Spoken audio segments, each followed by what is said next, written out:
Right now on Full Custom Garage, Master Metalman Ian Roussel takes on a lead sled challenge. A while back, I had this crazy idea. I wanted to take this old Packard and convert it into a lead sled for my friend Tom. Oh, man. It came out pretty cool, and then Victor saw it. I said, hey, Ian, you think Tom will ever sell the car?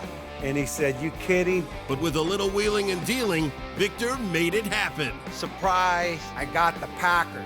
I don't want to change that much, but I want to change everything. Victor comes in and just wipes the slate clean. You've chopped the car. Right. To me, that's baby stuff. As the guys get into it, things don't go as planned. Sometimes building a custom car isn't pretty, not in the beginning stages. Ian, my car, what the heck you do to my car? We're on to a new adventure. You know where it's going. Full custom, baby.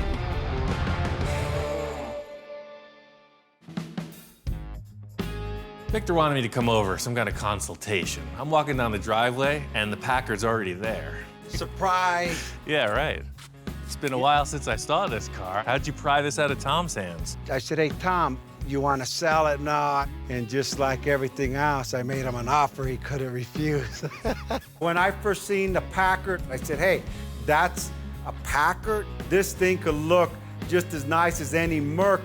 So the whole thing with this car is I thought it was a great-looking vehicle. I mean, what do you want to do with it? I don't know. I just got the car. My goal is to let it compete with a Mercury. This, I want to be the new lead sled, so that's a Merc eater right there. If it's done right, we could give the Merc a run for its money all day long. First sentence in the conversation, Victor says, this is going to be the Merc killer. I'm thinking about his last Merc we did, and he cut the roof off it. And I'm like, oh, man, we're not cutting the roof off of this Packard. Whatever you're thinking, all I ask is don't mess with the roof line. That's my favorite, that's my pride in the whole project. Yeah, no, I love the way the chop came out. It's perfect. The rest of the lines, we could do a minor adjustment on it. I've seen your minor adjustments before. Well, you know that, but it's got to be crazy. Victor and I have built a lot of cars together. He likes to go from top to bottom with all his builds, so who knows what could happen with this one. You know, I'm into the crazy stuff, man. I always thought we could go way further with this, and the chop was a good starting point. The whole drivetrain has to be replaced to something modern, right. So yeah. Let's see what we could come up with, you know, kick it around. Victor's kind of vague. All I'm getting out of him is that he wants this thing to be a driver like the rest of his fleet. They're all road-worthy vehicles, and that's where this Packard's lacking. I want to have this thing on the freeway doing 70 miles an hour with no problem. Sure. So where do we start? Most straightforward ways is just get maybe a mid-70s Camaro or GM front subframe. That gives you the disc brakes, the power steering, and the mounts for a V8 engine. From what I can see, to make this thing a perfect driver is just put a modern front suspension clip under the hood, put in a new engine, and this thing's a runner. It's good to see that this car is going to get taken one step further. It's a great-looking machine. I think whatever you add to it's really going to make a big difference. I don't want to change that much, but I want to change everything, right? I mean, hey, if I can't utilize your abilities, you've chopped the car. Right. To me, that's baby stuff. We're going into full body remodification. We're having a simple, or so I thought, simple conversation about putting a front clip under this thing, and then Victor's walking around the car. He's talking about adding this, doing that. Fortunately, he's not talking about the top, but he's talking about everything else. We just want to bring out them bulges, and we want to bring out the lines, and we want to layer on the ground. Whenever I'm around Ian, the lights turn on, and all of this stuff comes out of my head on ideas. I mean, on the spot, it's like the switch is on. So we're talking about this Packard, and he's saying Merc killer. It's got to be better than the Merc, yada, yada, yada. So he pulls out his black Merc, the Misfit. We built that a few years ago. It's a great-looking car.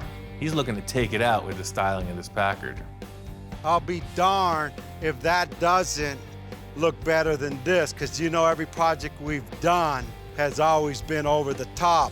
I see the Packard being a Merc eater, and that people are going to be buying up Packards throughout the United States. So if you have any money, start buying Packards.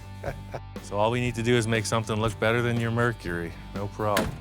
But I spent a lot of time underneath that Merc. That's the thing. I know what's underneath the car, and it's really clean. It's a total freeway machine. There's 2 different classes in a car show. There's mild custom and full custom. That's what I do. This car left the shop as a mild custom. Somehow it found its way into Victor's hands, and you know where it's going. Full custom, baby. It's time to take it all the way. I'm totally into it. Let's do it.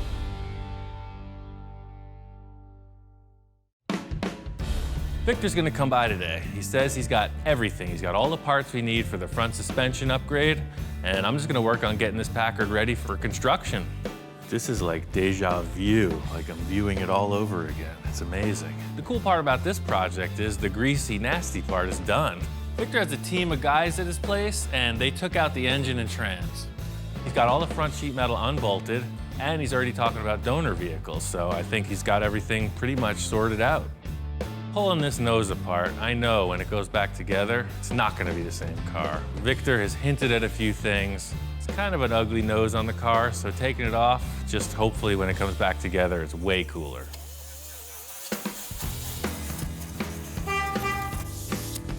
Check it out, I got your clip. You wanted a front clip. Oh yeah, perfect. What the heck is this thing? 1997 Grand Marquis.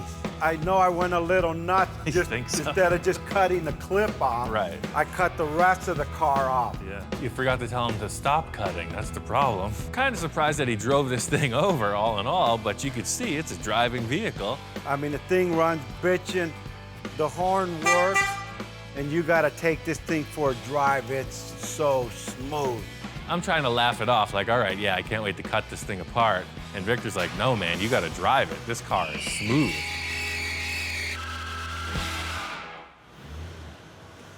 Not bad, huh? I think it's a good contender, man. Well, shit, he had more fun than I did. He was in the parking lot burning out and having a blast. Just like any used car salesman, the test drive seals the deal. I kicked the tires, I did some burnouts, a couple donuts. This car's a keeper. When he came back, he said, yeah, that's gonna work. But little does Ian know, I have different plans. At first, when we were talking, I was thinking just the front clip. Oh, sure, makes sense. Then as I started taking it apart and drove it, I'm thinking the whole car, utilizing everything, even the pan, everything that's here, air conditioning, computer, motor, disc brakes. I mean, do you know how much time and money will save? Now the story starts to flesh out. That's why you left the floors. You That's want to why I put the left the body floor. skin on this whole car. So Victor pulls the old switcheroo, you know? Oh, well, we're not actually going to cut this one apart. We're going to use the whole thing. So the challenge is to put that body on this car. We want that to be a 1997 Grand Marquis With a Packard on a suit Packard. The old Emperor's New Clothes trick. Bottom line is Victor wants to do a body swap. He wants to cut the top of the Packard body off of the floor pan and put it onto this floor pan from the Grand Marquis. You want to leave this dashboard and everything. We're gonna leave the dashboard because we're gonna do the fiberglass coming down into it and I just see. modify what's existing. It's all gonna get reworked to 50s futuristic instrument panel. Don't ask me what that means, but it sounds damn good. It's a great concept, but they're 2 way different cars. And I just want to put them side by side to see how it's going to line up. The wheelbase is definitely off. Did you even measure this? It looks like the proportions are pretty far off. What's the deal? You guys did some I preliminary? my thumb, I looked at it like this and like this. No, I'm kidding. We got some measurement. Don't get me wrong, there's a couple inches here and there that need adjusting, but it's pretty close. It's really close. I could see they're less than a foot apart. I know Victor is well thought through in all of his processes, but when we put them together, you can clearly see there's some issues. And I'm like, hey man, did you measure this? Did you take the time to really think this through? I said, well, kind of. And you know me, I'm always ambitious. You know what? My thing is, I just see with my eyes. Mechanical stuff, I don't give a shit about you. That's your issue. My thing is that this to go onto that. How? I don't know. That's why I Perfect. brought it here. I see. Probably my greatest fault to date is to tell you, you know what? No problem. We could do this, no sweat. Victor was just saying, this is gonna happen. He thought about it enough to know that I could pull it off. I guess that's all he needs. Another walk in the park, as usual. You said this was gonna be an easy one. For step one, if we achieve this, wait until you see what's coming next. Perfect. It looks like it's gonna be close. Victor left it up to me, and the only way to tell is to cut it all apart.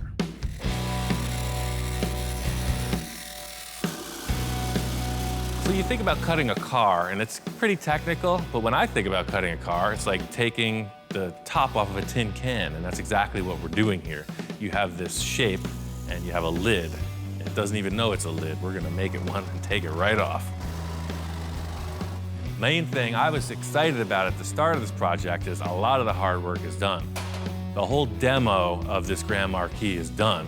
Body's off, the Packard's pretty much stripped out. The big question is, will they fit together? Hey, that's my seat. Passenger side, thank you. Come on, let's take that car body off. Getting all this sheet metal separated was not that big a deal. So the harder part of it with the Packard is gonna be lifting this body so it doesn't distort. Just like everything else I do, simplest possible manner. I could have built a big structure and raised this thing. Instead, I stuck a forklift right through the window openings. This is called the old rag and welding glove trick. Added it so it wouldn't ruin the window channels and lifted it right up.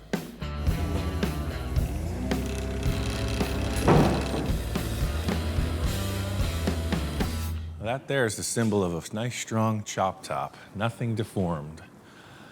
The guy who built this knew what he was doing.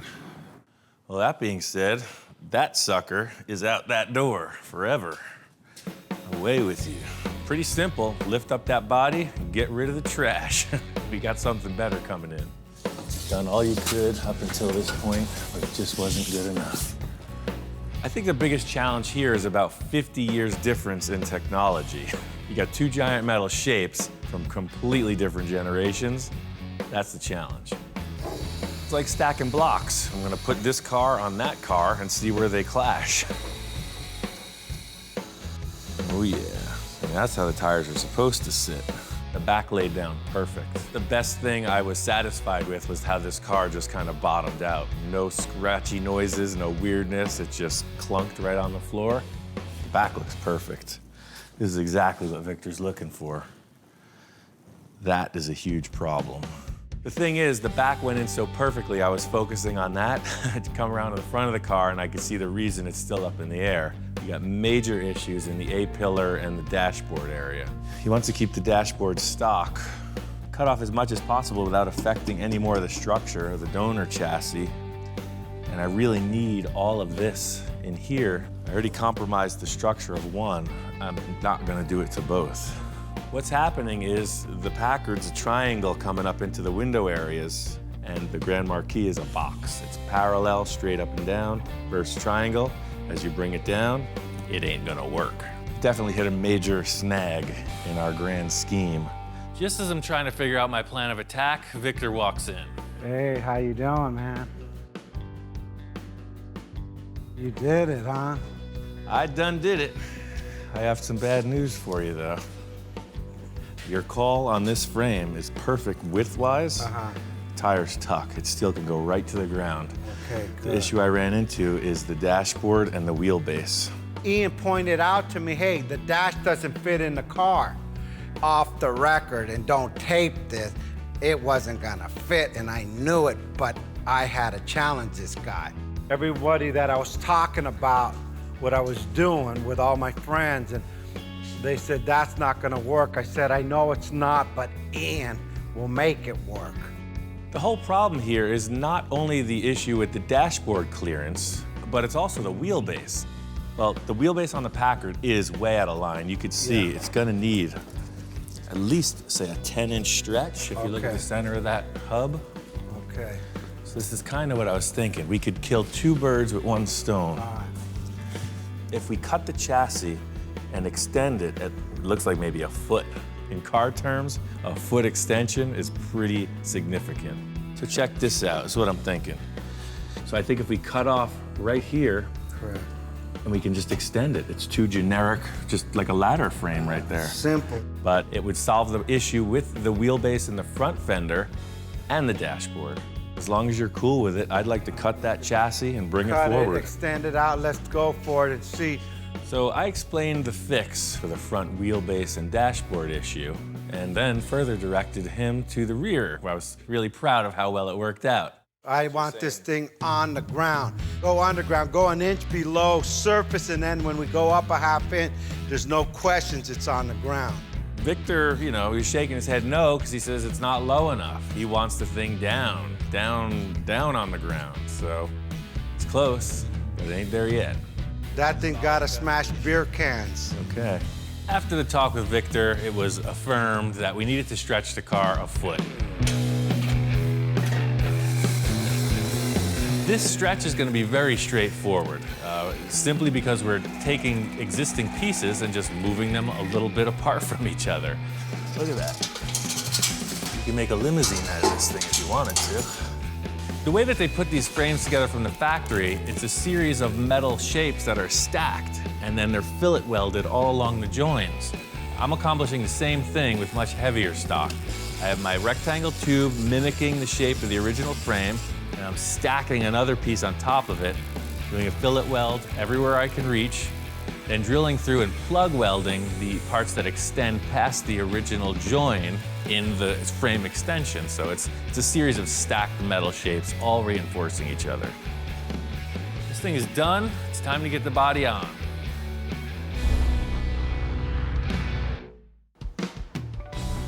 Took a bit of doing, but I got the body on. I got it down low the way Victor was asking for. I had to change the tire and rim combo. The other ones were too wide.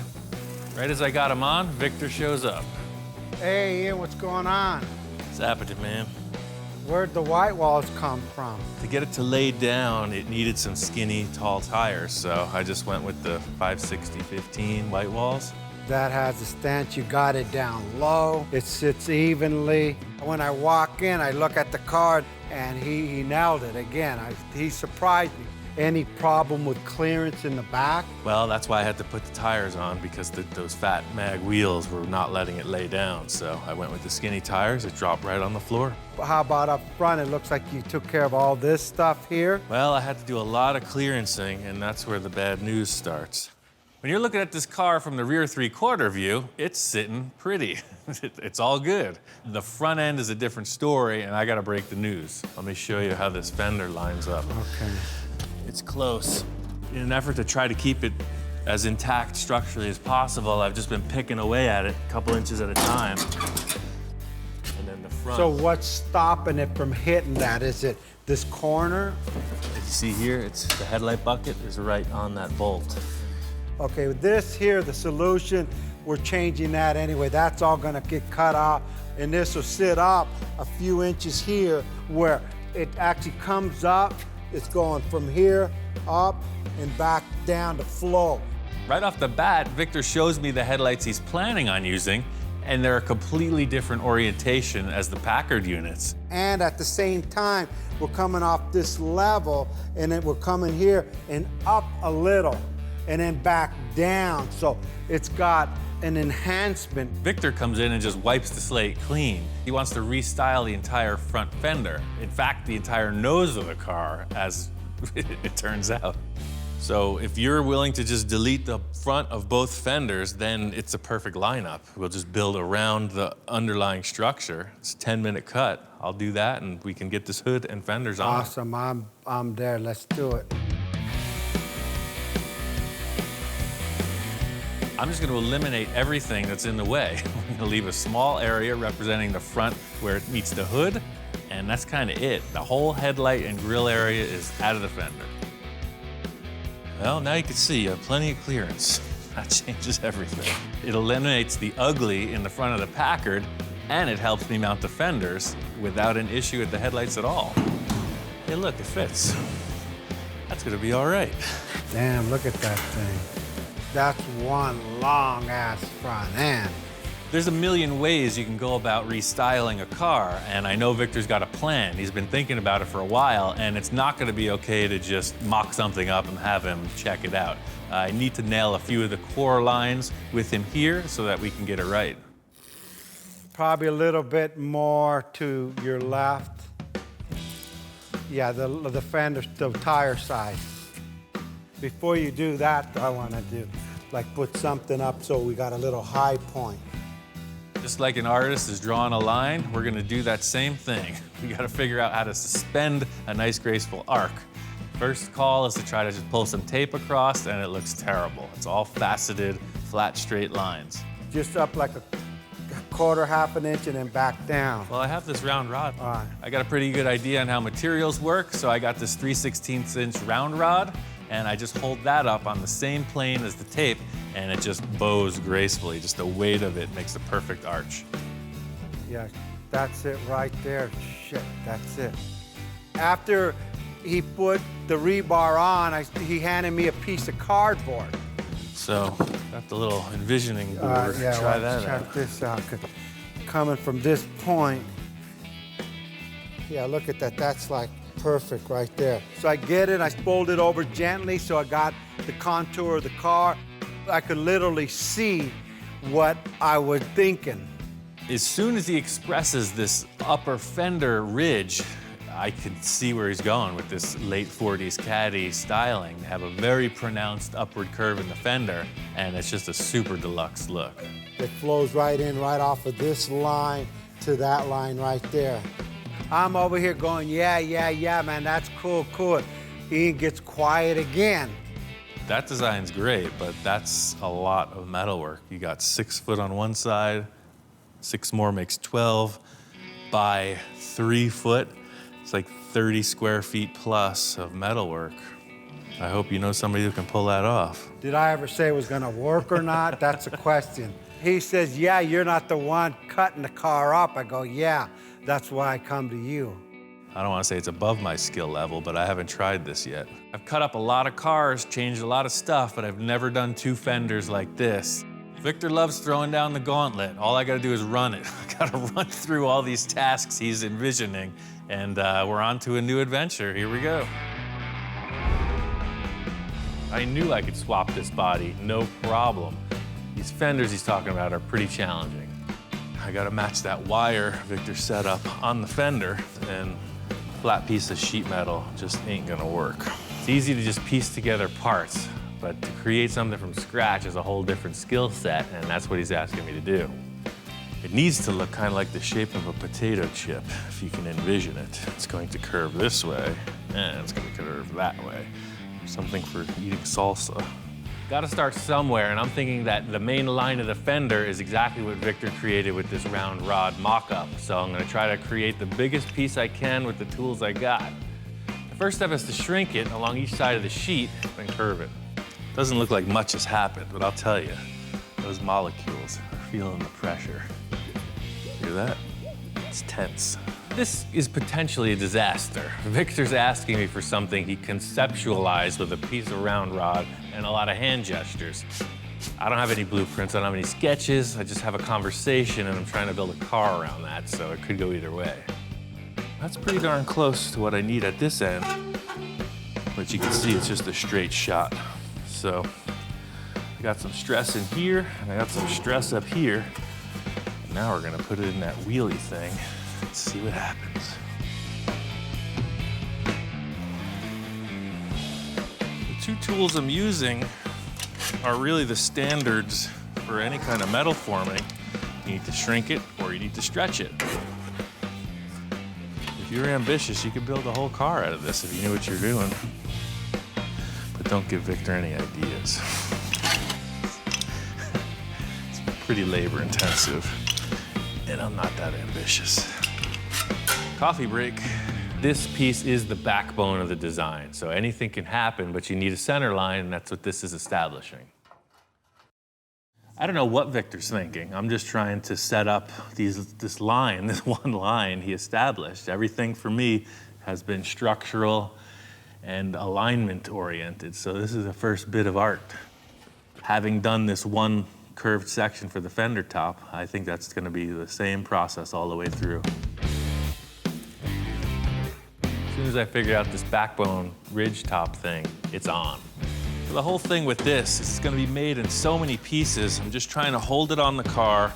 I'm just gonna start assembling parts. It's kind of like a puzzle that you're making the pieces out of. but I'll be able to take smaller sections for this reverse dip that he was talking about. In getting this fender line to look proper, I had to just trim back, and once I figured out a line that it's gonna join properly, the challenge is to get them to flow evenly. If you don't want it to look like a bunch of bricks on a wall, you want it to just look like a smooth, slippery surface.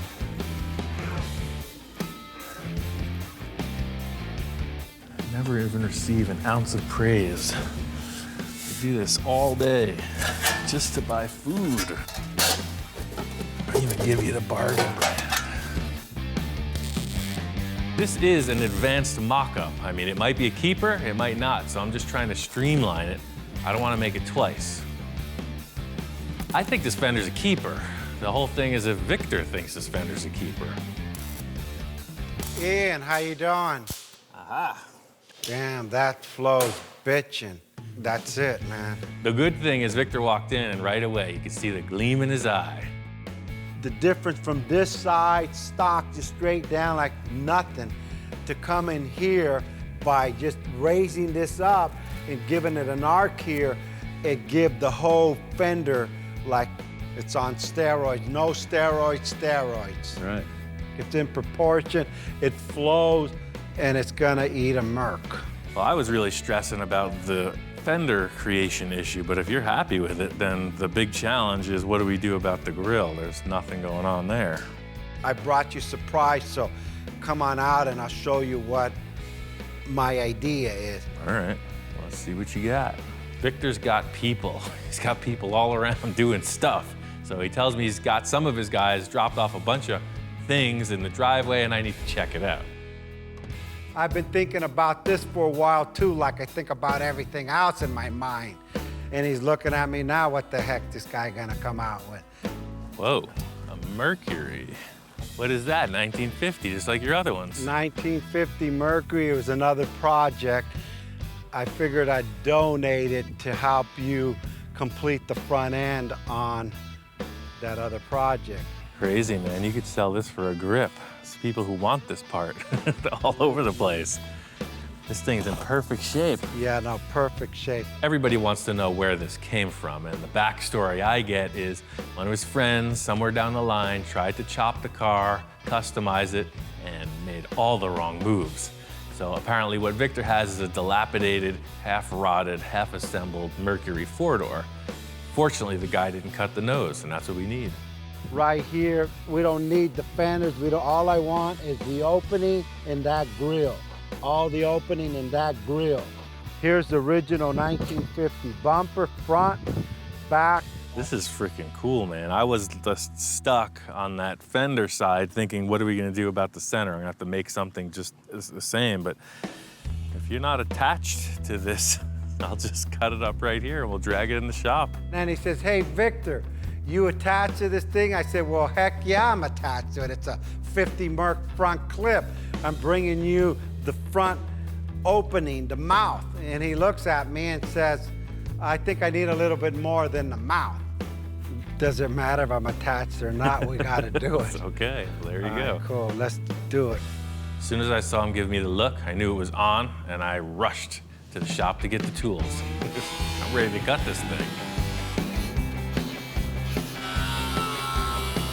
He comes out with a grinder, and I'm going, wait a minute, you know, shit, that's a $3,000 front end, and he starts cutting the hell out of it.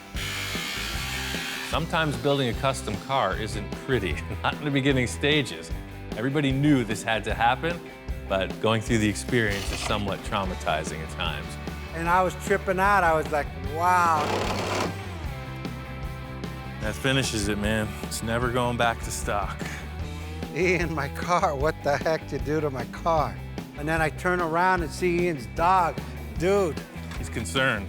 And even the dog goes, that's a 50 Merc you just cut up. Look at his face, he's saddened.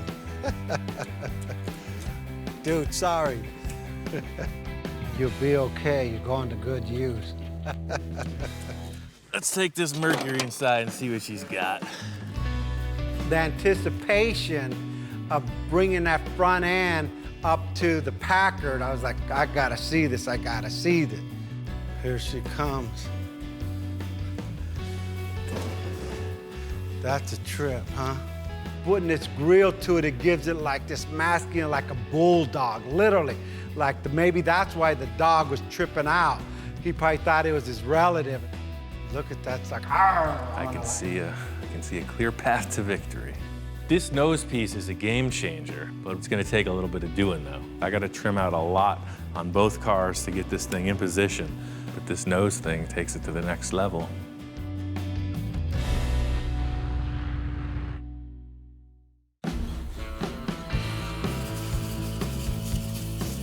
Getting this Merc front end ready for the Packard. It's a rusty old car, it's been sitting around. I'm gonna clean as much of the rust off as possible just so I can start to get an idea of how this will fit on the car. Yeah, let's see. Yesterday this was way out. Now it's way in. See, the look is really good, the way it mates up to the fender, but it's way wide. It looks like this nose is gonna get sectioned into 3 or 4 pieces. The 2 headlight shells I think will mate to the fenders really well, and I'm just gonna cut it apart and fit it up on the car in pieces. See that? Right up to the headlight, mates into the fender, just perfecto. And we don't want it to look crooked or weird, so I'm gonna build a jig so that they're parallel and at the same orientation. So I can weld it right to the headlight bucket. I want them to both be at the same plane, and they'll still be parallel. The big thing is to just get these headlights positioned, and then I can hang the grille and move forward from there with the sheet metal. I have to build the whole passenger fender, which is an exact mirror of what I accomplished on the driver's side, and then I'm gonna sheet in around the headlights.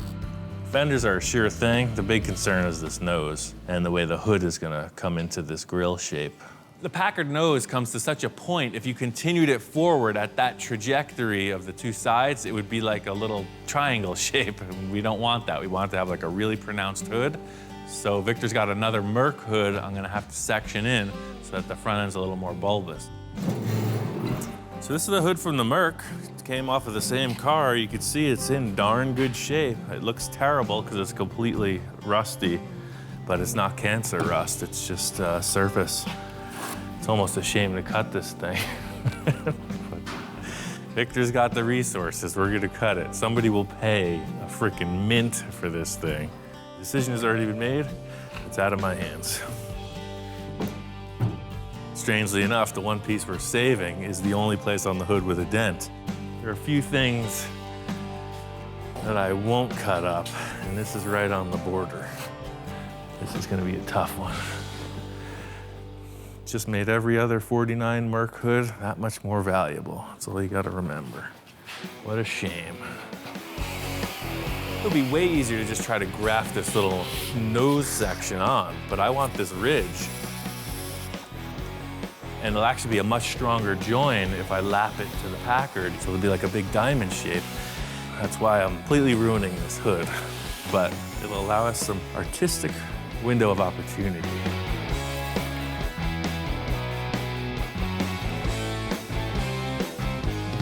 Oh, that actually don't look half bad. Sure switched up that ugly Packard. The Packard looked like a beak, a bird's beak. It was just way out and it's very thin. The Merc knew as a really wide, low car. And this really, it's a half and half. It's just, I can't believe it actually fit. Seeing that this Merc hood worked out was a relief. Now I just gotta figure out the lower portion. The cool factor about the Merc grille and the hood is it's got its factory latches in place. So by lowering this section, you'll see there's a structure in here that is designed to mate up against this. And since I need to lower this, I'm going to have to section it somewhere. So I'll section it right through the dent and then repair it, weld it back together. So it'll have a strip coming right through here. I've got a clear path to finish out this nose, and it's gonna be all right.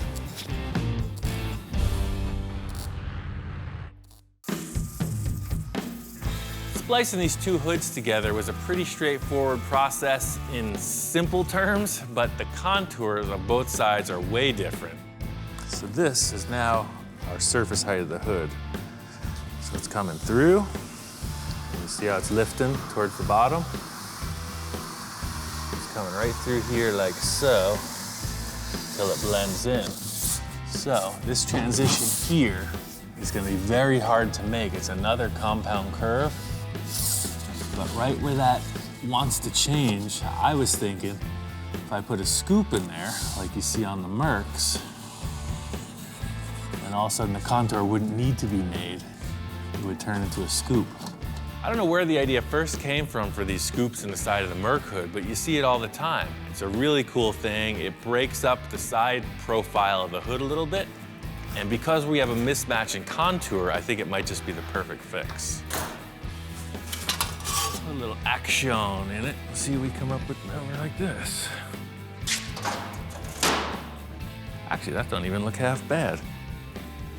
But it definitely handles that weird mismatch for sure. My first inclination was to put the scoop forward. Maybe not that forward, but somewhere between here and here. I know Victor likes that classic element though. I got a few ideas to make this happen. I just got to sell Victor on the idea. I'm working on getting the bottom corners of the hood rounded. You see that all the time on custom Mercs. And I'm gonna mock up this side profile that just may incorporate a scoop. I gotta show it to Victor.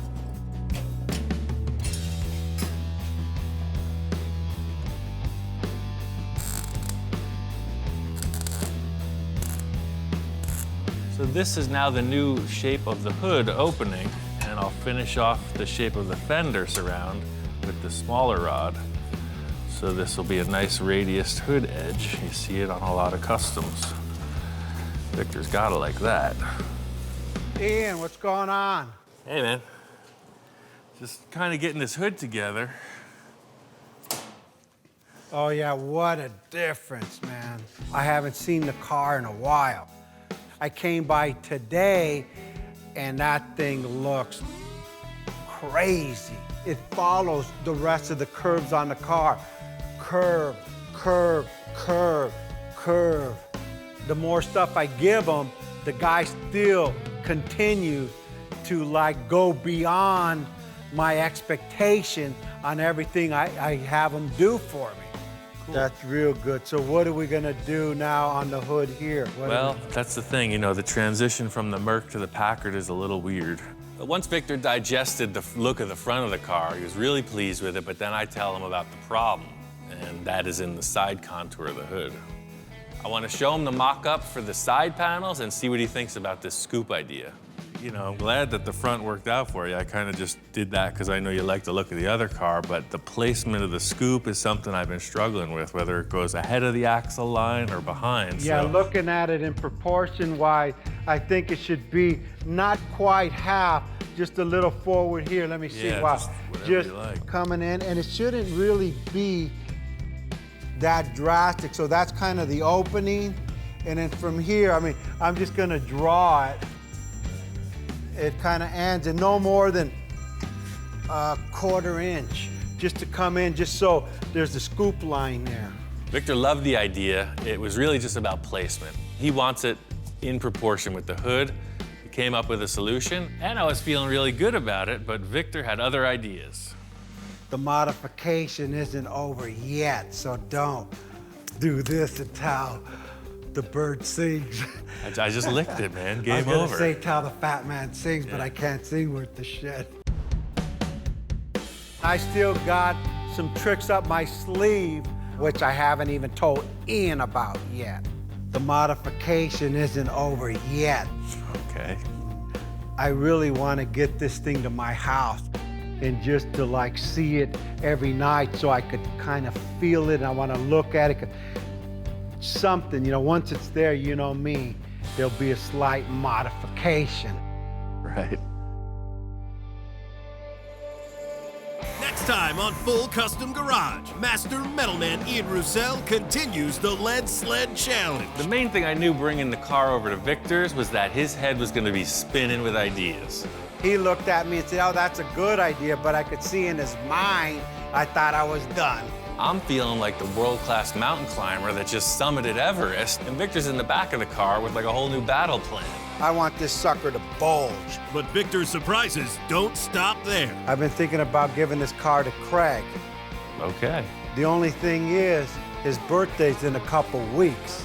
With the pressure on, Ian's got a plan to pull it off.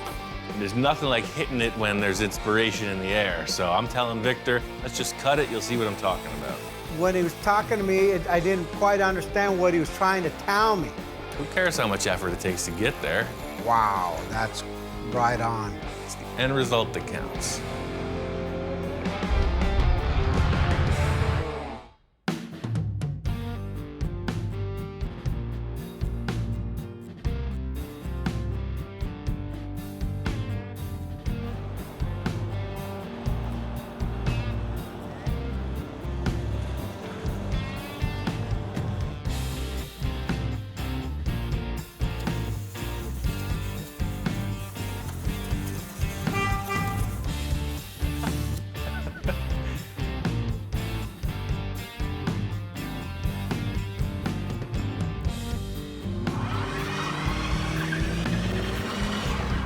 Easy, Ian. I don't got insurance on it yet.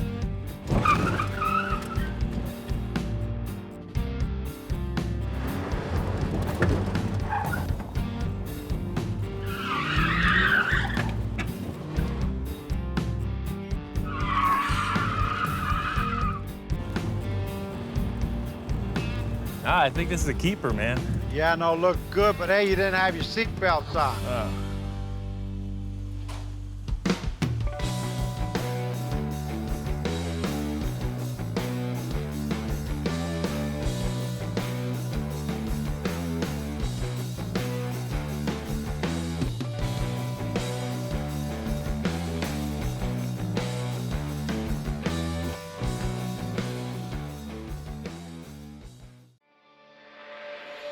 Right now on Full Custom Garage, Master Metalman Ian Roussel continues the transformation of his wild show car. I had a t-shirt when I was like 15. It said, normal is boring. This car, it's got to follow suit. Sky's the limit. Ian gets some help from an old friend, and the ideas keep flowing. It started with Johnny Jalopy, continued with Eric, and now Mark's here. So it is all about the collaboration. I brought you some stuff. Cool. Is he gonna like it? Is he not gonna like it? Whoa, that thing is nuts. With the car taking shape, Ian heads out on the hunt for parts. I'm building a Roth-style bubble top. Now that you mentioned that bubble top, let me show you something. He's like, you gotta come inside. This thing is like a snapshot of heaven. Back in the shop, things don't go as planned. Stepping back and looking at the car, it's just not good. There's something terribly wrong. He's got his vision, he's got the drawing to consider, but if it's not aesthetically the way he wants, then it's not gonna happen. There's one final element that's gonna seal the deal. People start to wonder, how the heck did that happen?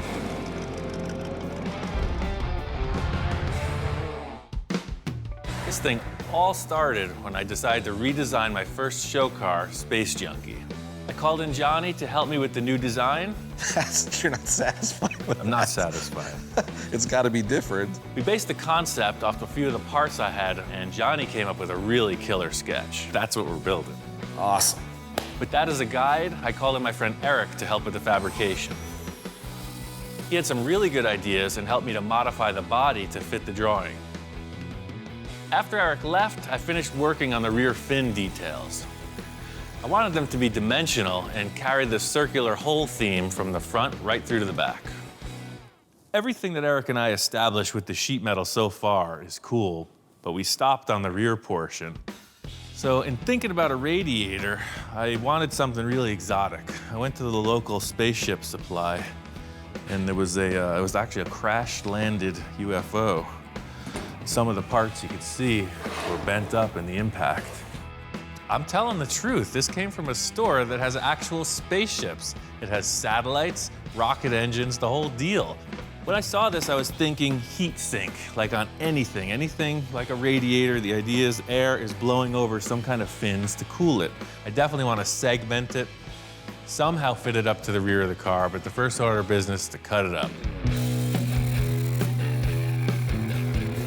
I got this whole assembly simply for these three shapes. You'll see it's like a flexible bellows shape, and I think stainless steel polished up to look real nice. I just got to figure out how I'm going to put them in the car.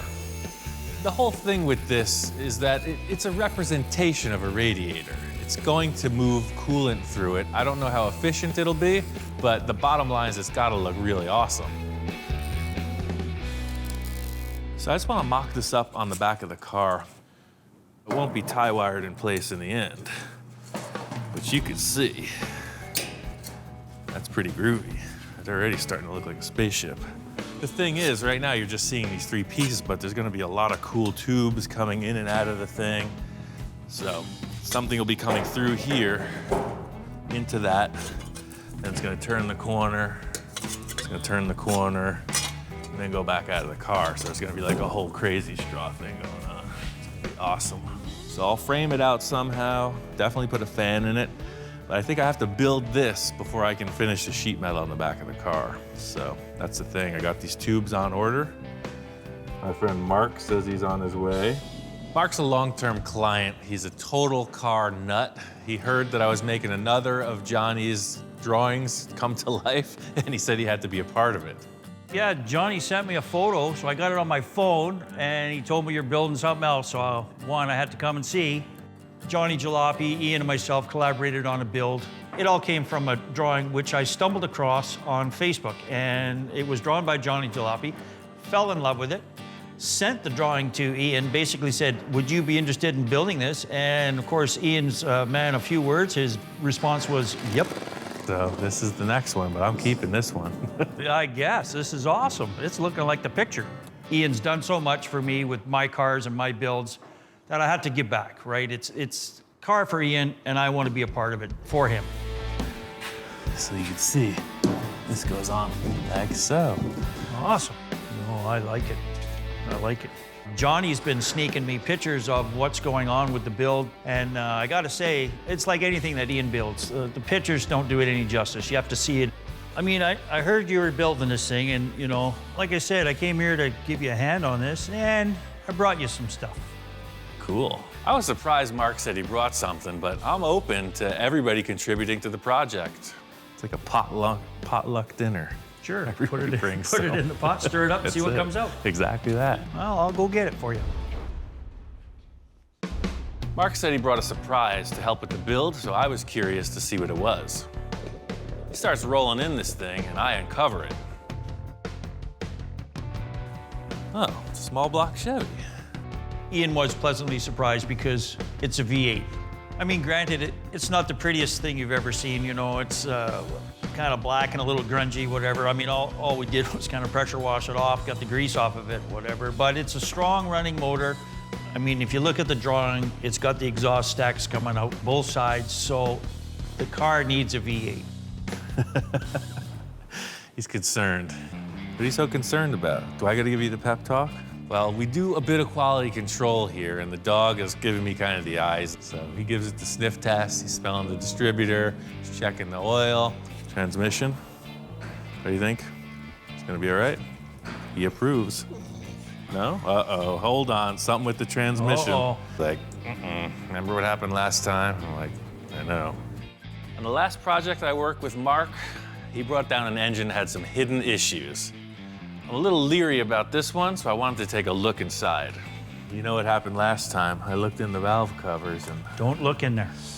Oh, look, it's nice. And it's super clean, so this was a well cared for engine. Okay, well, I got a new starter on it, so it was a running thing. They told me it was running, so It ran don't great. shoot the messenger. I'm just a delivery I guy. heard that before. I have to prove it to Ian that, yeah, this thing works. Otherwise, you know, I'm never gonna save face with him ever again. So we're gonna mock it up into the Space Junkie. Put it in the car, and I could tell this is what it needed. That's the look, man. I think you're all right. You definitely, you got an eye for this, man. Look at that. Huh? That's Oh, you freaking see, it had perfect. to have a V8. Yeah. It's got the look he wants, it's got the stance he wants, and Ian will paint it up, and it'll look like $1 million on the outside. I'm looking at the frame rails and the way that the exhaust ports are coming out. It's gonna look very much like the drawing, which is what we're going for. Straight 8 would have never gave us this look. I do have another piece that kind of tops it off. But wait, there's more. There's more. Yeah, I surprised him pretty good with the engine, but you know what? That's not the big piece that's really gonna surprise him. I brought something else along. Ian's the creative master, and this is just sort of what I've done for him, and I'm hoping that he likes it, you know, so I got a bit of butterflies in my stomach going, is he gonna like it? Is he not gonna like it, you know? Mark walks in with what looks like a pillow, I think, you know, what is this? He's got sea cushions or what? Gas tank? It was a gas tank, Oh. but now Whoa. this is your air cleaner. Oh yeah, just like his drawing, man. That thing is nuts. I guess it's a motorcycle gas tank that he has taken the time to modify to look like Johnny's artwork. It's a big shell that has this mohawk detail on it and a bunch of cool vents. I could see he spent some time. It's just what it needed. I'm glad you like it and you can use it. I really like the fact that Mark made this, and just like the rest of the car, it's gonna get refined and evolved as it progresses. Now it's starting to look like a spaceship. So you got your radiator thing, you have two mohawks, you have the air cleaner. I could see it already. The great thing about this project is it started with Johnny Jalopy, continued with Eric, and now Mark's here. So it is all about the collaboration, meeting of the minds. This thing's gonna be way better for it. So Mark's little V8 adventure got me thinking we needed a really cool exhaust. So I went and I got 8 of these megaphones, supply shop here in town, and they have the flanges for the V8 engine. So I'm working on figuring the exhaust out. Mark is doing the intake. Mark hasn't had the best track record with engines, so I'm anxious to hear this thing run. He's a little concerned, so yeah, he wants proof of the pudding here. Okay, you brought me this thing, that's great, I appreciate it, it's in the car, but does it run? Ready? I'm ready.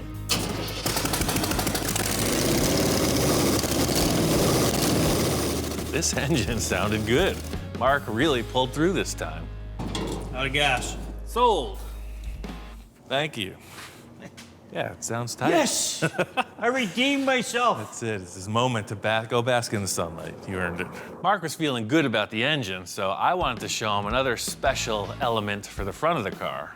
So I had these made. Check this out.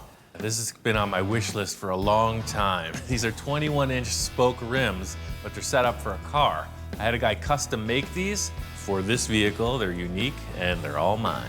Yeah, that's just awesome. I just like how freaking open they are. Oh, yeah. You know, the whole thing with this car was trying to show off everything. So now the side view, you're gonna look right through the rim. You know, no brakes, no nothing, just full dragster style. Putting this rim set on here really shows off what I was trying to accomplish. You could see the axle, you could see all the detail that the side view with the other rims was hiding. Well, that's it, man. Oh, yeah. Once we got the wheels on, I wanted to move towards the front of the body. Johnny's drawing has this unique headlight detail that I'm really trying to emulate. I thought the shape here with his headlight detail was really well represented by these architectural light housings. You know, you see them on the side of a building, illuminating the wall. So they're aluminum, they'll shine up. I mean, those are perfect for the drawing. I mean, they look like they were made for it. Yeah, they look just like it. Yeah. Pretty ruby. You just gotta start somewhere, so I'm gonna cut a hole in the body and stick these things on. I need to hold these light housings on the car. They're aluminum, so I can't tack weld them to the car like I would typically do. I just make a little springy round thing out of sheet metal that'll hold it, and I tack that to the car. It's just like a placeholder. Throw a couple straight edges across the top of the body, plug them in.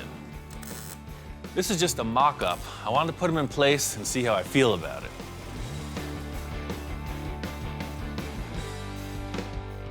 Stepping back and looking at the car, it's just not good. It's not okay.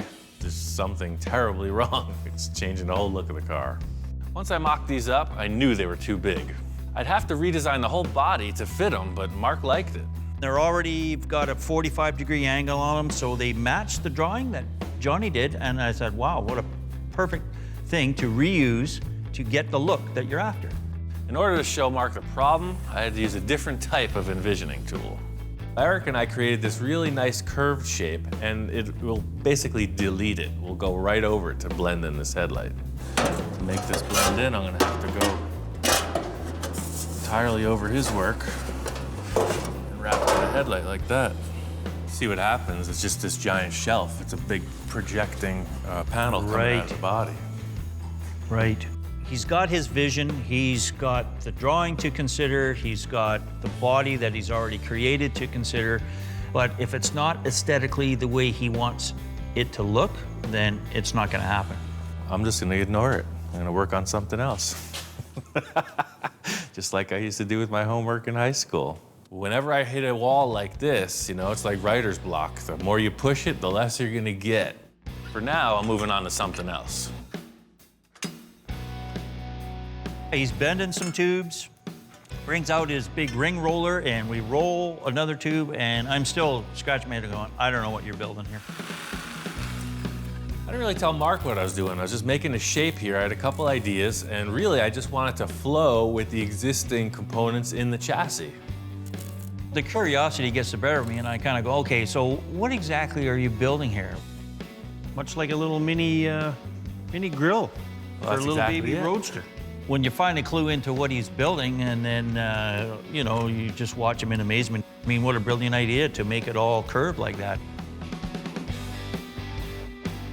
Perfect. On guard. I finished up the front of the grill, and Mark came up with this cool idea to put a shroud around the back. I made the shroud oversized so we could trim it to fit, and I left it up to Mark to decide where we should cut it. Whatever this dimension is, let's just follow it right from this surface, and then it kind of flows. I'll trim it, we'll bolt it on, we'll call her done. Mark's a little nervous. He didn't want to draw the line, so he left it up to me to make the call. You going straight? Yeah, of course I'm straight, man. So I'm saying, you can't be afraid of the marker, man. We're gonna cut somewhere in here. Cut somewhere along this line. As usual, someone has a critique of my line drawing process. I want you to swoop in here so that your 6 inches is... Mr. freaking Shy, Mr. Gun Shy. There you go, fresh slate. Mark is a sincere professional. He needs detail. He's in there measuring down to the nearest umpteenth of an inch, getting a perfect trace line. He's not gonna have it cut until he's set. Now, my line, Ian's line. Which one would you follow? So the thing is, just to further complement his efforts, I just duplicated his original line, flipped it over to the other side of the shroud, and traced it.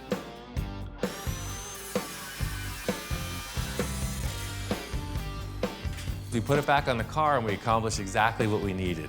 That's cool. Yeah. It fills up that void, definitely, For sure. right? Another piece to the puzzle, man. This is a pretty crazy car. Felt good to complete the grill with Mark, but there's still a lot of big issues we have to deal with. I needed to get a lot wrapped up with the rear of this car, and I wanted to make some progress before Mark got here. I walk in and Ian's grinding away and whatever. I kind of come up there and stand beside him. It's looking a little different. Wasn't there something hanging there or something before? But now you got this odd shape going here. So the hole is for a fan. So see, this fan here is gonna go in here. Before Mark arrived, I finished up the radiator tubes. I got a bunch of mandrel bends, and I welded them in to finish the radiator design. He proceeded to pull out this radiator piece that he had construed together, So this is gonna go in this puzzle piece here. laid it in there, and basically the name of the car suits it. I mean, Space Junkie, it is something from out of this world. It's kind of like a part of a reactor or something weird and funky, very spacey. Looks cool, I like it. Mark got the vibe exactly. It is something that will cool water, but it's more of an art piece. Flux capacitor, whatever, spaceship stuff. Mark's only got one more day to offer me, and I really need his help with something bigger than just the rear sheet metal on this car.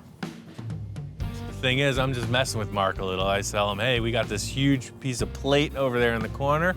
We got to get this and put it on the car. This plate is super heavy. I mean, it looks heavy. Yeah. Just looking at it, looks heavy. My back's hurting already.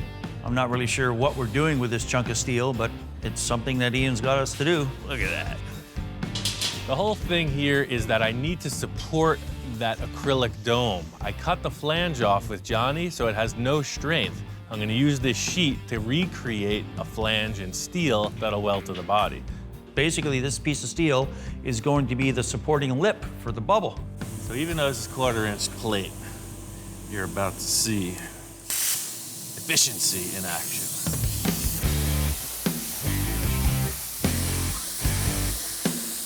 Cutting disc ain't gonna do it this time. I gotta use the plasma cutter. It's a treasured asset, so I only use it when I really need it.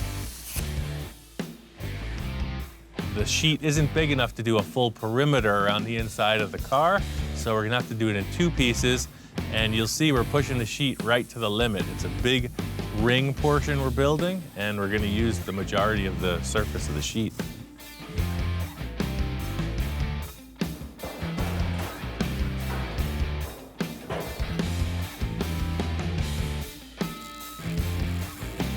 He took a pipe and he just sort of measured it out 1.25 inches, and he felt, okay, this is it.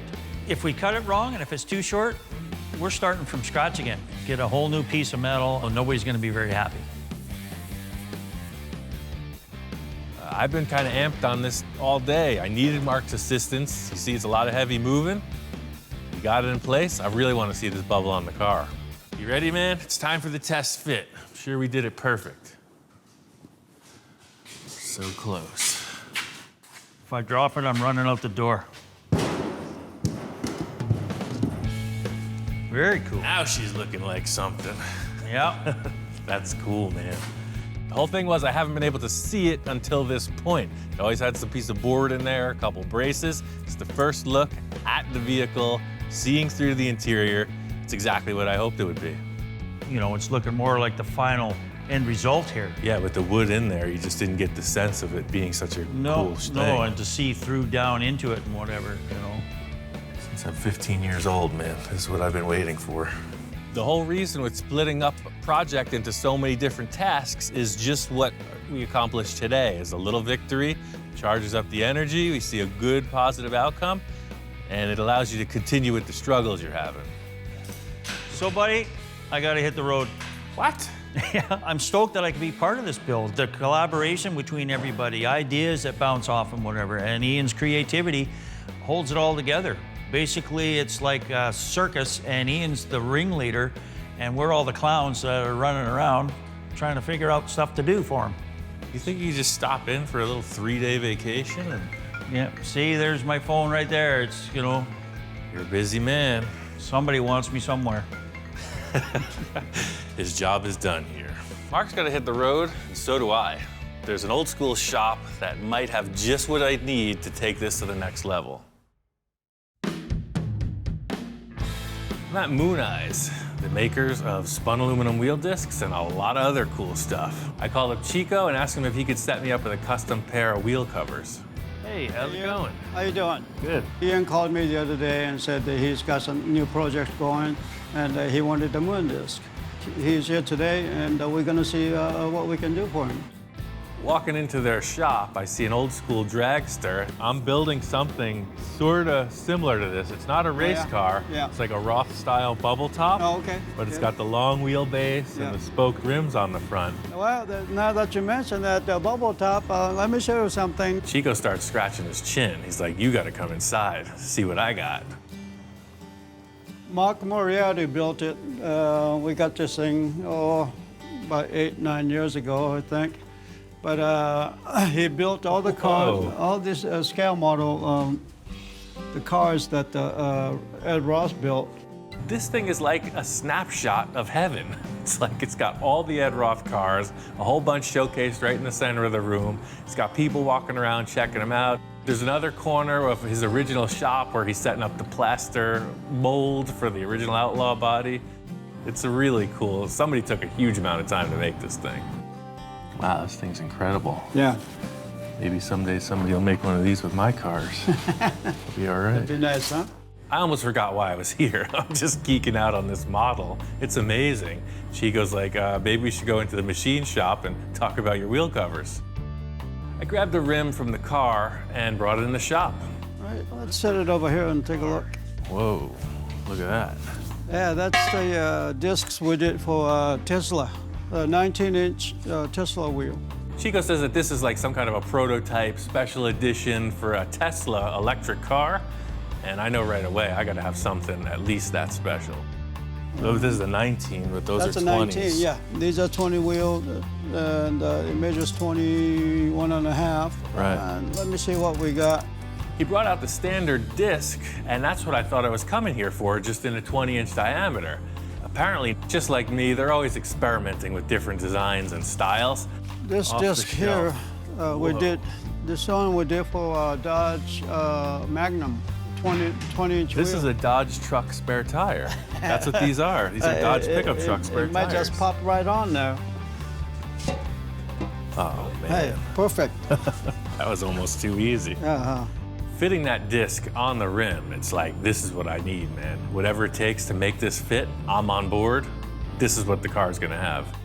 This is even more space age than those regular ones. Those are moon discs, but these are like outer space discs. Yeah, those are, we named it Saturn. That's what they're called? Yep. Okay, Saturns, perfect. That's it, that's the look of the car, man. Yeah.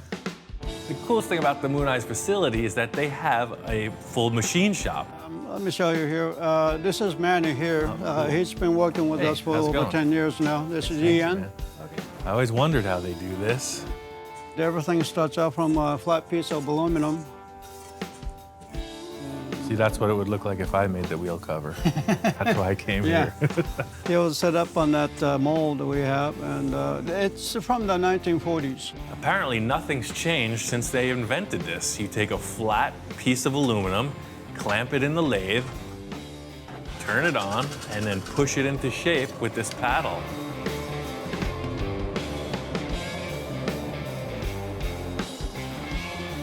It just goes to show that sometimes the primitive machinery yields exceptional results. This thing is super low tech, and it's really all in the operator's skill to make this thing happen. We go from here to a Sunray machine, and then we put our trademark Sunray finish on it. Oh, and that's how it gets all the different facets. I Right, guess. yes, it's a brush to finish. Just like any fabrication process, you rough it out and then you finish it. You pull the disc off of the lathe, put it in some kind of polishing machine, and it's pretty fancy. Right, here's a finished product with a Sunray on it. Wow, crazy. The difference, huh? It's perfect, man. That's the thing, I mean, literally, Yeah. That's the that start, to and this that. is the finished. that's pro. Seeing the process was pretty cool. It's a highly specialized thing, but mostly it's the old school dude doing something with his hands right there in front of you. Custom work is where I would really like something that's not available out there, and I want to be able to make them so that we can say, here, we did this.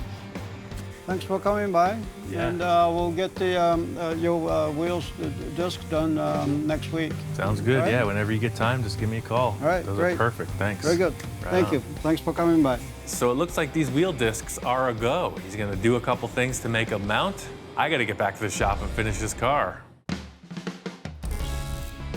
I think I figured out this headlight issue. The whole thing was I loved those original headlight bucket shapes, so I just kind of modeled the new design after that, just a little bit smaller. I really dug this slash cut opening, but on the outside of the car, it was just too bulky. Took some round rod and I just framed out this opening. Took some sheet, I put a little curved half cylinder in there, and then I took some round tube and just made a recess in the body. I also still like the aesthetics of the original headlights, and I wanted to incorporate them as well. With this in place, there's another idea that I want to try out. I was making a lot of cast aluminum parts in the past. This is one of them. If you see like on lowriders on their fender skirts, a lot of times they'll have this shape. This is handmade. I had a foundry pour it for me, but I took an original trim part off of a car, mocked it up on a board, and then added an extra element of these deals and one more spear. So instead of 2, now you got 3. And it just so works out that we need 3 spears in the front of this car. Like everything else, I see a shape and I'm thinking it can be cut, segmented, modified, whatever, and that's exactly the course of action with these.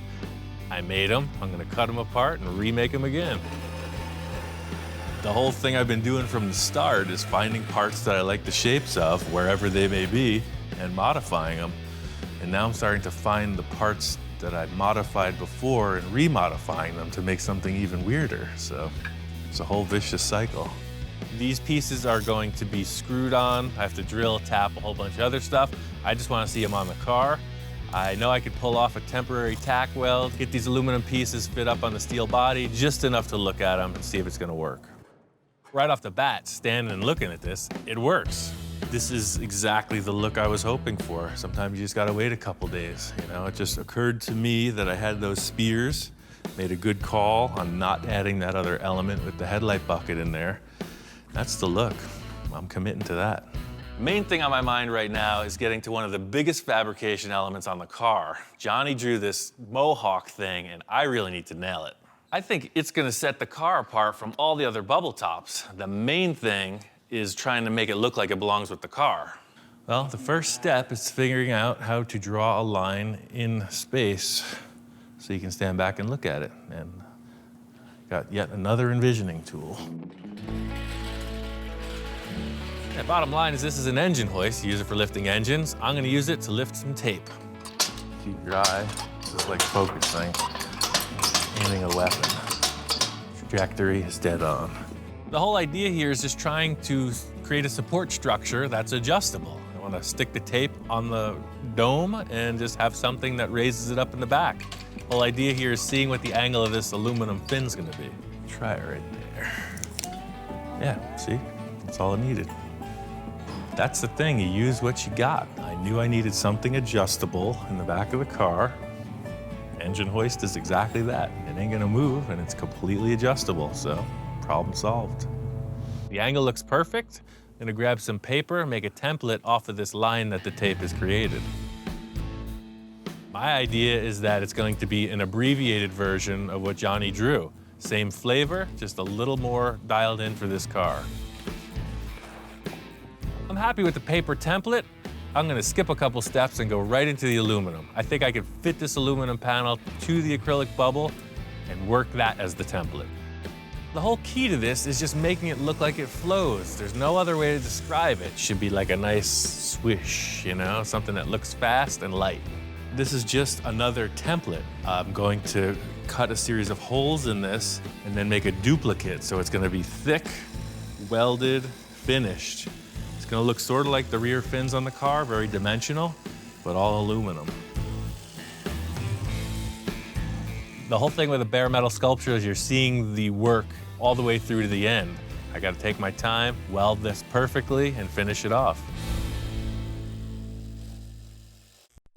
Got this aluminum mohawk fin thinger real close. The setup for welding on this is critical because I don't want to warp it.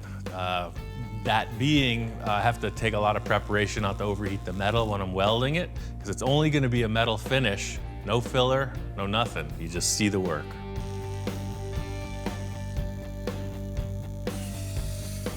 Down to the final bit of sanding. Detailing out the center of these holes is pretty tedious. I got this 3M belt sander. It's like a miniature little file belt, and it works perfect for a small confined space like these. This mohawk fin thing is the crown jewel. It's right at eye level. It's the main focal point of the car, so it's gotta look perfect.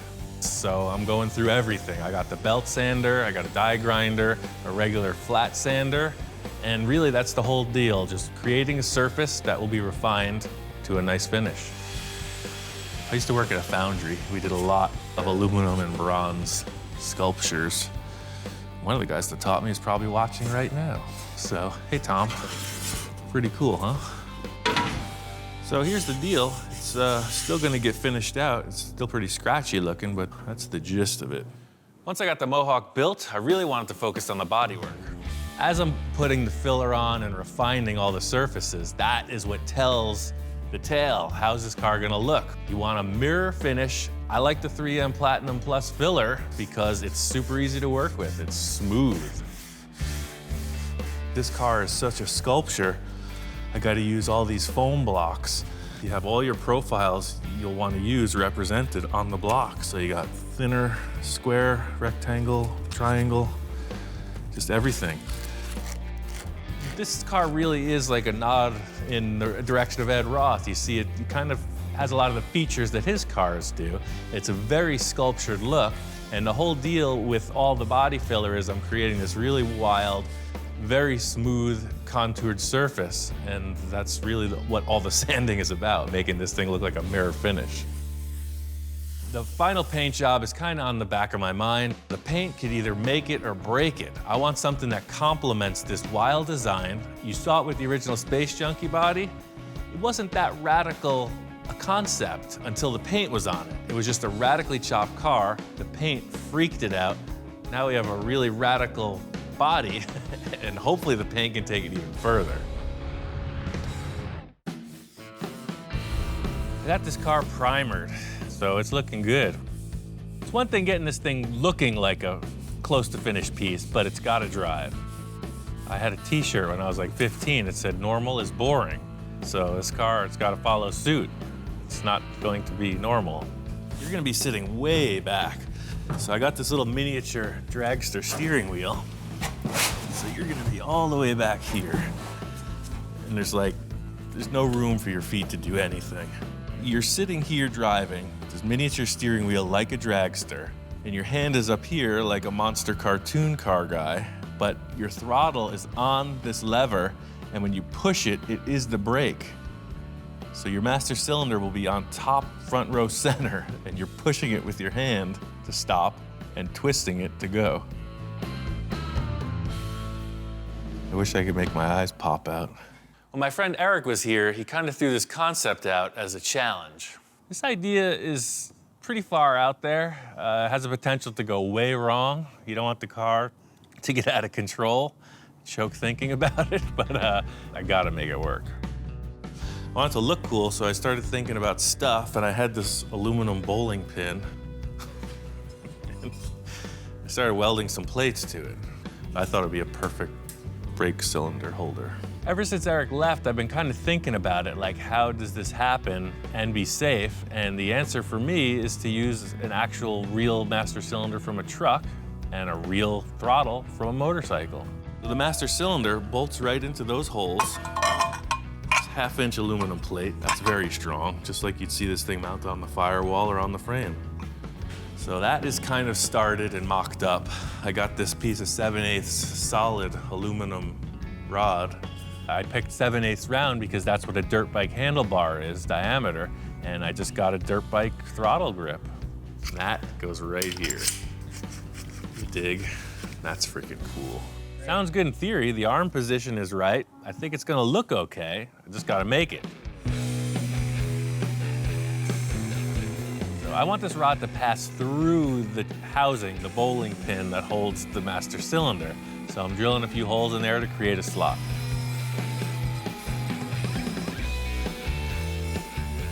Thinking about the leverage I'm gonna need, I drill a couple holes in the body. The lever will mount below the floor of the car, and then the master cylinder will be bolted to the top panel. So everything's looking like it's kind of gonna work, but I want to cut this thing to size and just make sure it fits me before I build anything on it. Come on, you gotta check this out. This is gonna be epic. Quality control, I gotta just make sure everything is jiving with the higher powers, and I'm just gonna show them the idea. You understand? It's pretty simple, but it works. I could see the concern in his eyes. He's got two long drool strings coming out of his cheeks, and that automatically is a cause for concern. And then he's given the shifter in the eye. You're not impressed. You're concerned? It looks unsafe? Don't drool on the primer. Proof is in the pudding. It's seeing a project halfway through. You don't know where it's going, so I'm gonna prove it. Just need a little more time. He's just checking out the block sanding. He's not very impressed. It's gonna get better, man. It's all a process. I got a plan. I'm on a mission. The dog is gonna go do his thing. When he comes back, it's gonna be on. I'm gonna make a little shape here with a hole and a pin. Put it together. It's all about just getting a few tabs in place just to mock this up before I can really go forward with it. The whole thing with this is that it's aluminum. It's gonna be all finished and detailed in, similar to the Mohawk on the bubble. So just using the TIG welder, gonna fill in a lot of aluminum so that I can grind it back and it'll still be strong. Working with a client, there are parameters. There's always a budget concern, a time concern, and then their, whatever their idea is. I don't have any of those with this project. Sky's the limit. No, this is kind of the theory. It's gonna take a bunch more brackets underneath to make it function, but you can see it's very much like a brake pedal in your car. There'll be a pivot you push, and this rod, which will be adjustable, pushes on the master cylinder. I'm sold on the idea of this thing, but I gotta get underneath, get all the pivots in place, and then give it a test run. Got this brake lever mounted. I pulled the engine and transmission out of the way so I could get underneath and build a structure.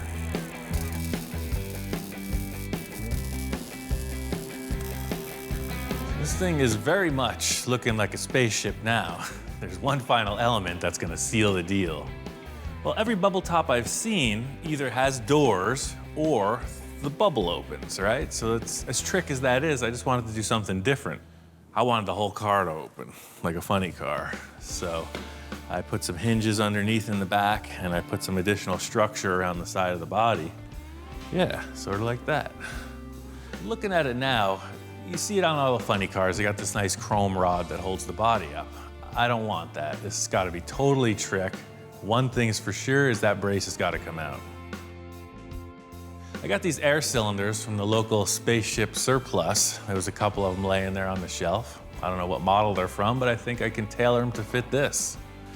The idea being, when I raise it up, the air pressure will lock it up, and when I put it down, the air pressure will lock it down. It's a dual action cylinder.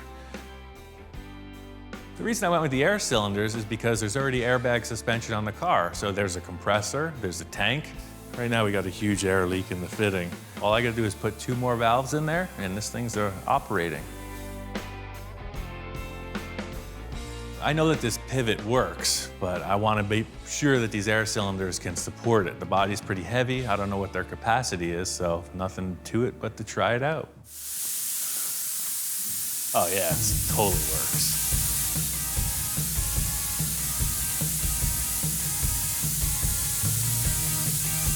Yeah, see, it's almost neutral.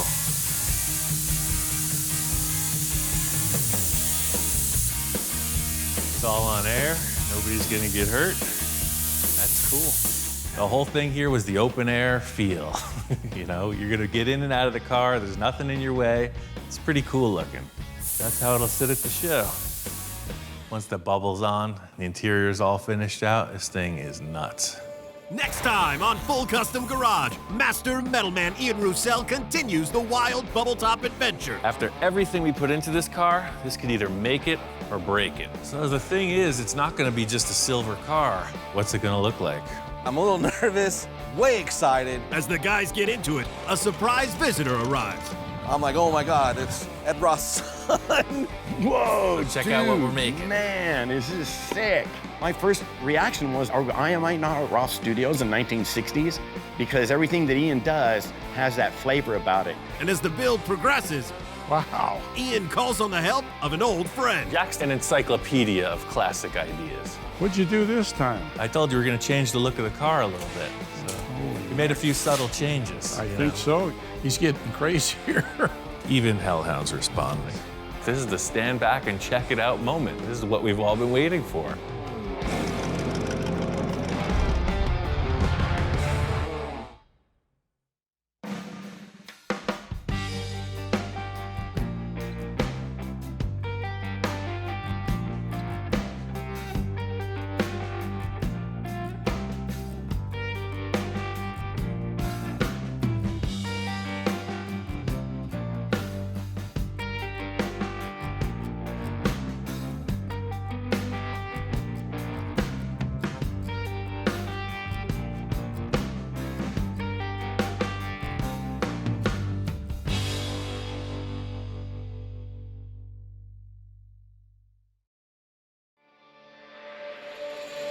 Right now on Full Custom Garage, Master Metalman Ian Roussel continues the Lead Sled Challenge. The main thing I knew bringing the car over to Victor's was that his head was gonna be spinning with ideas.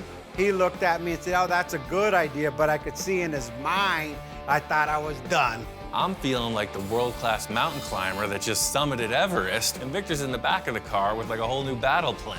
I want this sucker to bulge. But Victor's surprises don't stop there. I've been thinking about giving this car to Craig. Okay. The only thing is, his birthday's in a couple weeks. With the pressure on, Ian's got a plan to pull it off. And there's nothing like hitting it when there's inspiration in the air. So I'm telling Victor, let's just cut it. You'll see what I'm talking about. When he was talking to me, I didn't quite understand what he was trying to tell me. Who cares how much effort it takes to get there? Wow, that's right on. It's the end result that counts.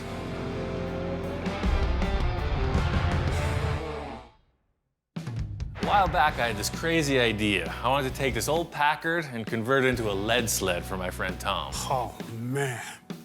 Came out pretty cool, and then Victor saw it. I said, hey, Ian, you think Tom will ever sell the car? And he said, you kidding? Victor wanted me to come over, some kind of consultation. I'm walking down the driveway, and the Packard's already there. Surprise, I got the Packard. I don't want to change that much, but I want to change everything. Victor comes in and just wipes the slate clean. Check it out, I got your clip. They said, that's not gonna work. I said, I know it's not, but Ian will make it work. Took a bit of doing, but I got the body on. That's it, man. I brought you surprise, so come on out and I'll show you what my idea is. Victor says he's got something out in the driveway. 1950 Mercury, it was another project. This nose piece is a game changer, but it's gonna take a little bit of doing though. The modification isn't over yet. Okay. I really want to get this thing to my house. The whole thing with taking the car over to Victor's house is now it's in his ballpark. And I still got some tricks up my sleeve. This thing has the potential to go totally off the rails. This Packard's come a long way. I got it over here to Victor's. He was saying he needs to check it out in person, kind of ruminate on it. There's one or two things left for me to do sheet metal-wise, and this thing's almost a wrap. All right, so this is pretty much all the fab in the hood, aside from the scoops. I'm gonna finish these two scoops by the time he gets here, and we're good to go. I don't know where the idea first came from for these scoops in the side of the Merc hood, but you see it all the time. It's a really cool thing. It breaks up the side profile of the hood a little bit. My original idea was putting them more towards the middle of the hood, but Victor wants them further back. I'm a little unsure if this far back is really gonna work or not. The only way to figure it out is to mock it up and see what it looks like. The whole thing about this vent is it's all about placement and the shape of it. The reason this idea works on the Merc hood is because there's a huge indent that people cover over. The Packard just doesn't have that. And the whole thing is just trying to get this thing to work. The process here is pretty simple. Just make this piece of sheet metal fit the hood and put a curve in it. The whole thing about this location change is I don't have the shop set up the way I typically would, so it's all about improvisation. The thing about this is it's a section of a cone, so I'll try to just push it. So I got a piece of pipe I found. Victor has a sheet metal brake. It's pretty basic, but I think I could pull it off. If you ask Gene Winfield, for instance, how they did it back in the 50s, he might say this was the same technique. It's as old as history. I got both these pieces formed. They look good. Tacking this thing on, and Victor comes in. Ian, how you doing? Hey, man. All right, you got the scoop, huh? Yeah, I did all the detailing on the hood, and I just wanted you to check out the scoop before we finalize it. They're kind of mocked up.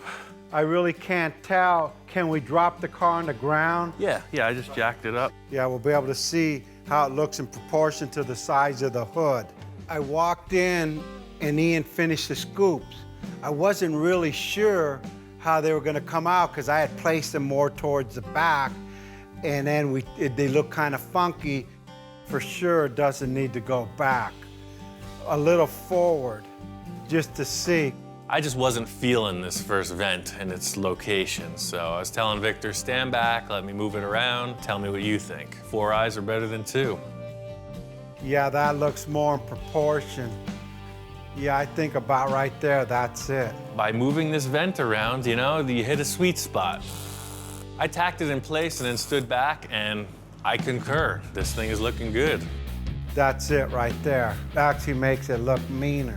Yeah, and it just breaks that up. Now, the hood, instead of being 20 foot long, now it's only 10 foot long. Right.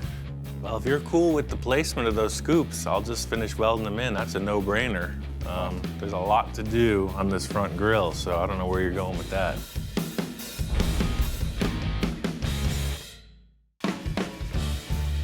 I got these scoops pretty much finished up. The positioning is working for me. Hopefully Victor is in agreement. How's it going? Good, man. I just finished grinding all this stuff down. You got a couple scoops? Looks good. I mean, what a difference. So the scoops took a little while to weld, so I didn't warp everything. I took the stock Merc bumper and I narrowed it because we narrowed the nose underneath the headlights, remember? In the first glance, it looked like nothing was done to it until I really looked and said, hey, them bumpers aren't too long anymore. Yeah, so where did you cut the bumper from? I narrowed the overrider on each side so it doesn't even mess with the chrome plating. And then I narrowed it right behind the license plate so it looks like it's a factory bumper, just a little bit narrower. Perfect, yeah. Clean cut. Actually, it looks factory done. I think the whole goal that we're going for here is this subtle kind of makeover. You're not seeing any real hard lines of modification. It all just kind of flows, and I guess that's really the end result Victor's looking for. Yeah, the bumper looks great. Before we could commit to the grille, I want to commit to the headlight covers. Victor pulls out these headlight bezels for the front end restyle. We've been using them the whole time, but he tells me he's been thinking. Last night when I got up at like 4 in the morning, I mocked these up. Then I remember I had another set and I actually put the light bulbs in it.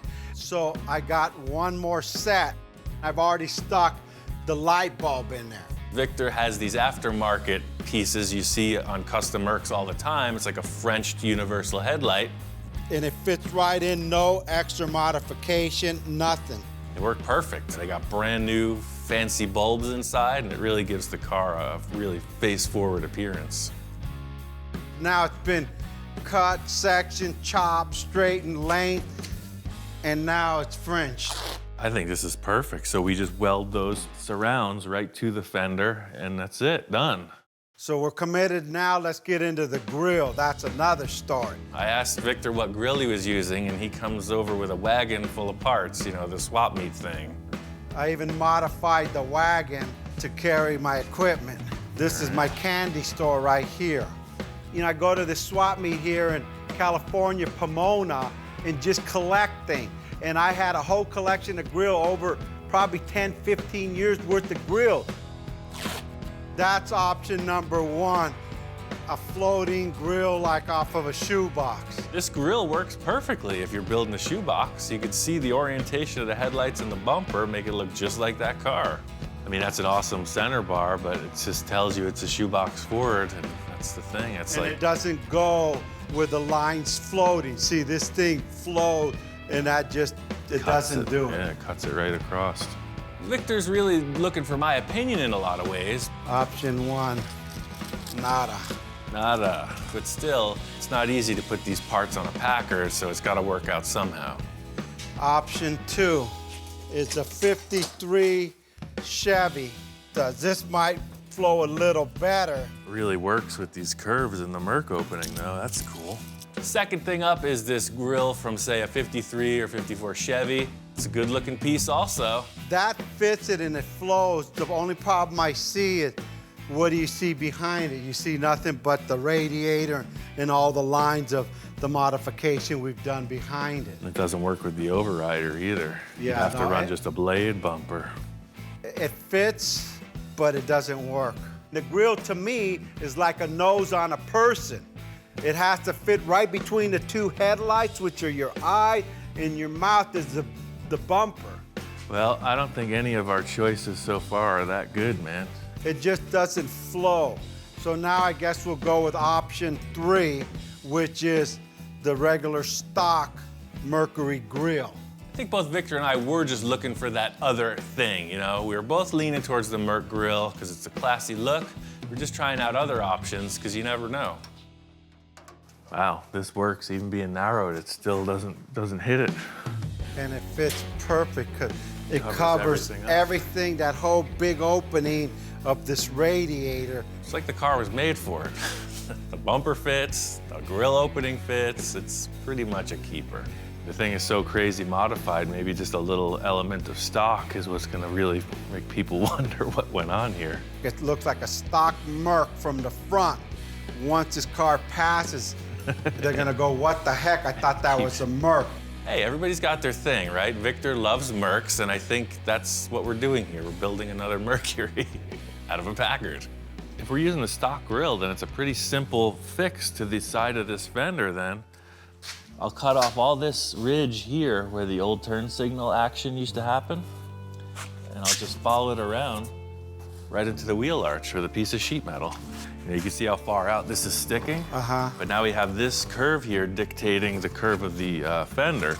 So the sheet metal, you can see, will just turn the corner. It'll go right around, and then the pan will connect through there. See, so this, I mean, obviously I'm covering up the wheel, but you see that's gonna follow this bumper right through. Pull that cardboard back for me. I want to see something. I'm just thinking about, let's finish this whole problem. Let's just get the fender put back together and move forward. Victor's like, hold on, I got a whole new idea. Can we turn the cardboard on the other side? Let's see, I want to see something. So if it's coming Yeah, in. right there. So it's gonna kind of end there, right? Can we open up that whole wheel well with a radius there? Oh yeah, for sure. That way it'll steer when it's low, because it's not gonna steer now. Victor's idea here is to radius the wheel opening. He wants to see the tire, because the car sits so low, the tire totally disappears. He loves the look of the white wall, but more importantly, for me, the idea is that it gives the tires the opportunity to steer. It looks awesome, sure, but to create this very complex shape, as well as filling in a hole, it's a pretty big deal. It's the problem with these custom cars, and with Victor, is, you know, the sky's the limit. There is unlimited potential here. Every time we solve one problem, he's got more ideas to create problems with.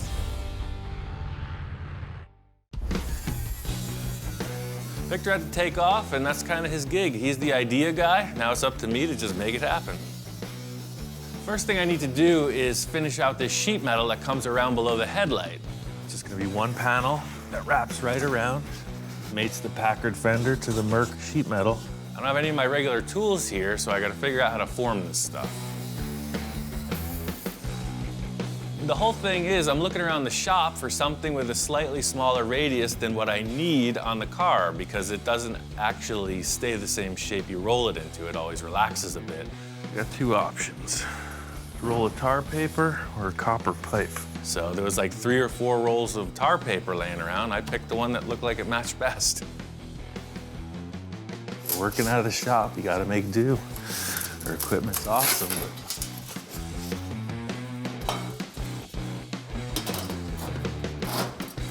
there it is. Getting this sheet metal panel in place around the front of the fender, I know it's not right, it looks a little flat.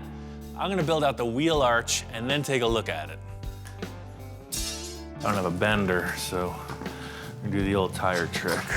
I've used this trick a whole bunch of times before I got my fancy equipment, and first thing I can think of is a Volkswagen rim, because you always need some of that, and I know it's gonna be the right radius.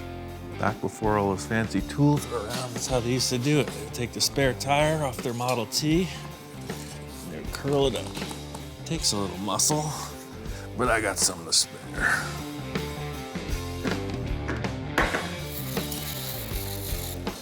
I really just figured that radius is gonna be the right one. I mean, did you see me do any measuring? Look at the outtakes. I did that to that. That's when you know you're on the right life path. Things just fall into place.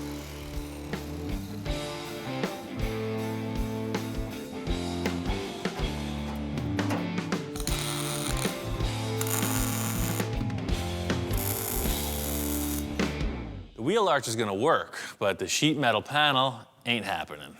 It's starting to look like a cartoon car, you know? The whole thing with this simple forming is that all it yields is a very flat shape. I'm gonna go look around. I know Victor's got a ton of parts around here. We gotta make the fender look right, and I'm just looking for other options. Back here in Victor's storage yard, I know he's had this Merc back here for a while that we've been using as the donor parts car. And yeah, now that it's revealed, I think we all understand exactly why this is a parts car. Somebody really screwed it up. Looking over the car, I could see why it was abandoned. I mean, whoever started the chop, they cut it apart pretty good. They just didn't know how to put it back together again, and that's what ruined it. I've seen some pretty rough work, but nothing quite compares to this chop top. So the parts I came over looking for aren't on it. So what I was thinking is I could maybe use this section of the fender, take this and flip it around backwards to the other side. They're both very strong, and the curvature matches the part of the Merc fender we're using. I think maybe these fenders are enough for me.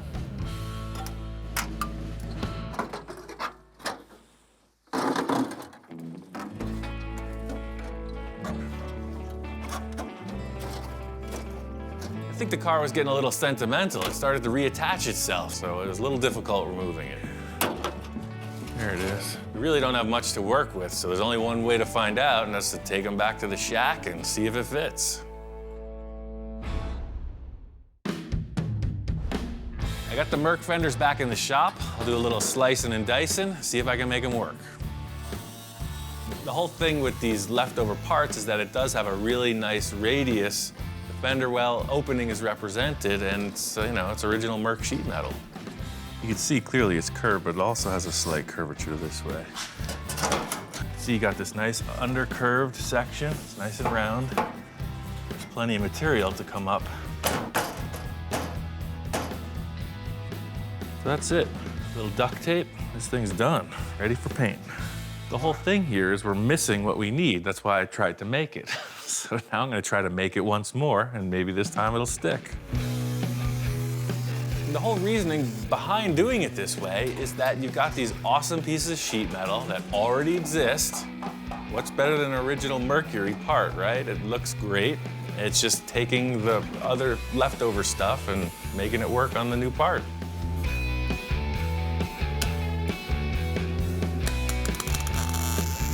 I got the piece of Merc sheet metal fit on the car. It's welded up. It looks like it's gonna work perfect, but I need to cut out the wheel opening so that the tire will steer. I started the fender opening with this round tube, so I need to continue that detail right through to the bumper. So I'm gonna continue at the radius on top and then gradually angle it forward and then turn really sharp right into the bumper. Everything here looks good. I was just finishing cleaning it up, give it a once over with the sander, and Victor walks in. Ian, how's it going? Right on time, man. I got this thing pretty much nailed. Hopefully it's what you're looking for. Look at the white wall on that thing. That's like right on. We wanted to see the wheel and tire.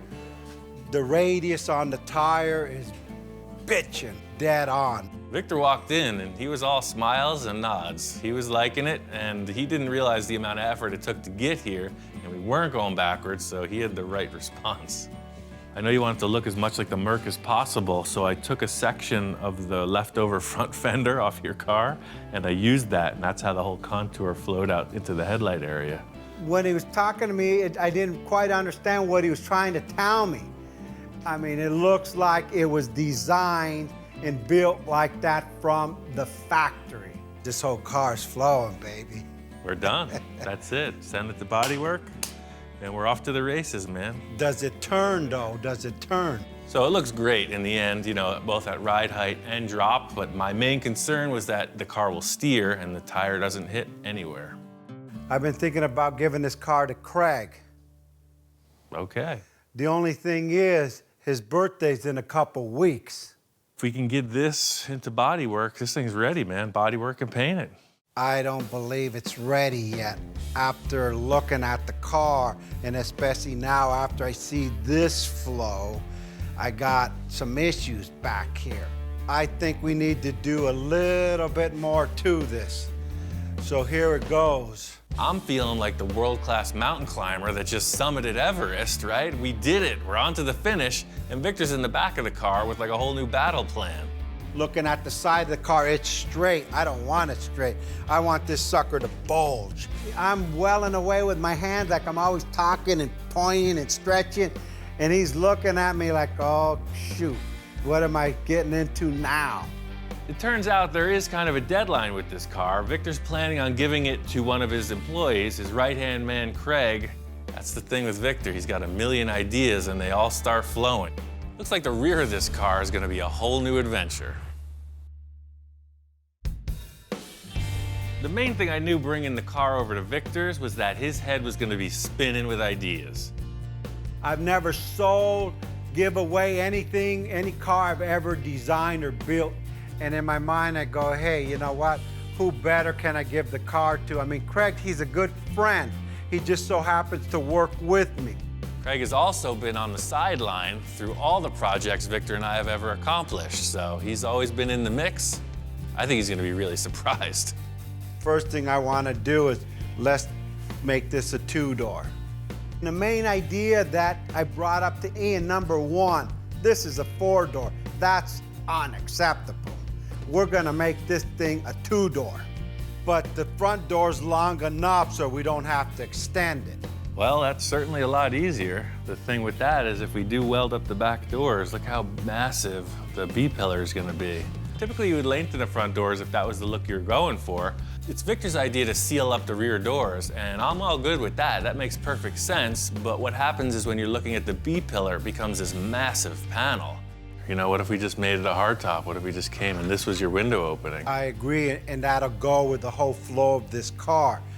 Long hood, long side window, almost like looking at a limousine. I mean, if you want to just commit to it, I can cut that off and we can get the look right now. But then it'll take me a couple of days to weld it all up. I'm anxious now. Let's start cutting that sucker. There's nothing like hitting it when there's inspiration in the air. So I'm telling Victor, this car is super strong. I got braces underneath. Let's just cut it. You'll see what I'm talking about. I've done this on a few cars in the past, and I know what this is gonna do. It's gonna give it this immense open air feeling. The side of this car is really closed off by the B-pillar and the window frames. As soon as I cut it, watch. Surgical precision. I kind of knew what this was going to accomplish, but it was really good to see that Victor was on board with it. He left it up to me to make it happen. Much like when I'm chopping a top, I'm thinking about the contour of the sheet metal and how I can reuse it to make it look perfectly factory. Just like when you do a chop top, you want to save all the contours because they're factory stampings. So this deal matches. I'm just gonna put it down there. You'll see, I'm gonna repurpose this old junk and make a custom car out of it.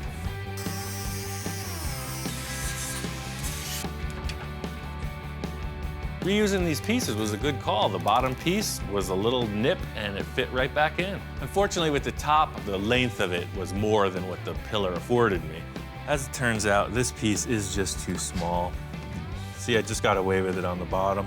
And on the top, this contour changes a little bit right here, and we just don't have the material. See, it's been welded and fixed in the other chop.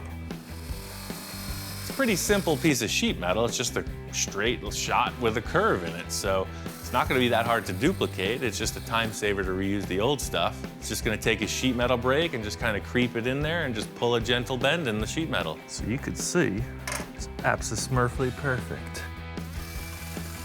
The thing is, once these weird issues are resolved with the way the B-pillar used to come out of the door, you can see it's a really straight, clean line. It's a big window, 6 foot long. I think the look is nailed. There's just a lot of detail stuff that needs to go into finishing it. I'm gonna finish the driver's side, do up the passenger side in the same way, and then it's ready to show to Victor. Two-door conversion looks great. I'm just kind of messing around putting the tires back on. Victor comes in. Ian. Hey, man. Hey, what's going on? I got these, all the windows and everything wrapped up. Got a two-door swap. Yeah, that's wow. That's right on. Victor walks in and he's all about it. I could see he's doing the pace, you know, he's walking around, doing the manager stare. He's got nothing but good stuff to say. I guess it's good. Day and night, I mean, with the pillars gone, it makes this thing just flow. I mean, the hood, the back, it's like, wow. Two-door conversion, hey, that was a natural, but to take the post off and make it, you know, a hard top, changed the whole look of this car. I mean, it's like the hood, this thing goes on for days. I got this two-door conversion nailed. In looking over the rest of the project, I think we got a bigger issue in the rear fender wells. The front we've been working on so diligently, everything's worked out good. The airbag suspension, everything worked out fine, but what it added up to was the rear fender well. I can't get that tire back on. Victor's guys have done a considerable upgrade on the air suspension under here. It made the car incredibly low, but as I'm looking at it, there's no way this tire is gonna go back on. There's just no room for it. The whole deal is, you know, when this skirt used to be on here, you take it off to be able to change the tire, but the axle will be down here somewhere. But now, even with this tire, I deflated it. There's no way I can get it through here. It's just... So the tire's deflated now? That's what I'm saying. Why would you change a flat with a flat? We didn't really notice there was a problem with the tires till we put the air suspension on it.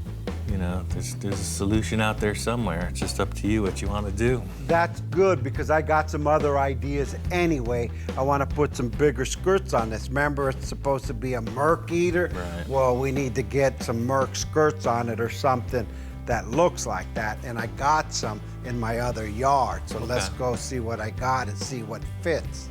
Victor is a collector of numerous car parts. His process is just seeing something cool and storing it for a later date. So I'm excited to see what he's got. It's gonna be a little field trip. This is my junkyard. I got some stuff back here. I forgot what I had. I haven't been back here. You say your in junkyard years. like there's only one. I haven't been to this part before. Yeah, this is one I forgot about. Walking over to Victor's yard, I'm seeing some pretty cool stuff that he wasn't telling me about. I recognize one of them, but there's three that I never seen before. It's like a 65 Lincoln, some kind of cool little Nash Metropolitan, and then some oldie 40-ish Chevrolet. Oh, wow, this is cool. What's this, oldie Chevy? Yeah, something in 40? 30. Yeah, here they are right here. See if this thing even opens. Yeah, here we go. Check that out. Victor's in the back seat of this car, dusting stuff off. He pulls the first set of skirts out. Well, what does that say there? 51 Merc. And there's a label on it that says 51 Merc. These are pretty raw, man. Somebody's just making these out of fiberglass. Yeah, someone out of Pomona. You know me in Pomona. Here's one that's more completed, I guess. That's what it's supposed to look like. Second, he pulls out this weird-looking pink thing. He's telling me it's a Fender skirt, but it looks more like an old surfboard or something. It's something you can modify, right? Sure, and you got a pair of these too. We'll definitely modify the paint first, but... Yeah, no, maybe we'll paint the car that color, who knows? He's pulling out a whole bunch of different shapes. He's got these other ones, kind of like a round teardrop sort of shape. Definitely for a car like the Chevy we're taking them out of. So there's a whole bunch of different ones to choose from, but nothing tells it like putting it on the actual car. The three options you have here look like they'll fit. We just put them on the car and see which one looks best, and I think we're good to go. All right, cool, let's go put them in my truck. I'm hoping that we could use one of these just to bolt on to save some time, and hopefully it looks cool and we could get on with other parts of this project. What's up with these freaking kiddie rides, man? Yeah, no, I was in the helicopter business like your buddy. Oh, right. You're doing a little helicopter I figured if he work. could build a helicopter, repair it, I could do one too. We got to put a chassis under this and cut this thing out. We're ready to ride, man. I'm always a sucker for the interesting stuff. You know, I've seen a million cars, but he's got these little, you know, coin-operated toys you see in front of the supermarket. He's got a helicopter and an airplane. Like you're 5 years old all over again. Whoa, it's a bucking Bronco.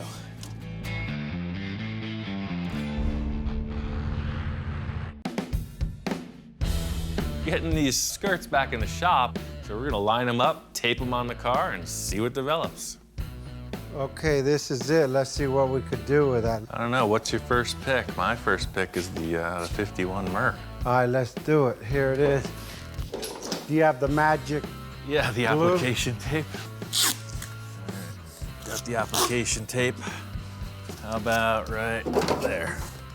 It don't have enough bulk to it. It doesn't add that other, like, element. It's, like, too flat. The whole issue with the Merc rear quarter is it's very flat, and these skirts represent that. Packard is much more curvy, so there's kind of a misalignment. We need to get something longer, let's try these other ones. Pair to fast. Next on deck is Big Pink. Proportion-wise, it's there. The shape is just another shape. It's the wrong, see the curves on the car? That doesn't got it, but I love the length of it. It just out of proportion. I like the way it steps off of the car, but that ain't the one. What I'm thinking about mainly with the second choice is that it's just way too square, you know? Victor's telling me he likes the fact that it's longer, but it's not the right shape. That's it, man. That's strike two. We only got one more. Our third choice was these kind of manufactured-looking skirts. They had no label on them. These are off of a Merc 2. The contour of this one fits to the body better than all of them, so this just might be the one. Taping them up on the car, it looked pretty darn close. Look at that, it's great. The size is there, but it doesn't flow. It doesn't match the body. It's still too small. I like the way it bulges here only. From here to here, it's done. You're done here. But this I don't like. I have my Envisioning tape? my envisioning tape. Aha.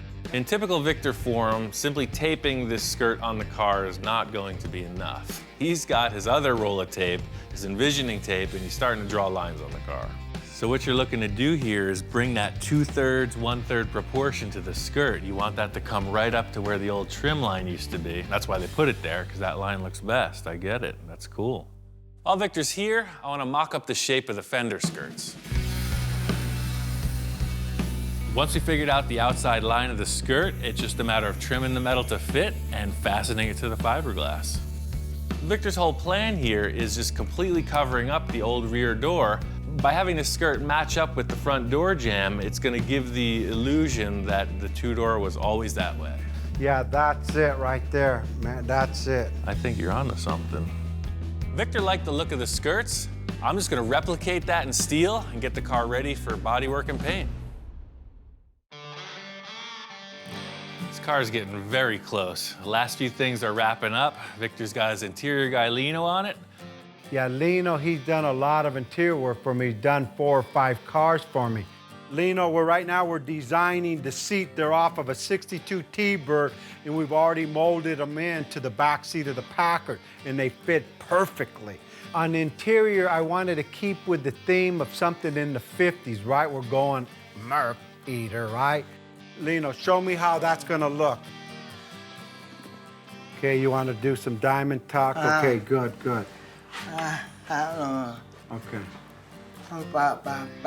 One thing unique about Lino, he's deaf. And then what about here? What are you doing here? Here's the leather. I don't know sign language, but I don't know what it is. I understand exactly what he's telling me. In fact, that guy talks more than any guy I know. Okay, so that'll be just pure leather. Okay. Okay, he's gonna do a red seam here, okay?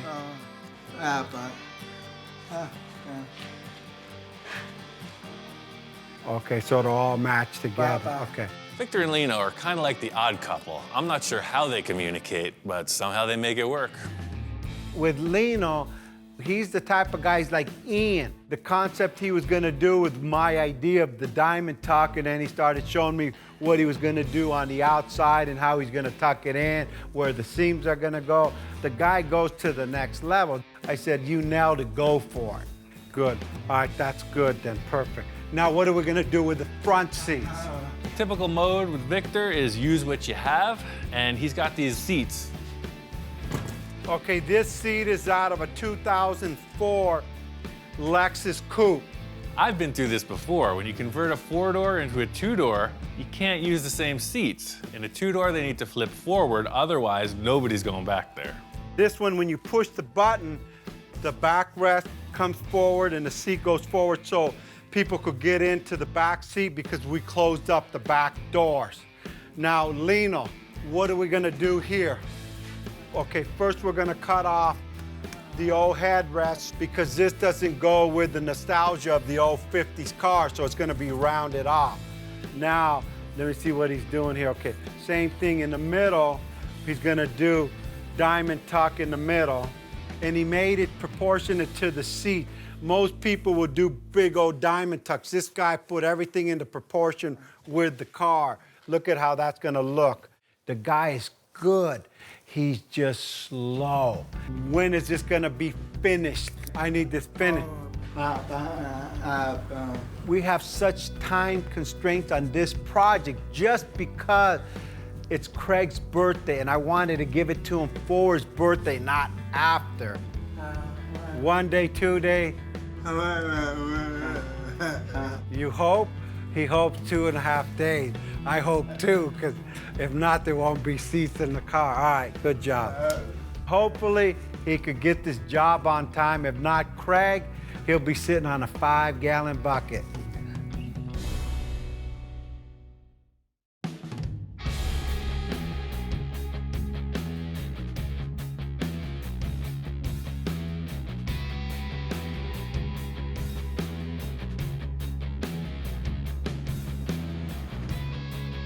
This car's done. It's a wrap. Victor's guys got it all dialed in. My favorite thing about this car is that it looks 100 miles long. It's like that cartoon you saw with the big giant gangster car. It's exactly what this thing is. It's really stretched out. It's low, it's lean, it's mean. That car looks great. I knew once I give it away, that's it, it's not my car. So I said, hey, I want to enjoy it while I can. We better take this thing for a test drive. And it drove so smooth. I said, hey, Ian, you want to drive this thing? And he looks over. And I'm like, of course. It's what I came here for. Chassis swap was an awesome call. This thing drives like a new car. The gloss paint job makes it very classy. We're driving. I said, pull over. I want to see this thing. When I stepped out and, I seen the car driving and looked at it in a wide open space, it was like, wow. I mean, this thing looks mean. I mean, like really, really mean. I could tell from Victor's response, his expression as I'm cruising by, it's exactly what he wanted to see. He's a happy camper. I looked, I said, hey, Ian, get out of the car and look at this thing. Let me drive by. I mean, look at it. I was always sold on the rear view of this. I did the chop to my preference. Victor kept that in place. The thing that really turned me on about the whole thing was the nose. The way that the Merc was modified, just a little bit, car coming straight at you looks good. I see him with his thumbs up, and I seen the guy smile. I didn't think the guy could smile. He's like, whoa, I see teeth. After the test drive, we take it back to Victor's shop. We pull it in next to his Mercs. Let it down, parked it right next to my other 2 Mercs in the garage, and she fit right in. Lino finished up the interior. It looks great. Leather upholstery, totally pro. Victor was able to get an original Packard steering wheel, and Lino modified the wheel to fit and the dashboard to cover all the existing late model stuff. It looks old, acts like new. I'm so charged up right now. I can't believe Craig is gonna get this thing. He's gonna flip out. Yeah, I called him, he's due any minute, and I told him, hey, come down, check out my new car. I just completed it. Yeah, he has no idea what's gonna happen here. It's a heck of a bonus. I don't know how Craig's gonna respond. He's a pretty cool character. It's all business. Let's see how this works out. Wow, this thing came out beautiful. Didn't that come out really cool? Check it out, man. What do you think? Wow, you guys did a great job on this. I brought you here, and I know today's your birthday, and all the effort and everything you've done, man, dude, happy birthday. That's your car we built. So this whole time, we've been building your car. I just paid you back all the effort you did for me, and that's your No car. way. Happy birthday, Really? man. Yeah. Thank you. For somebody to go ahead and do that for you, it's totally awesome. Sit in it, turn your car on, drive it. It took some time to go ahead and sink in that the car actually belongs to me. Still as I'm talking right now, I'm not believing it. Craig, man, you look good in that thing. Let me see, close the door. Are you sure this is mine? It's yours, I already told you, man. You just need the shades and you got it, man. Look at that face. A face only a mother could love.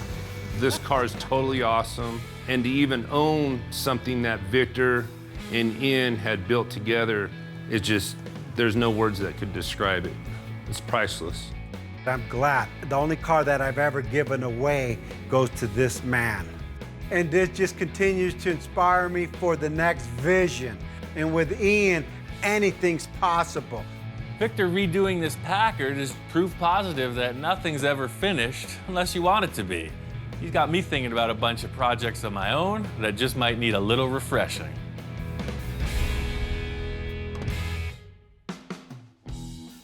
If it's done right, we could give a Merc a run for its money all day long.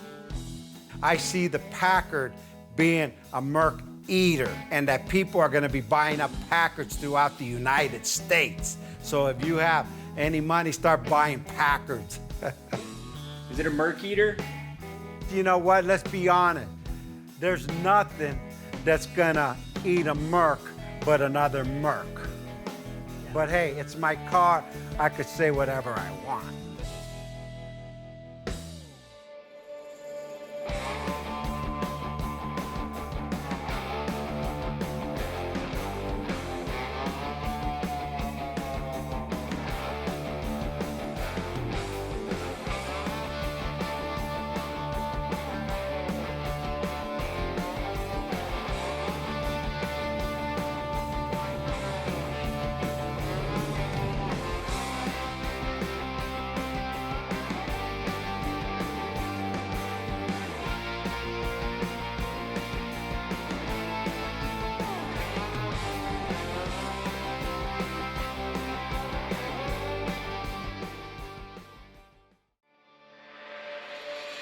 Right now on Full Custom Garage, It's this guy over here. Master Metalman Ian Roussel looks back on the best builds of Season 1. When we first started the show, I didn't know what I was getting into.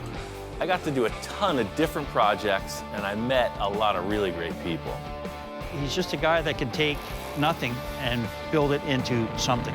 That is phenomenal in my book. So it's the typical story of somebody's project dream car that just got in over their head. And you're gonna save it. That's what I do, sir. I'm here to save the day. Hot damn, she loved it. She really, really loved it. It's way cool. I'm really glad he did this project. I didn't expect to see what I saw. With every project, I'm always trying to do some crazy stuff, you know, really push the envelope. Sometimes that gets me into trouble, but that's the fun part.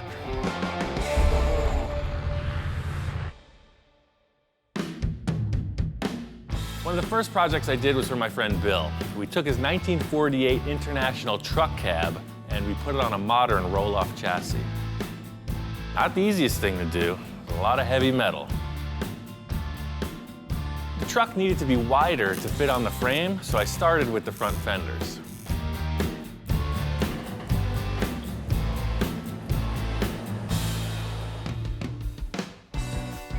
So we get this cab set up on the chassis, and it looks bitchin'. I'm really happy with it. Bill's big concern is getting access to this engine. He really likes the idea of the old school trapdoor style hood. I think we should just go bigger. The whole plan here is the nose of the truck, the hood, the side panels, the fenders, the bumper, the lights, the kitchen sink. The whole deal slides forward and gets out of your way. You want to check the oil? There's nothing stopping you. I helped out on a build of a really cool truck, showed Bill a bunch of pictures of it, and I think we could use the same formula for this, just upsize everything. We need to get this so that it's a sliding mechanism. I'm thinking like trailer hitch stock.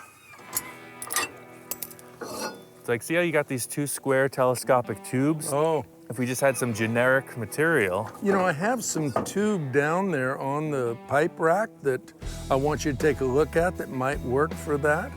That's the stuff, man. So my idea for the sliding tilt nose, I got this trailer hitch receiver stock, and he has the interior section for that. See, it's different than the standard stuff because it's got rounded edges.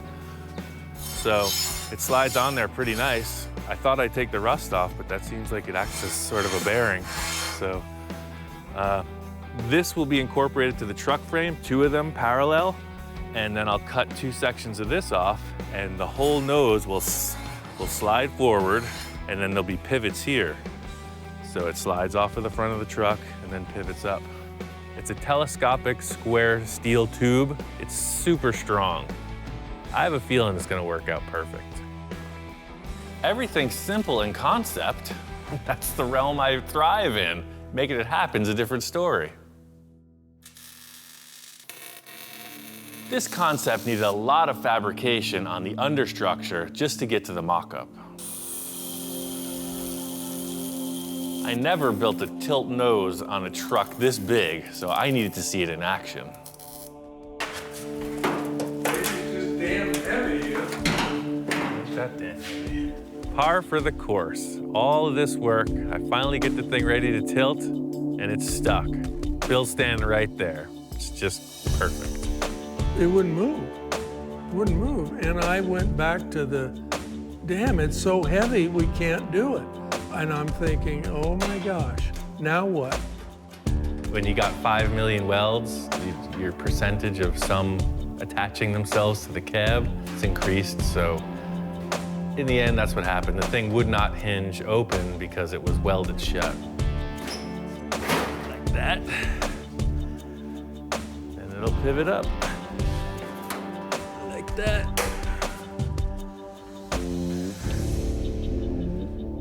There it is. You got a tilt nose. It is just awesome. Really cool. Everything I hoped it would be. I was going for the KO, but I hung in there. I was bobbing, I was weaving, stuck in, pulled it off. A lot of blood, sweat, and tears by that young man right there. In the end, the truck worked out great. The thing I like most about it is the front view. Obviously, we know the fenders are widened, but you don't think that when you look at it. You just think, what a frickin' big truck. There's not one thing I would change on this truck. I love everything about it. A lot of that is due to Ian and his persistence and his fabrication. It's a multi-functioning truck. It'll function as a flatbed truck, a dump truck, a van, does everything. Bill's truck turned out to be one of my favorite builds. The biggest satisfaction comes from the fact that it's a real working vehicle, and that's cool. Another project I did was a super custom 1964 Bug. It was based off a toy car someone gave me. One of the coolest custom pieces was the headlights and mounting brackets. These headlights are pretty crazy. They're actually pieces of spun aluminum that I found in the scrapyard. So I really made this whole unit. I had some glass lenses, and I made everything else. They're seal beam bulbs that I glued in behind these antique lenses. So they're 12-volt high-low beams.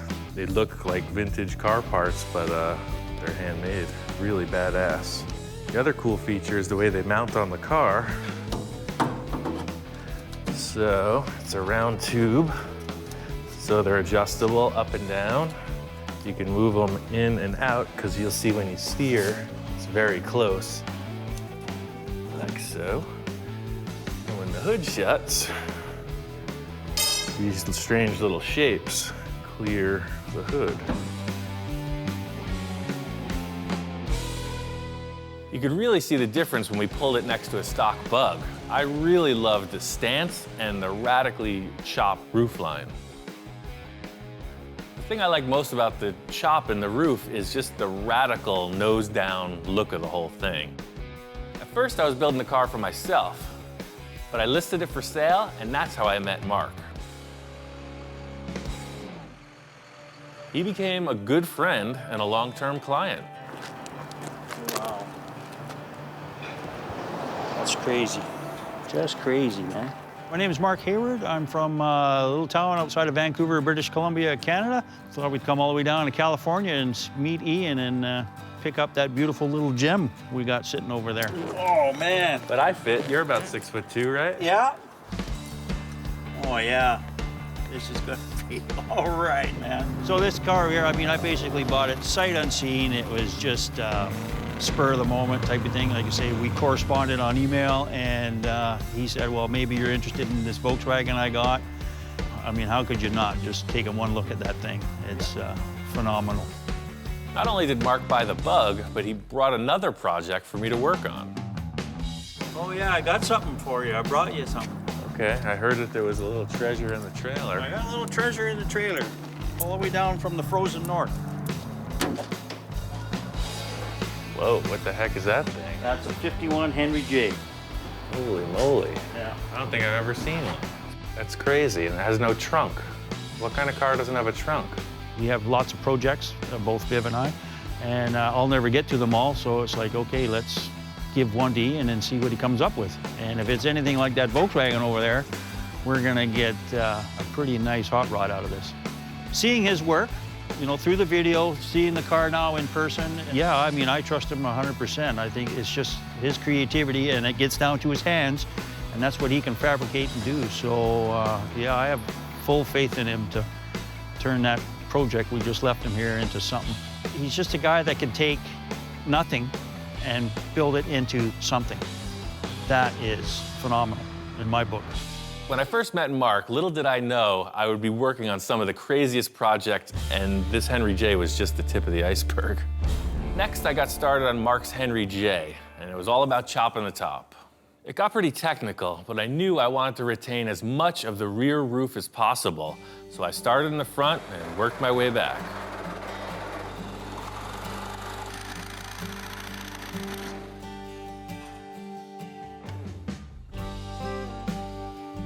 I got the A-pillars all finished off. I'm committing to this chop. That's the height of the roof. I wasn't looking forward to cutting this roof and making it wider, but I think I'm gonna have to. I started looking at it, and I found that this drip rail was actually tapered. So I think I can use this to my advantage. It looks like the drip rail is straight all the way through the door, and then right at the B-pillar, it starts to taper in. So if I was to attach the B-pillar, trim it, and pull the rear of the roof out, it'll go straight right back through. It'd be easier to cut the drip rail off, but by leaving that, people are gonna think it's a stock part, and then they're gonna start wondering. So that's what I gotta do, cut the whole roof, lengthwise, back to front. I thought this chop was gonna be a walk in the park. I told the client it was gonna be like the VW Bug I made for him, and that was easy. Oops. You never know what you're gonna get into. The only way through it is to keep moving forward.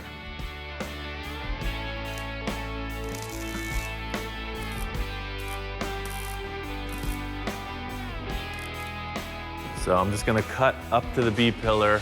I'll probably do a little relief cut on the inside and see if I can just twist it a little, but I have a feeling I'm gonna have to go all the way to the front. This is the thing I'm unfamiliar with. I'm just feeling it out. I'm gonna make a relief cut on the inside of the structure and then just zip the sheet metal open and see when it moves.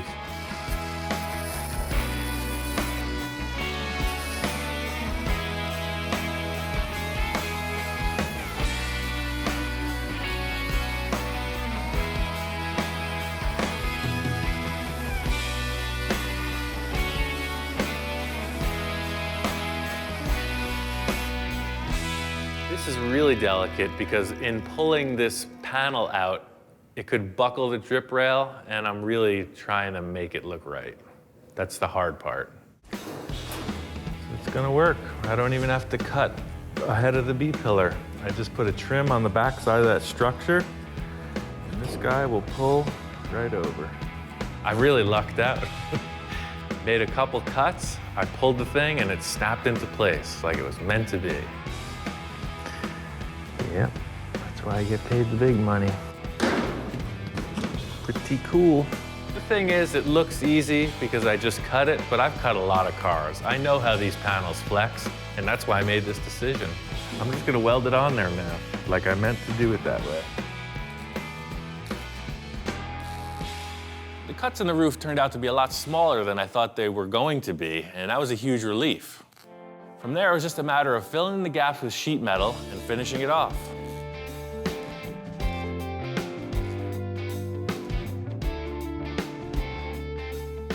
This kind of work is really tedious, but it's the end results that really show what the effort was from the start. I think the end result with this chop was that it's very subtle. Could have gone really radical. It looks good from every angle, and that's what I was really trying to accomplish.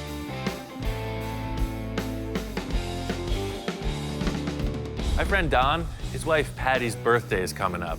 He wants to get her something really cool. Her family has a long history with dune buggies, so he's thinking about putting together one for her. It's going to be a total surprise for her. Growing up, her dad had a Myers-Manx when they first came out, and my wife had a lot of good memories with that dune buggy out at Pismo and some of the desert areas with that. Don is a car fanatic. His wife is a little more conservative.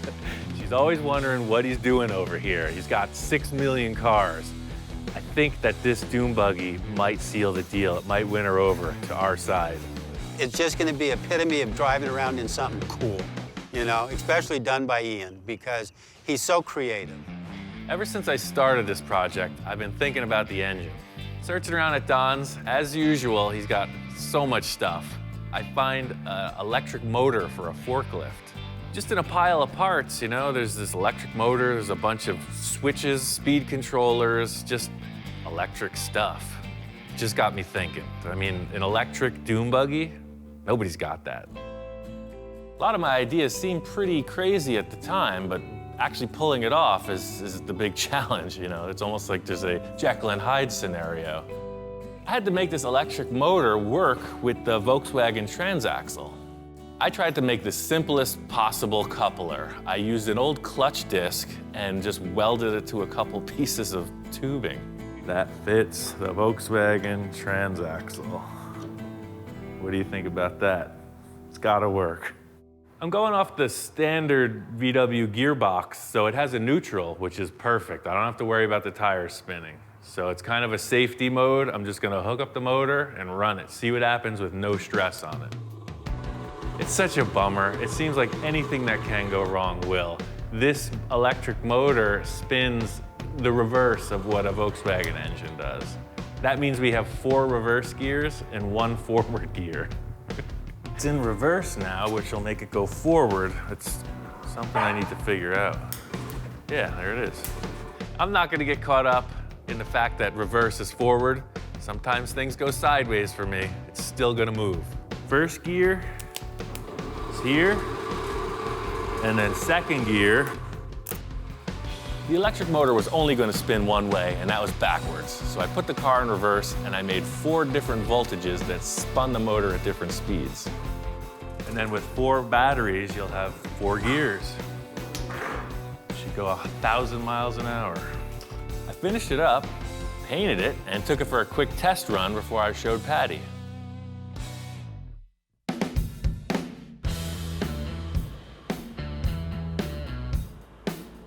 And it cruised great. I think it came out pretty cool. I couldn't wait to bring it to Patty and see her reaction. And here is your birthday present. Oh, I like the red. Hot damn, she loved it. She really, really loved it. It's way cool. I like that it's sparkly, and I like the red. The pinstripes and everything on it is really cool, draws a lot of attention. It's way cool, I like it. I think my favorite thing that Ian did with the car is going electric with it. I think that is just way cool, and it shows how talented he is. It's really cool to drive. It's a lot of fun. I love it! The cool factor about this whole build was that Patty's family was into dune buggies. I mean, for years, like old school when the thing first happened. So to restore this original survivor and give it back to her, it's like it came full circle.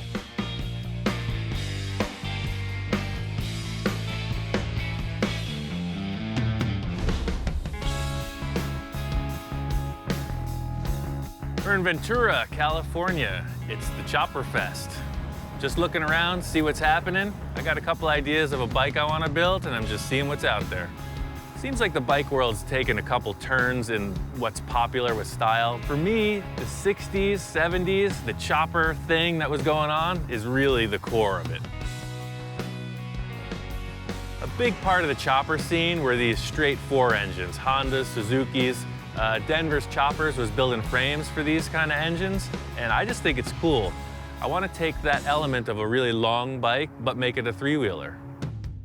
Trike conversions have always been popular for motorcycles. It's really hard to get style into this 3-wheel design, and I'm just gonna push my skills and try to make it happen.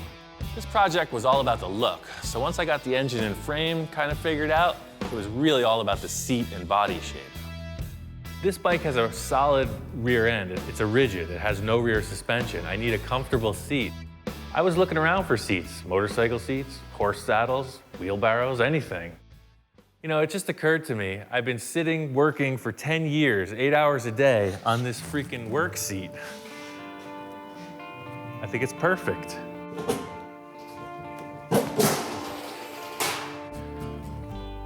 I want the seat to be right on the axle. As soon as I put it in place, I was like, wow, it's low back, really wide. It's perfect. With the seat in place, I wanted to start building the fenders. Here is an improvised arch maker. I need to create a radius around those tires. There's a lot of ways to bend tubing. Sometimes I just do it primitive. It works for me.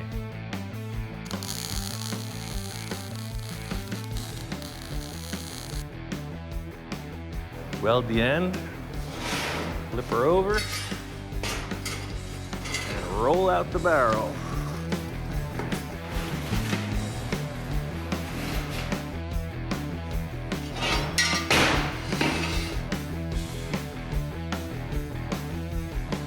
This rim made the ring too small, so I'm just gonna stretch it out on this tire. It's always easier to open the arch up than to try to shrink it down. So the idea here is to get this to be about just a ½ inch or an inch off of the surface all the way around the tire, kind of like here. So all you do is just start to beat on it.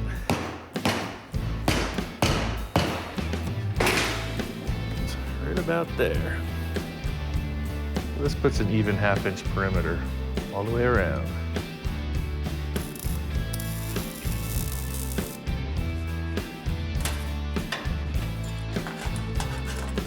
You can see it swings down and then out and then back around, and it's all one panel.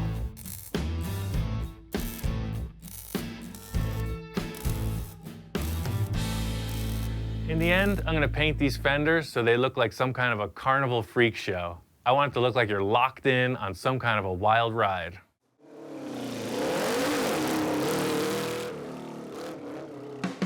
The whole thing with this is to look like a giant toy.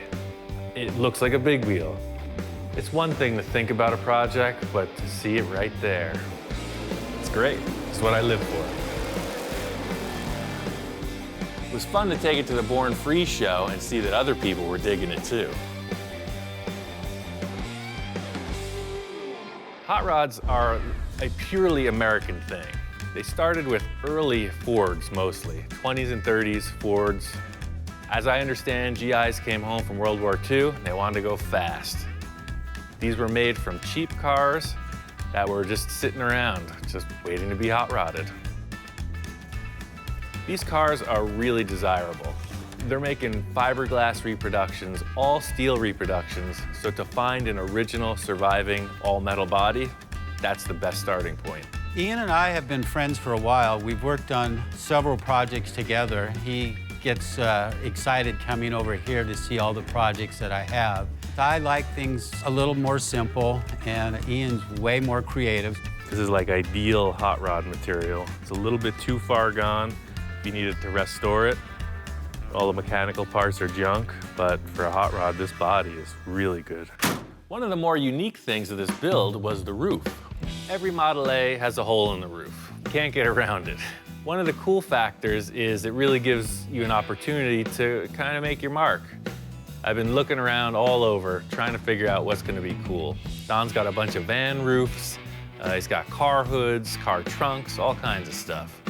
Looking around, I come up on this Mustang hood, and it's pretty thrashed.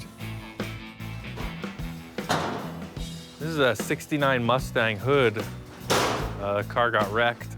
I cut it out about the same size as the roof opening in the Model A. It's got a neat crease down the center, and it's worthless as a replacement hood.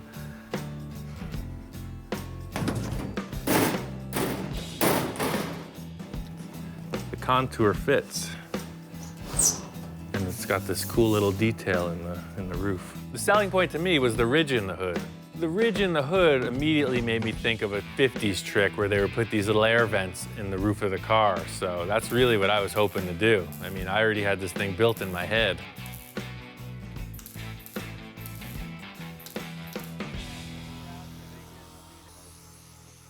When Ian was gone, I went ahead and I got some LED lights. In my absence, the hood scoop, this great styling element, has become a third brake light.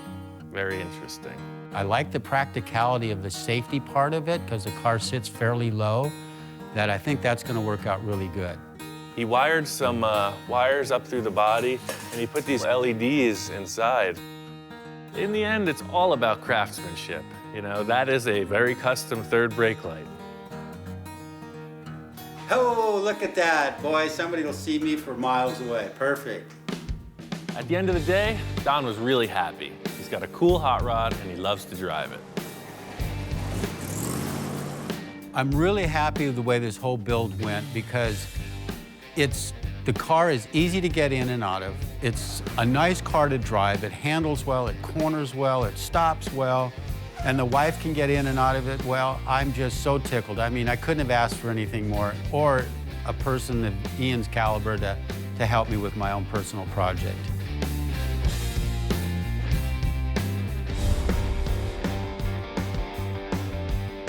The whole thing about 50s customs is the style, the flow of it, the silhouette. It's really an artistic thing. What most people are trying to do with these cars is make them look better than stock. Everybody has their opinion, and that's why no two cars are alike. My friend Bill had a '55 four-door Oldsmobile. The initial idea was to freshen it up a little bit, but of course, as things went along, it got a lot more involved. First, I chopped the top, and Bill really liked it. Seeing the roof 3 inches lower, I know I nailed it. But standing around looking at it, it just needs something else. I've already gone this far with the chop. It's a great-looking car. I think its value has increased. If I go for two-door conversion with the chop top, this thing is solid gold. Ian now wants to turn this into a two-door. I really don't want this to turn into a big, huge project. I said to him, if you can do it in one day, great.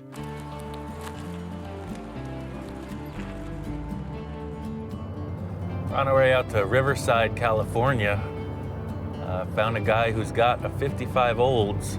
It'll be perfect for this four-door to two-door conversion I'm working on.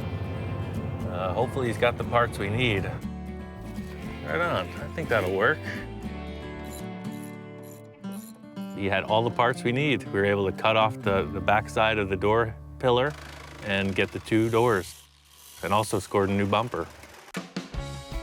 These doors were a lot longer than the original front doors, so I needed to see what it would take to make them work. Four-door to two-door conversion, it ain't easy, but I gotta do it like right now. I just gotta prove to Bill that this is gonna work. Fortunately, I got the door jamb from the parts car that matches these doors. I know some of the dimensions are a little bit different, but I think I can pull it off. A couple bolts and the door fit. If this door didn't fit, I think we're going back to a four-door. I just assumed it would fit, and we lucked out.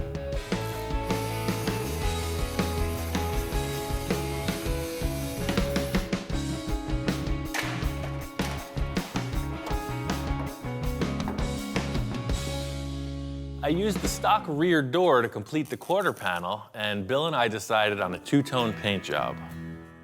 This car just needs something to put it over the top. I called my friend Scratch in. He's the best pinstriper I know. I think he's just gonna finish this car to perfection. You know what? When I first saw the Oldsmobile, I'm walking up the hill to the shop, and the Oldsmobile's sitting there in the middle of the shop space, and it just kind of brings me back. It's very nostalgic for me. I like that they hadn't changed the grill or anything just yet, and then they chopped the roof, so it already it has that look of, it's kind of fast, but it's elegant. Don't mess with me. Scratch really likes Oldsmobiles and traditional customs. I knew he'd be perfect to pinstripe this thing, but Bill was a little skeptical. What's your thoughts? I'm thinking kind of conservative, probably by your standards. Well, I'm super conservative. I know that's hard to believe. It is. It's actually really hard to believe, but it's this guy over here. He's the wild man. Scratch just explained what he had in mind, and Bill was totally on board. Oh, a lot of people don't know this, but pinstriping actually was an art form that was made up to cover up bad bodywork. So striping's always in the same places, in the front of the hood, in the middle of the deck lid, and that's where the emblems and stuff had been shaved off, and then over the headlights and over the taillights, because that's where they would French the headlights or French the taillights. But later on, custom bodywork was taking so long, people would have their cars at their shops for so long that they're like, let's just get a stock car, lower it, and do a panel paint job on it. Like, has a stock original paint around it, we'll just tape it all off and spray another color, or we'll tape it all off and just do striping around it. And that's basically what we're doing. I really like the pinstriping. It's subtle, but it came out great. Got the car finished up and on the road, and Bill was super happy. You know, with Ian, every time I get him on board, none of these projects are simple. This was a huge, big undertaking. This thing was really rough, and he did a marvelous job on it. Just take a look at it. He really walked the last mile on it. I love the way this Oldsmobile looked when it was finished. It was pretty classy, nothing too crazy. Always cool to see a nice old car on the road. This next project was one of my own. It's a 1949 International Harvester Metro van. It's a delivery truck that I put on a modern pickup truck chassis. This episode was all about the interior. I've done a whole ton of work on this van, but for any cool custom van, it's all about the interior. And if you want to have a party in here, this stuff ain't gonna fly. I gotta fix it.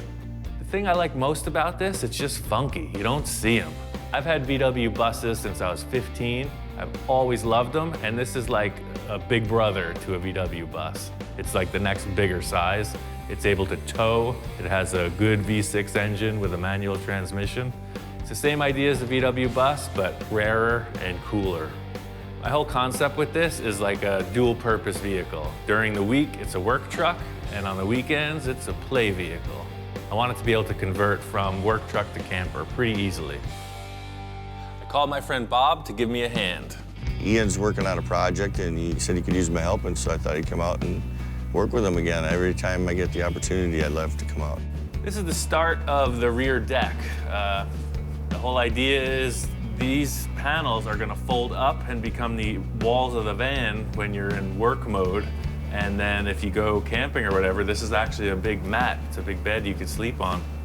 I'm gonna work on fabbing up the structure out of angle iron. I came up with some material that could act as hinges, so Bob's gonna build the hinges and I'm gonna build a frame. This is a really simple barrel hinge design. It's just a solid shaft that fits inside of a collar. Bob's just cutting a bunch of blank pieces and making sure they pivot right. Since we're fabricators and body men, we don't like to go to the store and buy hinges when we can make them.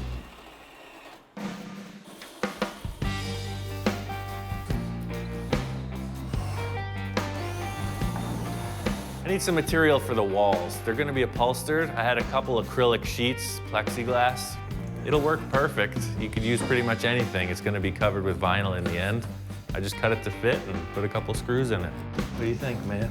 You need a couple bean bags, a few bongos. Cooler full of ice cold beverages. I really thought about how this was gonna work, and I decided by butting this frame up against the door jambs, when I lifted them up, they were gonna clip into place, and it worked.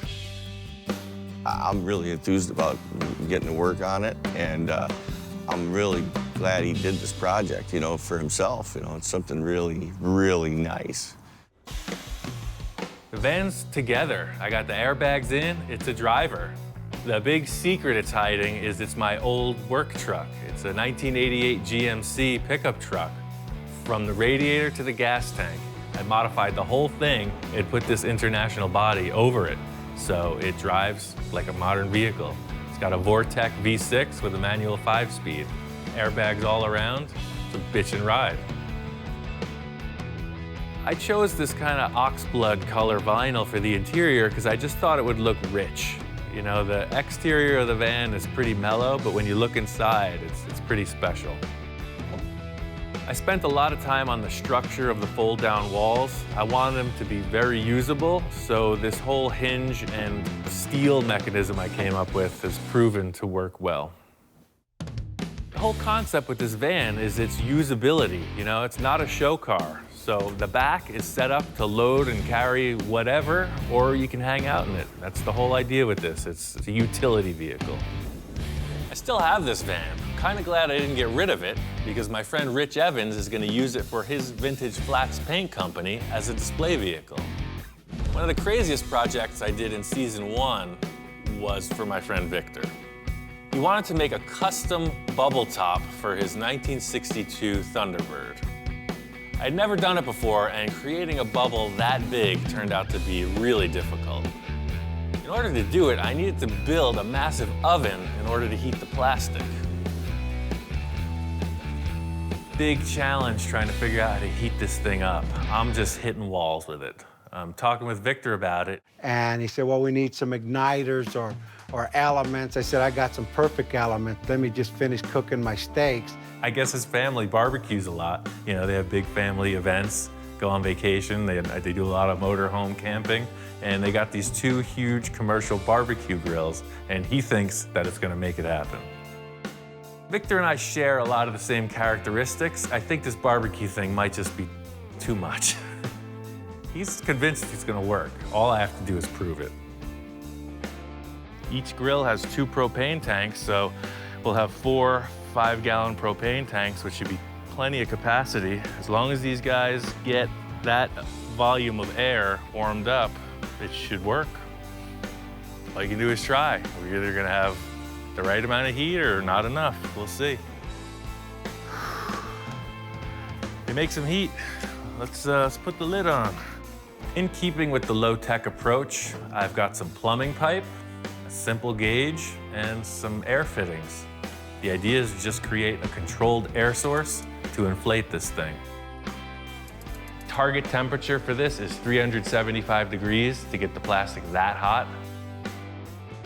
I had the idea that this laser thermometer would be a perfect way to check out the temperature, and yeah, the readings are consistent, it's heating up, and it seems like it's gonna happen. Pretty weird. This huge sheet of plastic, as it heats up, is starting to deform. It's getting like all wobbly looking, and just putting a little bit of air pressure in it. Ian just strategically putting the air in and heating it up, and I walk up out of coming from a project that I was on, and I said, Ian, crank it up, let's take it to the limit. Yes, Captain, taking it to the limit, as requested.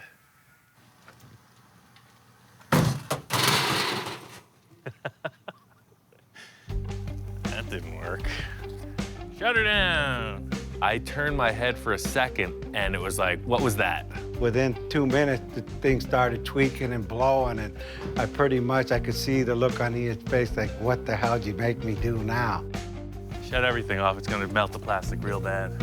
I quick turn around, peeking in the hole, I can't even see what's going on. I'm seeing sheet metal. I don't know what's going on because the whole thing appears to have collapsed. The whole thing's collapsing. I don't know what to do. I stuck my arm back in the oven to hold the thing up and kind of get a look, and it's just destroyed. We gotta lift the lid up and see what went wrong. It looks like the metal and everything tore right out of the roof of the box. It tore off the lid. So we actually damaged and warped the first mold. I said, you know, just crank the pressure on it. That was the wrong thing to do, but hey, it's a good story. This thing was twice as big before this broke. So what happened was we lost air pressure and it shrunk. What a bummer. To most people, this thing looks like an utter failure. I'm gonna work through it. After it got destroyed, we rebuilt the mold and made it a lot stronger. Typical Victor style, he wanted to push the whole thing further and make an entirely new shape. The good thing is this is working just like all the rest. The heat's even, the thing's inflating, it's looking good. Oh, the front, look at this, amazing. We're there. I can't push it anymore. I'm gonna raise it up. It's the moment of truth.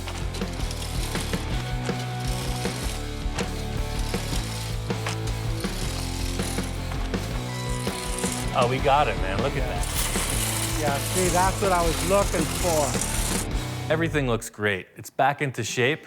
The whole idea is to just cool it off, raise it up out of the box, and unclamp this beast. I took this 1/2-inch MDF board and created a series of templates off of the bubble Victor liked most. I spaced them out 8 inches apart, made a whole bunch of support to withstand the pressure of this bubble pushing against it, and fastened it to the backboard. Getting the buck off of this thing really revealed that it was a successful idea. This was uncharted territory, and the result was ideal. It's pretty crazy. But the real tell is going to be how it fits on the car. That's what this is all about.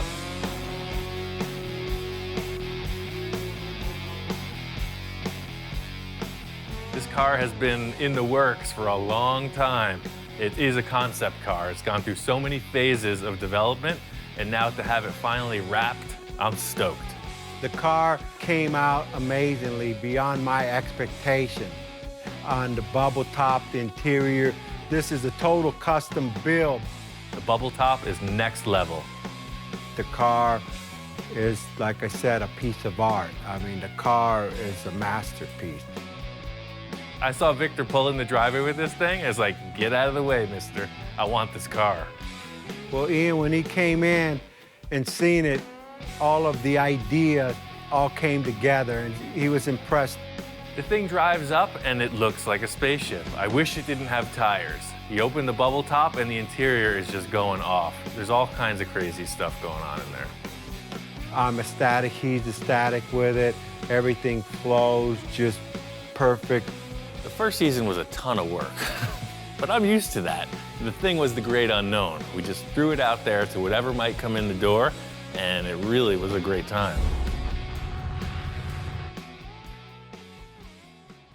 A little behind the scenes thing in season 1 was that I got my shop inspector, got my #1 dog.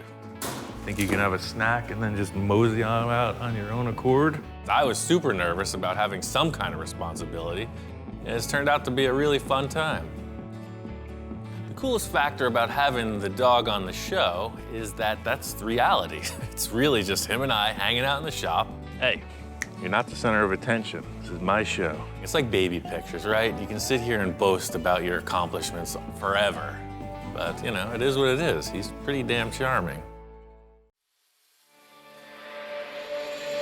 Right now on Full Custom Garage, Master Metalman Ian Roussel does the unthinkable. I got a show car, and it's just not up to par. Ian's got a plan and brings together the A-team to make it happen. I think this is gonna really get taken to the next level. What other level are we talking about? You don't get this at your local auto parts store. Yes! Everything inside me just freaks out. A bubble top. Are you kidding me? This is really how I want to work, working with an artist, trying to translate his drawing into 3-dimensional reality. That's what we're building.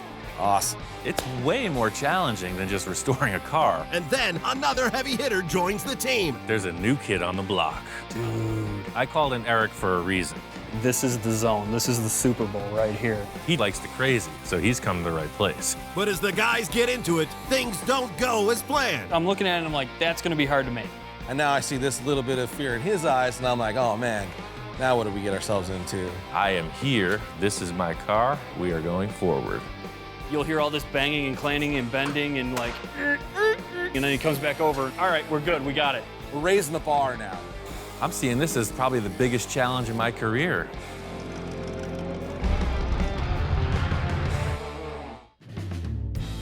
Called up my friend Johnny Jalopy. I've got a new car project I'm starting, and I really need his help. Hey, what's up, man? You returned. I returned. Howdy. I don't really know what the heck I'm doing here, but I'm expecting to walk in and see some old car or some sort of parts laying on the ground, kind of the way he always starts a build, and there's nothing there. So I'm like, okay, what's going on? Been a while. Yeah, what's up? Well, you know, after that crazy car we finished last time, right? I was thinking I gotta have you on board. Thank you. I was thinking I gotta have you on board for another project. Okay. Man. I really want Johnny to come back to the shop. We collaborated on a project about a year ago. Johnny drew this really radical cartoon hot rod Volkswagen thing, and I knew I could build it. I got a plan, but I'm gonna need Johnny's artistic talent to move forward on this new project. What's up? Well, I got something under that cover, and I wanna talk to you about it. Ah, what's under the cover? This car's been sitting here in the corner of the shop for a while now. So as he starts to slowly pull the tarp off, there sits the Space Junkie. This iconic, badass car that Ian has created. I've seen it in pictures. So, exactly. Holy cow, man. So it's kind of in deep, cold storage. It hasn't gone anywhere in years. And you want to change it. What could you possibly want to do to it? Well, let's pull it out and give it the once-over. This car is a 1931 Chevy. It's a radical departure from your restoration and even more from your typical show car.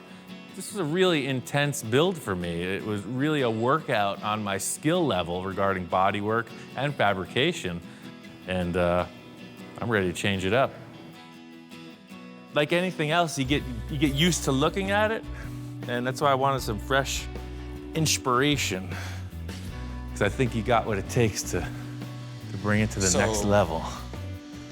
You're talking, obviously you can't, it's definitely chopped as much as you could chop something, and it's stretched as much as I could think you'd want to stretch something. So what are you thinking, like new wheels or another paint job on it? Or? I want it to be completely revamped, not just a simple paint job. I mean, all the way. You're not satisfied with I'm not satisfied. It's got to be different. That's exactly it. And he's like, yeah, no, I'm done with the whole thing. There's some cool things about it I like, but for the most part, I'm kind of over it. And I'm still like, how can you be over? I'm not over it. I'm still kind of in shock, like, I don't know where we're going with this. I can't imagine what we could do to make it cooler than it already is, but I'm in.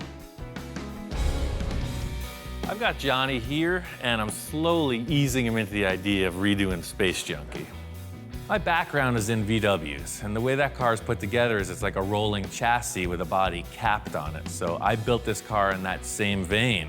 The nose detaches independently from the body, but they both lift off the chassis that is completely drivable without either. I mean, first of all, let's just take the spinners off. Spinners from the start were a gimmick. It was something to make people laugh. It was kind of cheesy. It was a direct reflection of the whole trend of the spinners at the time. It didn't start the trend I thought it would, so. You thought it was gonna really take off and you were gonna start taking some orders? I mean, come on. It's a 100-year-old wood spinner. It's like, it's wood, you hear that? It's freaking awesome. Spinners are just the tip of the iceberg. So this nose is undone. It kind of shifts up and forward. Let's take it off. The nose of the car is very easy to remove. 4 bolts, and that really reveals the work that's gone into the chassis and suspension. So see, look what's going on under there. There's Even that looks cool. That's what I'm saying, there's a whole different story. I mean, now look at the engine. What a freaking wild setup. Holy cow. You don't get it with the hood on. Dude, look at all this detail that was really kind of hidden. I get what you're saying now, that it really kind of hit some coolness in it. He spent time and made these really cool body panels for this car, but the true talent of Ian is all the stuff that was covered, the whole chassis work and the way the front suspension's set up and all these really cool, intricate details that he had done were all hidden underneath his body. You know, I'm thinking, and he obviously was thinking when he built it, is here's the cool part of the car. So how much time did you have in this, Ian? I mean, I've worked on this car for over 5 years. Not full time, but every minute I could give it. So that's why it's so developed. It's a pretty good accomplishment. I can't wait to take it apart. So it makes all the sense. 5 years of your labor of love. Let's just toss it. Toss it, man.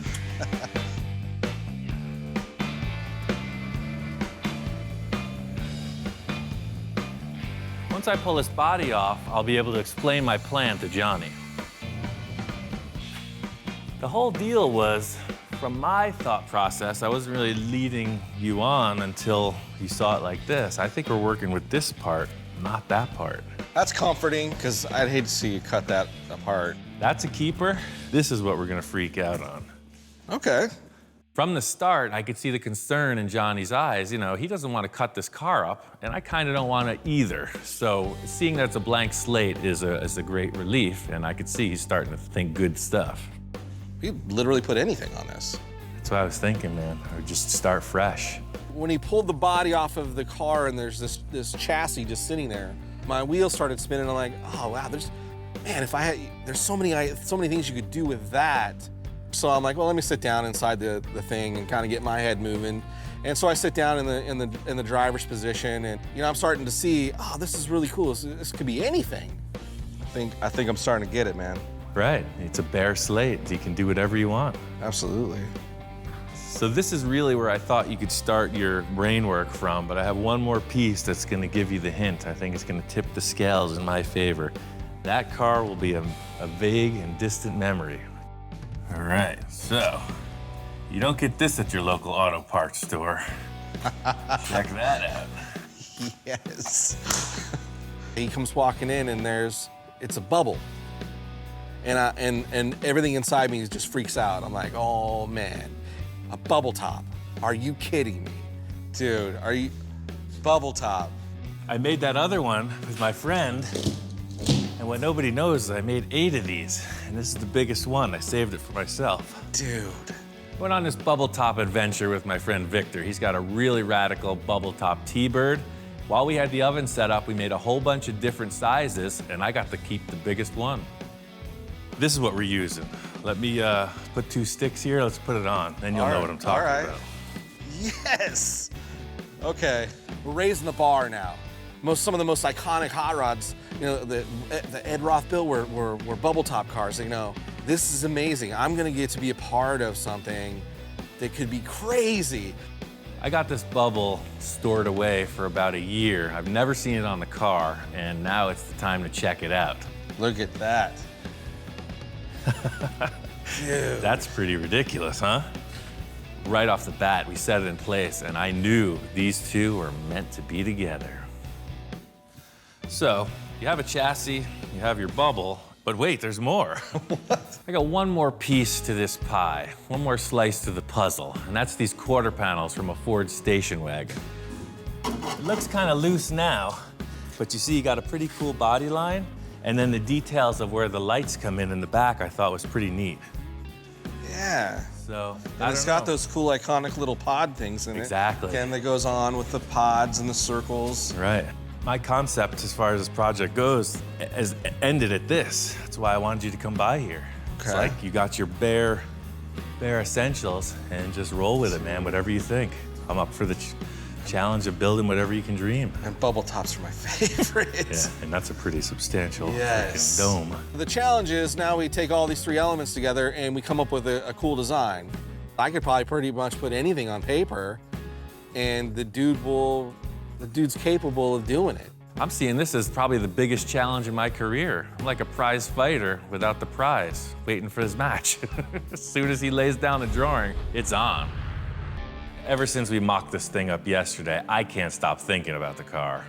I'm hoping Johnny is as enthusiastic as I am, I really hope he did his homework. You've got pictures. Aha. Actually, I didn't get a ton of sleep, and the car had been on my mind all night, so I had to get stuff down on paper. So the first drawing was like a real basic, you know, not really adding a bunch of elements to make it drastically different, but taking all the pieces that Ian had said were the must-haves and putting them in there. But again, I added one crazy element because I couldn't help myself. It just wasn't as much me. So I popped out another rendering that was a little more radical. So I hope Ian likes them. What's up, man? I couldn't sleep. Me neither. We made a mistake by putting this together so quick. I can't stop thinking about this thing, man. It's like I want to get to work right away, but I wanted to see what you got going on. Okay. The first drawing he shows me is very representative of the parts we have, except there's some kind of a weird fin on top. I mean, what the heck is on the bubble here? It's like, what is that? I just, crazy idea of this like mohawk. You said take it to the next level. That is, man. Right off the bat, this is exactly why I asked him to come here. You know, something I wasn't even thinking about. He's already got a line on it. I think that's a keeper. However that thing translates into the final product. So Ian seemed to really like that first drawing, but I knew the second one had a lot more of me in it, and I was excited to show him that part. And then that kind of popped in my head. Oh, dude, that's the move right there. Johnny's second drawing really nailed it. 3/4 front view, absolute proportion-wise, what I would consider, yes, that's exactly what I want. I'm freaking building that car. This is the keeper, dude. I think if you can put that mohawk on that car, that's what we're building. From the start, this car was like inspired by a lakes racer, a very long wheelbase and low profile. And that was the difference in his second drawing. The first one was very tall and cartoony, and the second one just nailed it. It looked fast right off the page. So the whole thing with your drawing is, you know, this height here is showing almost equal with the top of the dome. You know, I'd say that the car would be no taller than this by the proportion of the drawing, wouldn't you think? The roof of the Space Junkie was no higher than that, right? Even lower, right? There was just enough room for the sunroof to coil up above this element, so it was probably about this tall. So that is kind of proportion to kind of what I drew. Ideally, yeah. We mocked up this bubble yesterday. It looked great because we had nothing to compare it to. As soon as I'm comparing it to Johnny's drawing, I could tell it's way too high profile. We got to remedy that. So I think we got to cut this bubble, man. That's the most aggressive way to look to it. As awesome as it is, we got to cut this thing. A quick reaction to as soon as I showed him the drawing and the low cut bubble, he was like, we got to cut the bubble and see if that's going to work. It's almost 10 inches. It looks like if you're coming up with a hard measurement of 9, we could trim 8 inches off this safely and just take another look at it. Which freaked me out.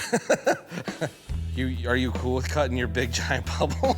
Well, that's what we're here for, man. That's why I asked you to come here and do these concepts, because I'm open for the adventure. Let's cut this thing and see what we can do with it. I just cut apart my prize show car. A freaking piece of acrylic ain't no threat. To remedy this bubble, we're gonna cut it. Johnny and I settled on taking 8 inches out of this bubble. It's not really something I'm looking forward to doing, but it's gotta be done. You just can't go down to the local auto parts store and grab another bubble. So now here he's talking about, you know, cutting this thing down and making it smaller, which makes sense, but still I was super apprehensive and I don't know how we're gonna do this. So, I got a delivery of all these sanding discs, and they measure 8 inch on the box. No way. Let's set them up.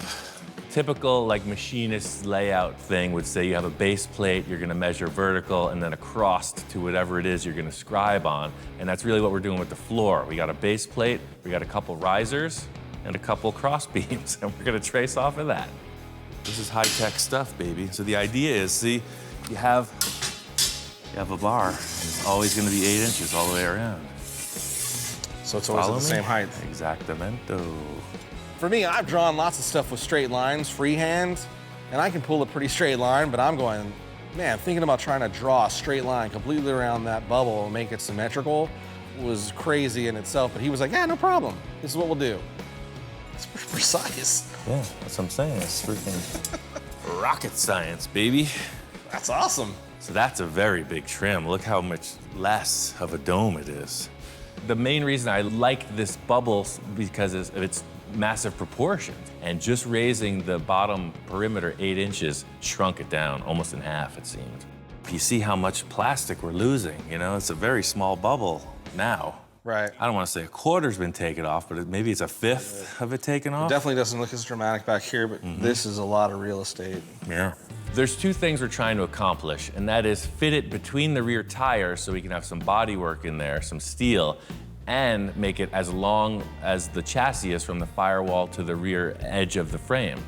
By cutting the bubble as small as we did, we had taken out the length of the bubble to ensure that real extended, long, dragster look. We needed to keep the length. So what if we took this and raised it? Did this? Then it's a very long, narrow bubble now. I see, so you're almost changing the rake of the the rake of the bubble, yeah. Let me draw a line on there, let's see what we got. Wow. Yeah, it's totally different, Look at totally that. different dome. Well, once we got it marked, that's it. It's okay, we've made a decision. Now what do we do? Are we gonna stick it or are we gonna decide again? Give it one eyeball approval.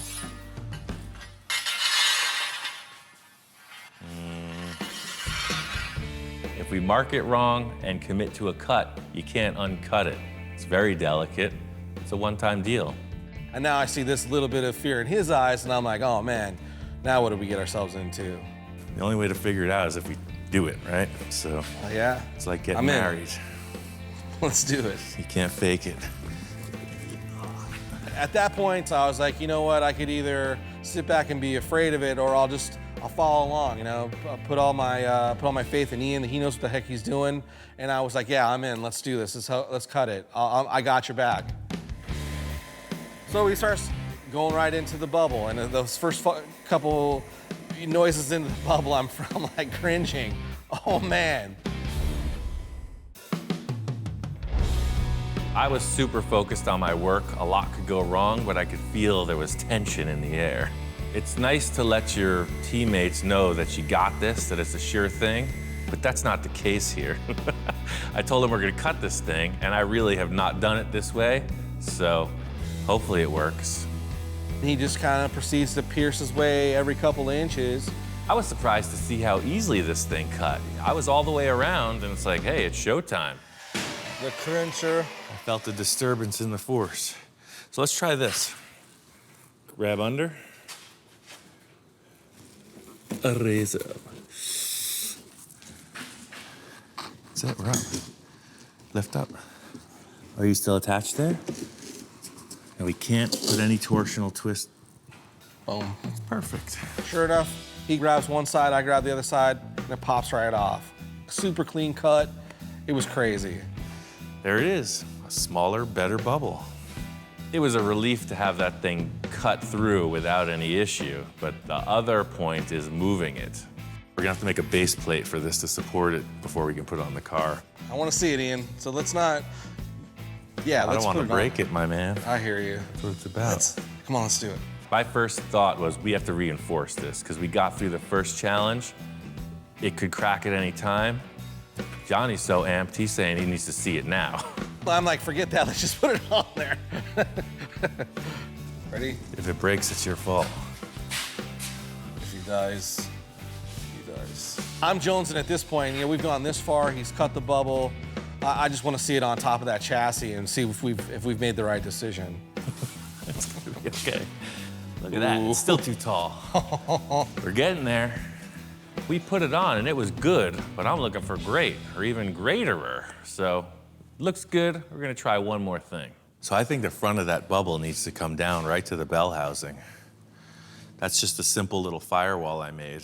It's just sheet metal. It doesn't do anything structurally. This deal here. Okay. I think we can just cut this right off and we'll lay the bubble on the bell housing for now just to take a look at it. So, cutting some more of the Space Junkie. See, that's Get part it out of here, it's old. That's part of what I was leading you into too. We're actually never going back, Johnny. I gotta tell you, that car will never see this frame again. That's been the Grandmaster plan from the start. Well, Johnny's thinking we're still trying to salvage the opportunity to put that other body back on here. And I'm only thinking it's going forwards. And I'm like, okay, now we're cutting up more of this iconic car, and he's got no problem with it. All right. It's my car, and I can do that if I want to. That's pretty ridiculous. Yeah, look at that now. Yeah. Dude. That's pretty Sets it all silly. backwards, too. Oh, my goodness. I think those are our proportions. Getting this thing on the chassis, you can see it fits now. It doesn't look like a big high bubble top thing. It's very slick. Even better than I thought it was gonna be. It's all about the feel of the ride, right? And that's the thing, I gotta get back in here and see if it's working. If your head's banging against the bubble, it ain't gonna be okay. If it's too close, if it feels claustrophobic, it ain't gonna work. Oh, yeah. There's no less room than the other ones. It's a yes or no thing. I am here, this is my car, we are going forward. I think I finally arrived, Johnny. We're in a good position. That's pretty sick. I don't even look at that car anymore. That car's nothing to me. Put a cover on it. Since we cut that ring off the bottom of the acrylic dome, it's very flimsy. So I just want to be sure it doesn't flex out of shape and crack. I got this wooden backboard that'll support it while it's on the car. So according to the schematics, I think we nailed this bubble thing. Yeah, I agree. I even think the height that we have up on the bubble area, too, it works. Compared to that it's damn close. You know, the real world parameters of the arch on the top of this bubble are obviously taller than your drawing. Right. But the attitude line of that rake coming Definitely in, there. it's aiming right at the front spindle, and that's the attitude of the car. Yep. I think we nailed it. Let's do some metal work.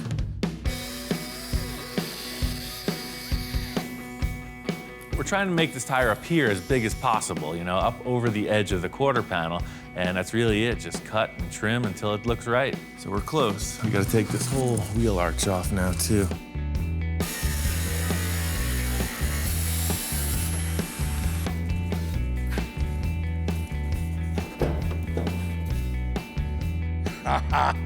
Yeah. Yeah, I think that's a good starting point. Immediately putting it on the body, it really started to define that flying arrow that we were looking for. But the body panel only goes up to about half of the chassis, and there's this whole other part that needs to be filled in. But ENC's pretty confident that that's not that big of a deal. So this is pretty much drawing in space. You do the thing with your magic markers on the paper. I do the same thing with steel bars and aluminum bars on the cars. The whole deal here is kind of giving the nod to Johnny's design. So I asked him to get down and figure it out with the tape, you know, what lines are you seeing here? I do this all the time, so Johnny's first try at this worked out pretty well. As we put up the tape lines, we could really see that the stretch of the car is super exaggerated, way more than I even envisioned in the first drawing. This is really the point I knew we were going to be challenged because, you know, in a perfect world, everything would be art, right?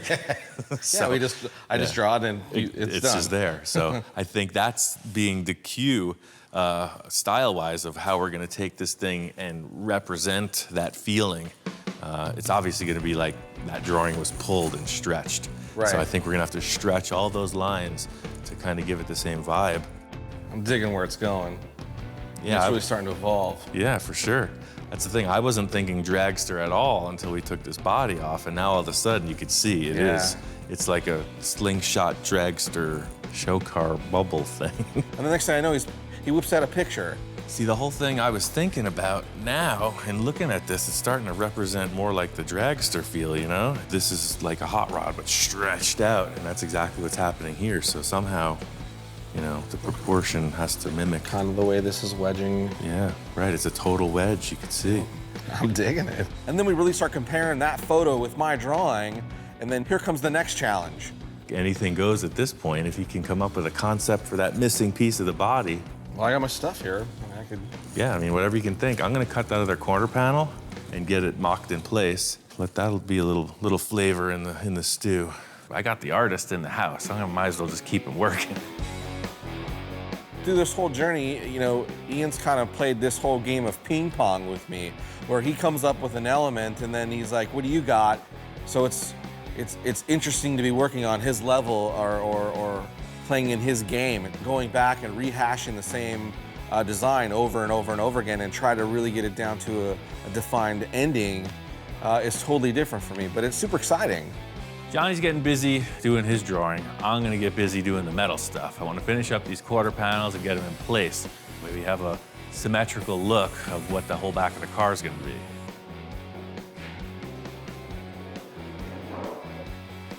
Nice. Hey, here it is, baby. Oh, man. Yeah, so the back has got a pretty freaking cool look, man. Check that out. That is badass. So that's the thing. The rear is open for interpretation, but these quarter panels are a great freaking start. Well, it's pretty groovy. I got a little something for you, too. Throw them on a plate. Speaking of that. So we were just having like the car show in the shop moment. And then it occurred to me that I'd asked him to do some drawing. So it's like, let's check out your last rendition. So here's what I got. Oh, wow. That's pretty freaking good. Where did you photocopy that from? Who drew that? That's freaking nuts, man. So, you know, brought the body panel down. I still kind of let the spears in there. Right. With the lower look to it. Yeah, love it. Again, added the, you know, the mohawk that you liked from the first drawing. Mm-hmm. I kind of extended out the outer fins. Love it. Right. Everything's just a little bit more dramatic. Johnny really went off on this last rendering. He really put all the details he was conceiving. I love the fact that he put this giant aluminum fin across the bubble. We knew that, but he's got some wild ideas with the headlights. The front of the body has some vents incorporated in it. I've never seen anything like it. That's why I want to build it, because this thing's far out. Dude, I like that better than all of them so far. So I hate to keep asking you to draw stuff, but you see what it's developing into, man. It's freaking amazing. Nothing's cooler than, you know, being some guy that just draws a bunch of doodles to get to be a part of something as big a scale as this. When he said, hey, I need some help, I didn't expect it to be like this. Well, man, I hate to say it, but I gotta head home. I wish I could stay longer and help you. What are you talking about? You mean you have a day job? Yeah, I gotta get back to the day job. Johnny's time has been short and sweet. He nailed this concept, and now all I gotta do is build it. Thanks for doing the hard part, man. Thanks for letting me come and be a part of it. Right on. Johnny Jalopy had to hit the road, but there's a new kid on the block. I called up my friend Eric. He was on board to come by and check it out. He walks in, and I think he's a little startled. Thanks for coming out. Thanks for the invite. Right on. What, What? You act like you've never seen this type of thing before. When I came in and I saw it, it was like, okay, the gravity of it kind of spread apart, just bits and pieces here and there. It's, you know, it's a little like, what did you do? Just collaborating with Johnny on all the potential this car could have made me think I gotta redo everything. I pulled the engine out because I want to freshen up the paint on the frame, pulled the wheels and the hubs off. Everything needs a little once-over, freshen up. Eric walks in the middle of this strange disassembled state. I'm almost kind of glad I wasn't here to see it being unbolted. It's kind of like pulling apart Frankenstein's monster. And okay, we're gonna make a cooler version, but you don't want to be in the room when, you know. So this is kind of what Johnny comes up with right off the bat. So he's thinking like slingshot, dragster, bubble top show car thing. I'm ready. Yeah, we're sitting there messing around, right, mocking stuff up, and he goes back to the drawing board and he comes up with this ridiculous aluminum mohawk fin thing across the top. Dude, this is gonna be sweet. There needs to be more bubble tops in the world. Just like calling in Johnny, I called in Eric for a reason. He has a background in building crazy stuff. I never wanted to have the same kind of car. I always went to the next thing or something different.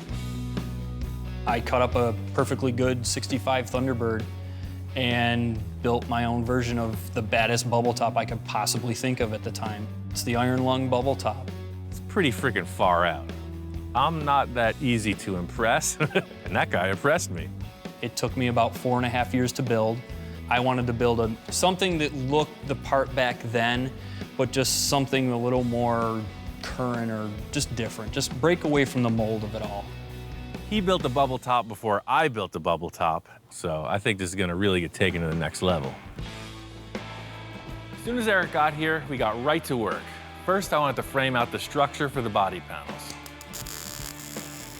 Basically, you need to have a squared structure and figure out, you know, how you place these, because if one's off by an inch, when you go start tying things together, you're gonna be off by a mile. I wanted to get this set up so we could focus on creating the rest of the body. Any concerns? You think it's gonna be all right? No, I'm good. The gear drive is just buzzing away like a blower belt. Being able to work with somebody that, you know, like Ian, that has this talent, I'm excited to see what happens tomorrow, and I can't wait for it, you know? This is something cool. It's gonna be all right. Today we got right into it. Had a lot to accomplish. I wanted to see the front of this thing fleshed out. We're trying to avoid this generic shape that the rear quarter panels offer us. I want to taper them in, try to follow the contour of the acrylic bubble.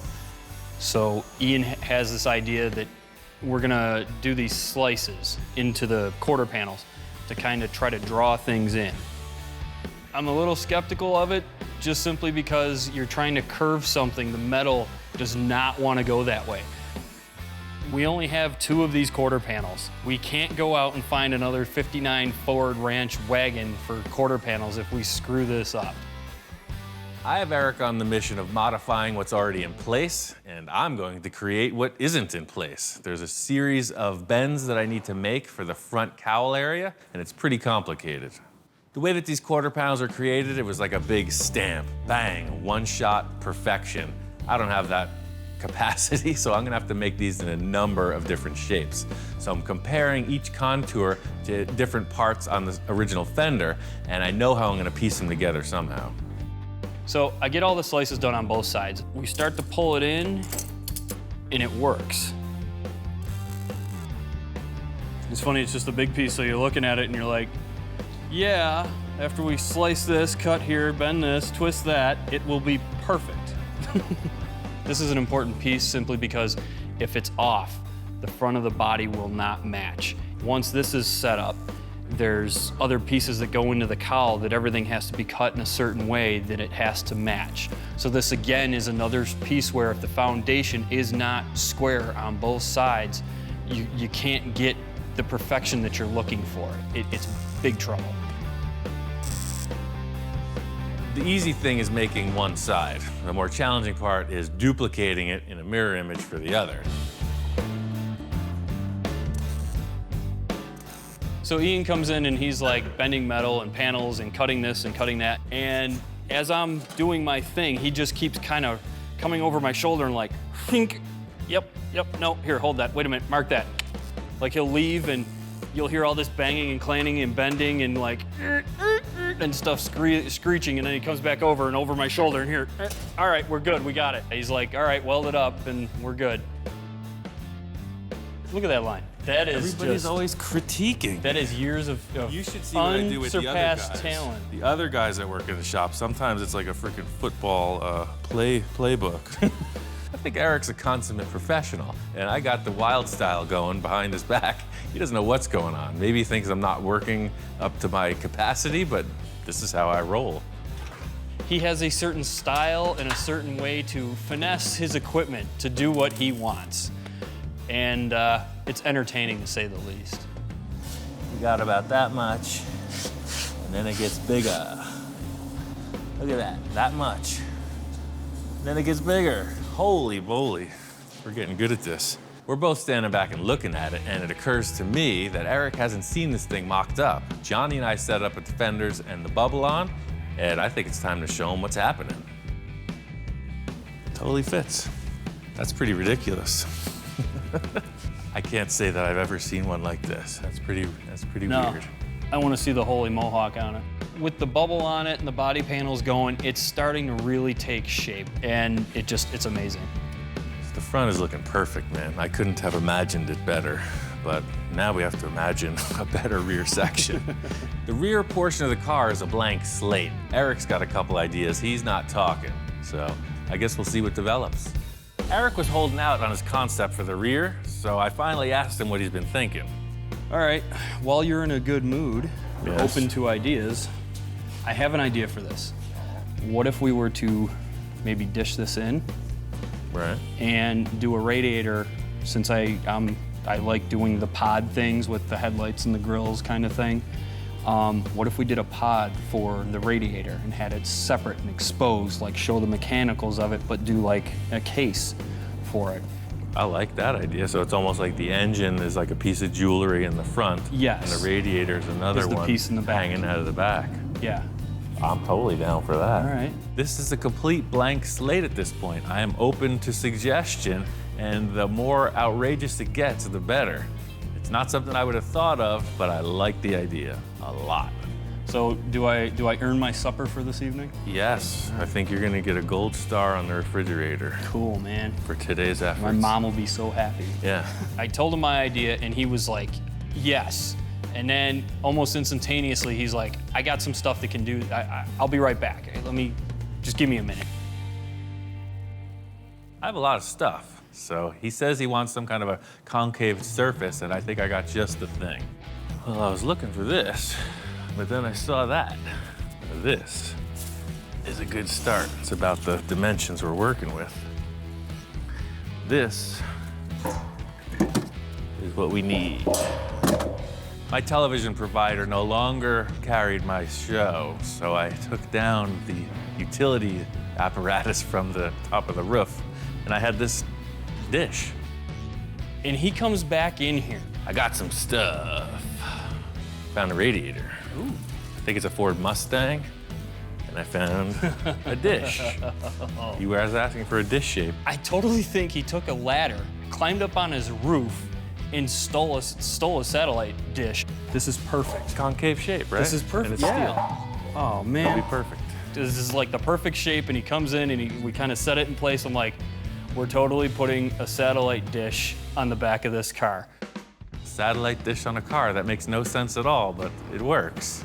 The thing was mainly that it fit the car. It's gonna be modified, but this shape is a keeper. It's just gotta take the paint off and tack weld it on.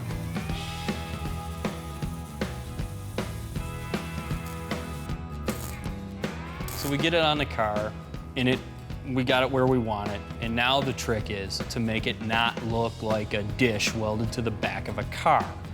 I'm thinking we just need to put something in place, start to get a feel for the dimensions of this. And I'm gonna make a simple roll pan for the back of the car. Just throw it in the sheet metal brake and roll it.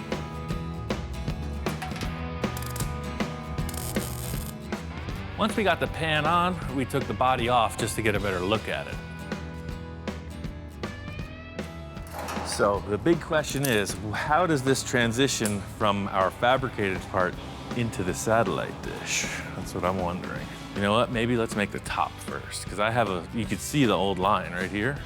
The way these things here from the factory, I'm digging them. So, this is just a line. I was thinking a tube shape with a nice round edge, not just coming only straight across, but coming back and down. Yeah. The whole thing was just to get some line in place. You use this round tube, and I just create kind of a shape, but I'm thinking like a V shape. It kind of tapers down. Something that'll just give a landing point to whatever sheet metal we put in place.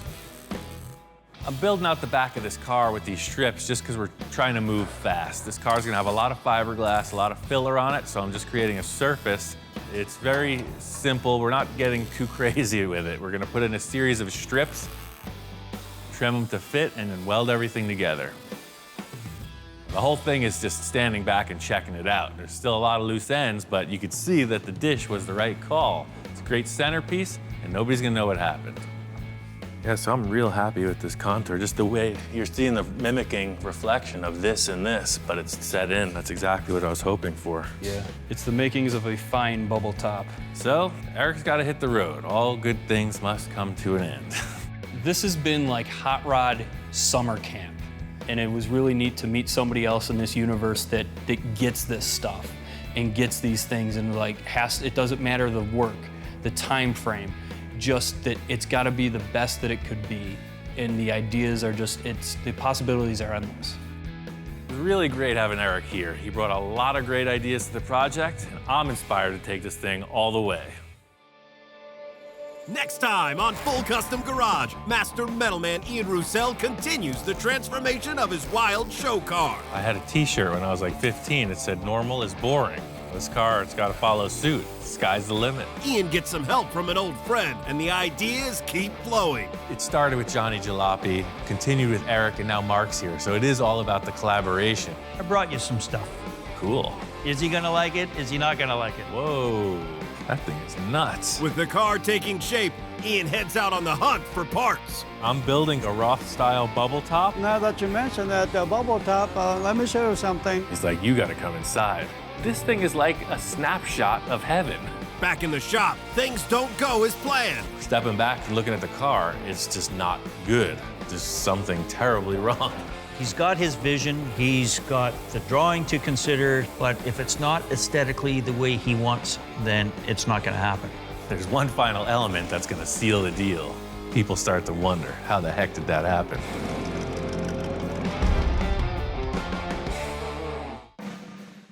So Ian, you better send me photos, you better keep me updated, I better get a Christmas card. And other than that, man, keep trucking on now.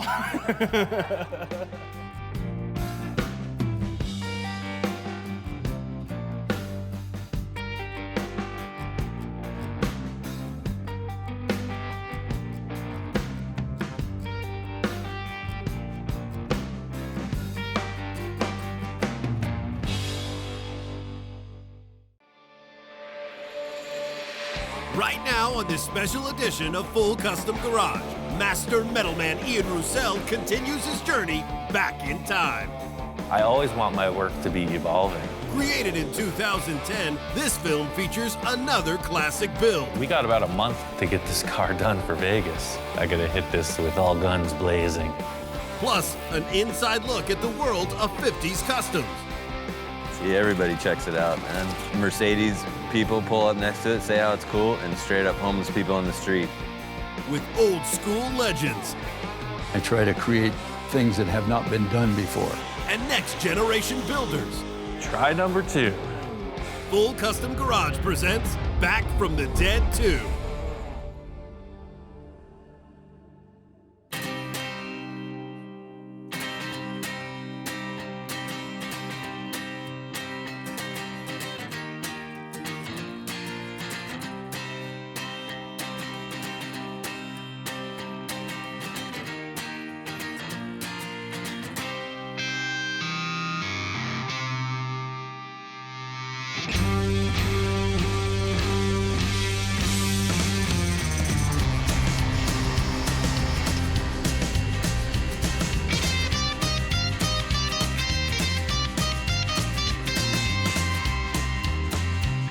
Some people might say, well, the engine is the most important, but to me that is not. It's more the look and the design.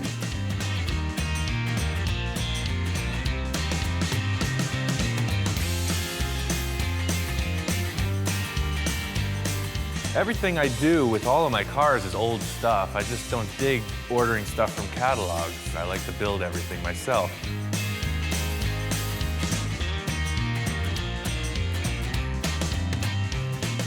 I'm not talking about a new car with a computer. I know nothing. I don't want to know nothing.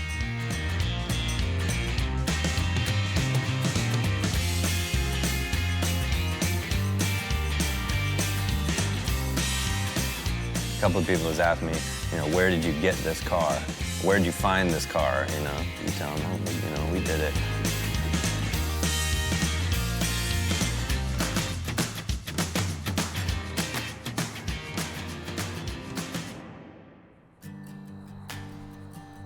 Doing a new project. I'm out here looking for a new car. I want to do a custom, something pre-1955, preferably a 2-door. And we're trying to get it to Vegas in 2 months. There's a big show going on, so I really like to just kind of go out in the world and see what the heck's available. I mean, I don't have my sights set on anything specifically. Just kind of hunting around, looking for something to start on and try to strike a good deal. Talk about an oddball. I've never seen one. I mean, it's not really like a custom, but if you laid this thing on the ground and just made it a total driver, this thing would steal the show. thing is huge. It's not really the look I'm going for. This car's got potential, but it's not the one. This is more what I'm talking about. Another DeSoto, 40 something, 41, who knows? It's like cool features on all these different cars, but I don't know, I'm just not feeling it. I've been looking all around for a few days now. I've hit up like 5 different spots, and when I see it, I'm gonna know it. I'm just not finding it right here. My friend Roman, he's got a line on this 54 Chevy. It's over at his buddy's house, so I think we're gonna check it out.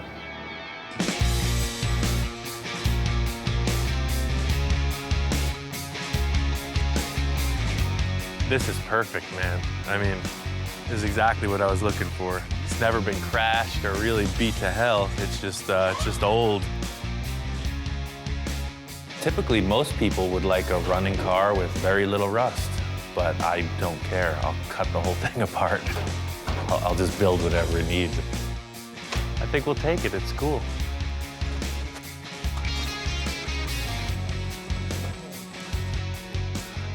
Thank you. On the 54, everything mechanically is junk, so I need to find a car that I can pull all the new stuff out. It's all the way in the back. Yeah, all the way by that dumpster. What I'm looking to do is update the drivetrain. This Skylark is a perfect example because it has late model 350 V8. It's got power steering, power brakes. I can gut everything I need out of this thing and put it into the new car. Thank you, Gus. I appreciate it.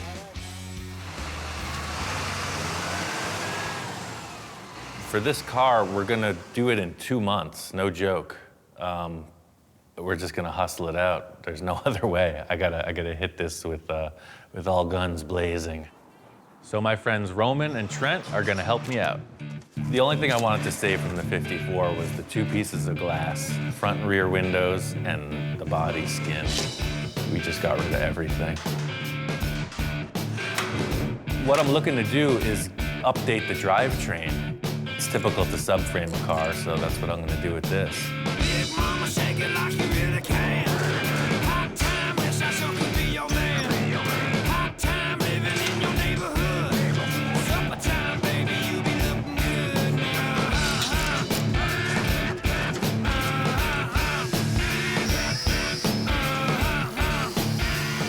The reason that I'm subframing the car is 2 points.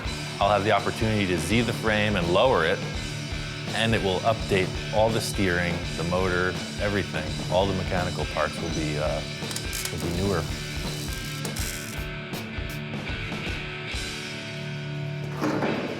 Yeah, it's cool. Now all that's left to do is everything. Let's see, I got 1, 2, 3, 4, 5, 6, 7, 8, 9, 10, 11, 12. I got 12 projects going on right now.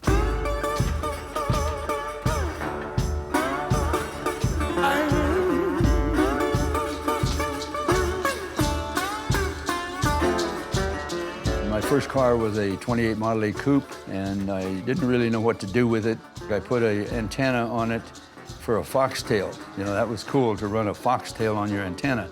Didn't have a radio, but I had to have that foxtail. This is my spray booth. I started the blending of paint. We call it fading or blending. This is one of my Gene Winfield blended paint jobs. You can see how I go very dark, very black, blackish green here, and then gradually work up into the lighter green up in this area. But that's a Winfield blend or a Winfield fade. This is a 51 Merc, and he brought it to me as pretty much a stock body. So we've chopped it, we slanted the post, rounded the corners, and molded off all the door handles. And we do a thing here where we weld the front fenders to the cowl, and I make this piece all in here with a drip rail and everything, all by hand to, to tie this together, and it makes a nice look. Every custom car, the customer is making a statement. Whether they realize it or not, they're making a statement with that car. How old are you right now? 82. And you're still working? Oh, I work 12, 14 hours a day every day I'm home. If a guy retires and just goes sit in a chair and watch TV, you know, he's gonna die. You know, you gotta keep active and keep things working.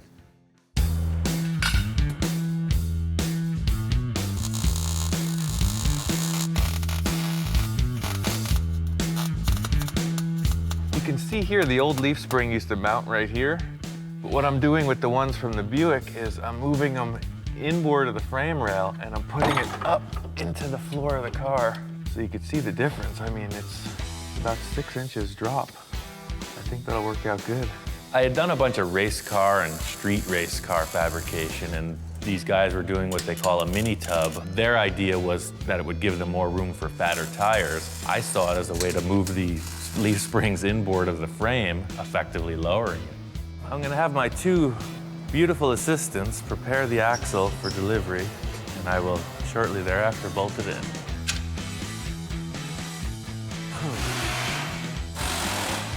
I came up with this idea for the rear leaf spring perches. I'm gonna put 2 crossovers, 1.5" tube across the frame, and the springs will actually locate between them on these cross braces.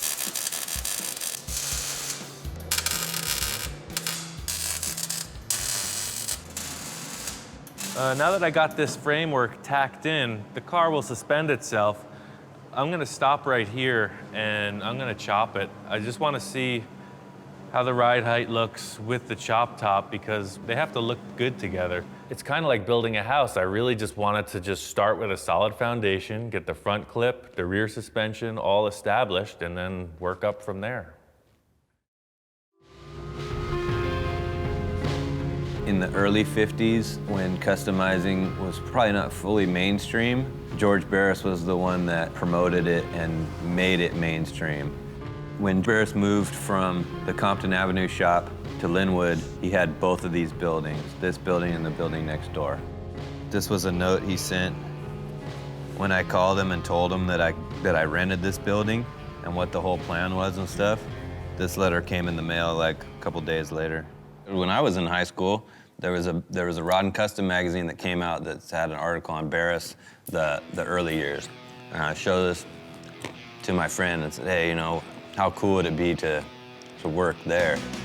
In the early 50s, this was the parking lot. That's what this wall is here. You would be standing pretty much where this Lincoln like bumper is.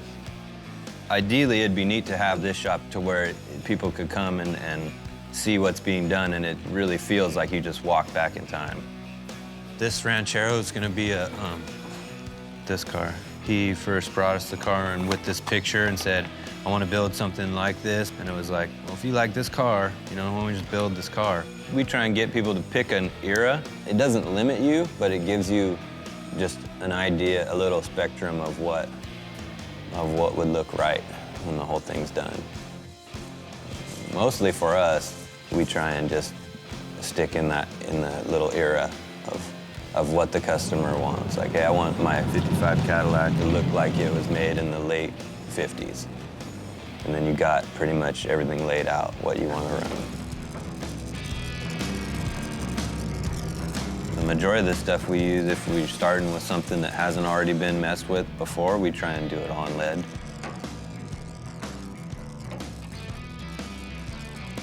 We don't have a lot of modern tools and stuff. So we thought, well, there's kind of our niche right there. It would be neat to have only old stuff, you know, to use all old tools, tools that are twice as old as you are. But I like to do as much acetylene welding and stuff as I can. It's neat having that kind of stuff around. Like, it just feels comfortable. It feels like it's done this job before. All I gotta do is keep doing it, you know? If somebody asks me to chop a car, again, I look at it and I make sure that the top flows. See, that's the most important thing to me, is to flow the top. And you do that right through the rear window. So the whole rear window and everything flows with that roof. So that's important, is the flowing of the top. For some reason, I'm fascinated about this sloping roof line. And maybe I'm all wrong by using cars like this, because I've tried it twice so far, and both were a little exaggerated. But I think if I mellow it out and just don't be so drastic about it. I think it'll be a good look. I'm not doing anything like, oh, 3-inch chop in the back, 2-inch in the front, or whatever. It's not gonna be like that. I'm just gonna cut the roof off and see how it looks. The most challenging part of chopping the top is the glass. You have to build the top around what you're doing with the glass. I didn't like the B-pillar, so I just came up with this idea to tilt the roof back and just refit the whole back window skin. It's kind of that moment of truth. Everything's cut out. I just got to figure out exactly where I want to cut the windshield pillar to tilt this thing down. One of the concerns I have is the trim as it comes through. It follows a nice smooth line. So if I pivot it here, then the trim will come up. Unless I cut it just above the trim line and then just lay the windshield down, pivot it right here, then they'll come up a little bit. I think that's what I'm gonna do. So I decided I wanted to just keep the stock size front and rear window. I don't want any of my cars to look really mellow. I want them to look kind of freaky, kind of different. I think by leaving the stock height front glass and just sloping it, it'll give it a cool look. I think I nailed it. I don't know what to say besides that. It's gonna work perfectly. I got it. It's cut, it's down, that's the line. Still kind of developing maybe what this signature flavor might be, but I always want my work to be evolving.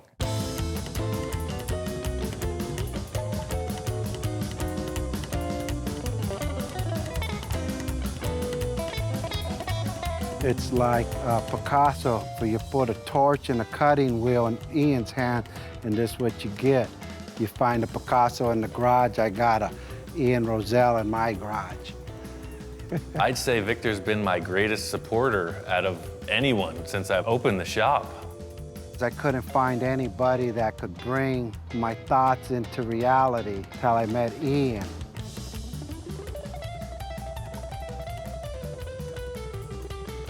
The guy is literally one of the greatest artists I've ever met, and I love art, so you could tell by all just things he's done with his hands or what he could come up in his mind with imagination.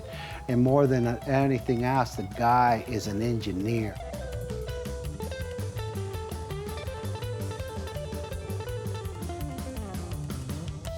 Well, the best thing about the way we work together is it's his vision, and he just lets me run with it. He comes in and critiques it, and it's really just it's a great exchange.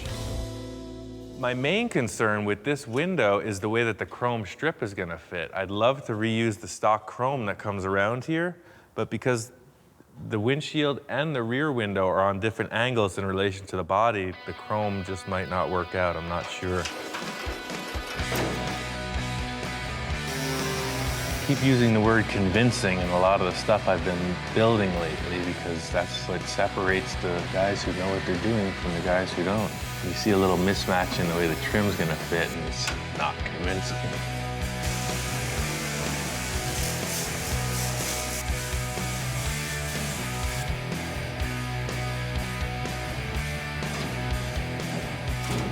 So putting the window back in is the hardest part of the job. That's all it takes is one wrong move, lose the whole thing. I'm stoked with the way this window fits. I'm just gonna take my time, weld it nice so I don't warp the roof skin. It's on. I mean, we're there. It's just a matter of following through.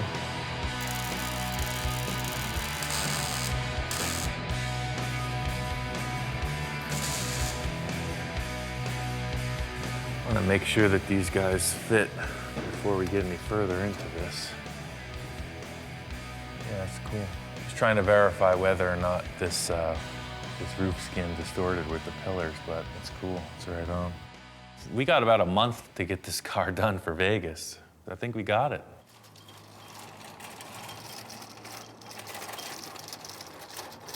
See, everybody checks it out, man. It's funny because like even Mercedes people pull up next to it, say how it's cool, and straight up homeless people on the street think it's cool. People just enjoy seeing it, or to see somebody that like that. that probably ain't got the best deal going, but to see him walk by and smile about it is cool, you know? It's a 51 Chevy Fleetline that's been chopped, the side trim's been removed, the door handles, the headlights are French, the emblem off the hood and trunk are removed, and the taillights are moved down into the bumper guards. I drove it stock, you know, just as it was when I was working with George Barris, and I told him I want to do custom work. He kind of shrugged it off like there was no money in it, and, you know, I should stick with him, and we'll do, you know, movie and TV stuff and car shows and things like that. You know, I don't really care about what it pays or whatever, you know, it's what I wanted to do. And so that's when he said to go work with Bill.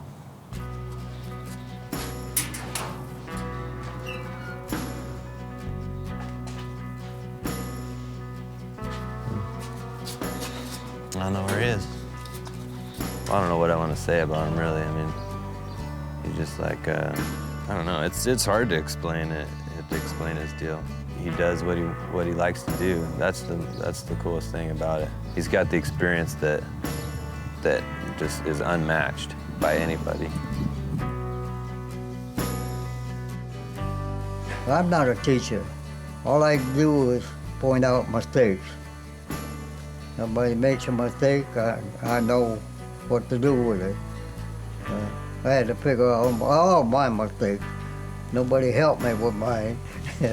It was like going to college in a way. You know, just the way he works with things, his patience, and he never once yelled at me or got frustrated at me.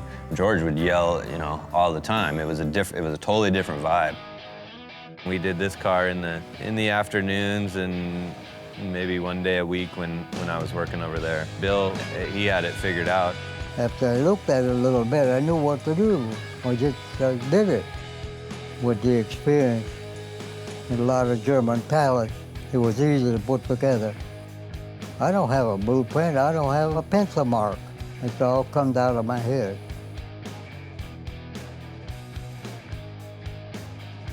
No fastback like that's ever been done like that, ever. I've done this top and everything completely different than anybody's ever done.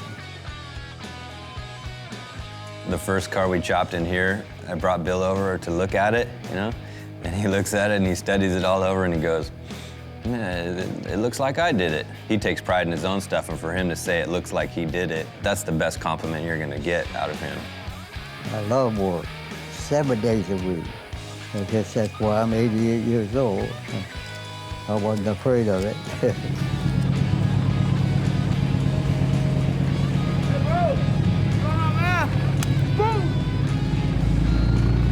He likes this car. I always wanted a fastback, and plus the fact that me and Bill worked on it together, it's like, I wouldn't even want to get rid of it, really. You know? I don't want to use the stock 54 tail lamps. They're just typical. When you look at the car, it identifies it right away. So I had this idea about cutting and rounding the back of the fender so it doesn't stick out. Something about the way the roof line flows, this is bugging me, how it just sticks out like a thing. I don't know. This is so rusty in the rear of it. I'm gonna change the bumper, and I gotta cut this whole portion out anyway. So I'm thinking I'll just hack it off and section this piece of tube in there and just join the fender to it. I think it'll work. And I think this matches it pretty good. I think I'll just splice in right about here.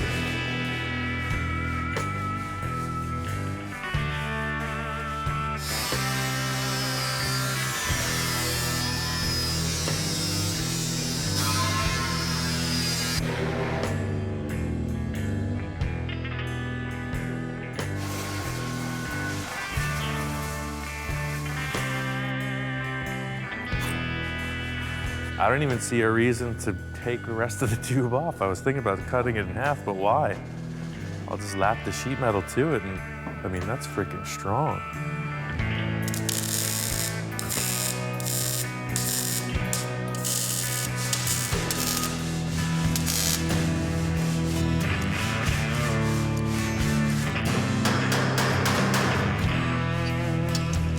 kind of weird to put a big tube in the quarter panel of the car, but it's what I need. It looks great. We're on a strict deadline. I could spend 2 months making a quarter panel.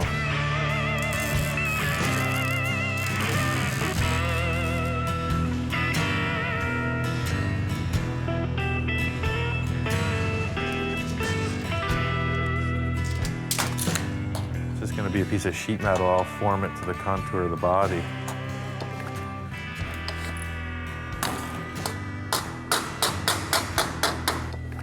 This Fender's kind of a funky shape. It's a compound curve in a few different ways. I'm just gonna tack it in place and then hammer it with a dolly. I think it'll follow through fine.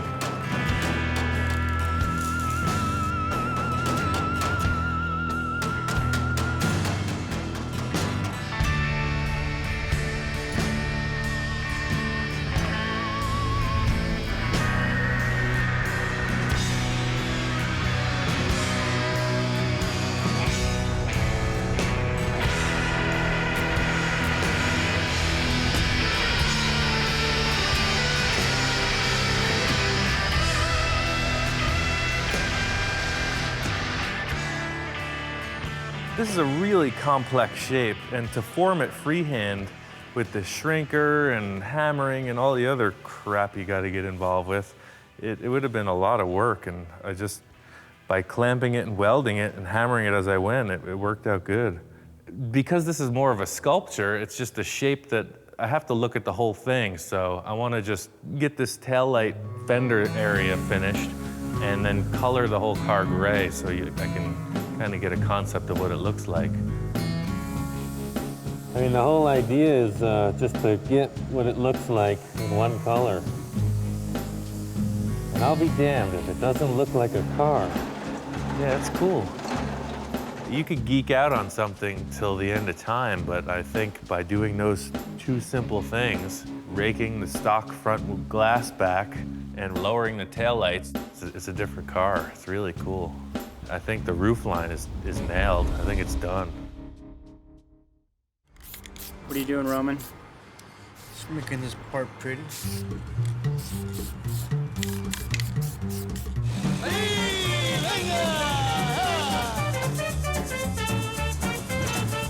We're in San Fernando. Basically, right now, what we're doing is we're gonna go meet up with the rest of the homies to go to the cruise night every Wednesday down here in the valley. My background with cars, it started off when I was a little kid where I used to live. And like I said, every Friday, you see the Broms just ripping their pipes and with all the nice hyenas and everything looks nice. That's basically, I got stuck in that little moment. And my style would be, most people would consider it Chicano style. I don't like to modify anything at all on my cars. I like to keep it stock. He just came here one day, said he wanted to learn. He's learned some, and he's taught me some too. He has different points of views when it comes to cars, and I have mine. We balance each other out. I'm starting to become bilingual, learning Spanglish. I know a couple things about low riding, and in his own respect, he's a badass. He knows what he's doing. I would consider myself a traditionalist, but I'm not stuck to that boundary like, oh, this is what I am, this is what I'm gonna do for the rest of my life. Nah, because if you do that, it gets boring. I like to see new things, try new things, and hear the feedback from people, what they say. If they don't like it, then that's too bad, it's my car. If they like it, well, it's for sale. You never know. The car's so low that it's gonna drag the bumper on stuff, so the closer the bumper is to the body, it'll help it out a little bit with clearance. But also, I just like the look of it being a little bit more tucked in.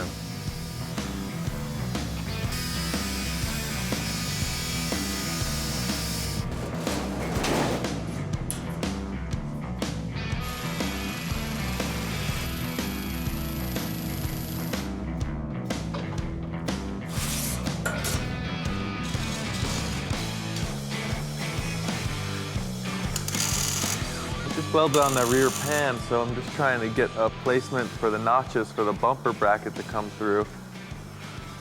I made the pan lower than the brackets just for aesthetics, just so when you look at it, it looks a little bit cleaner.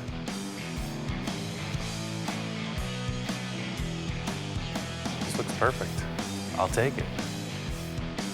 Yeah, that's pretty much what I was looking for. That's cool. What do you think? Yep, you can't even tell what we did.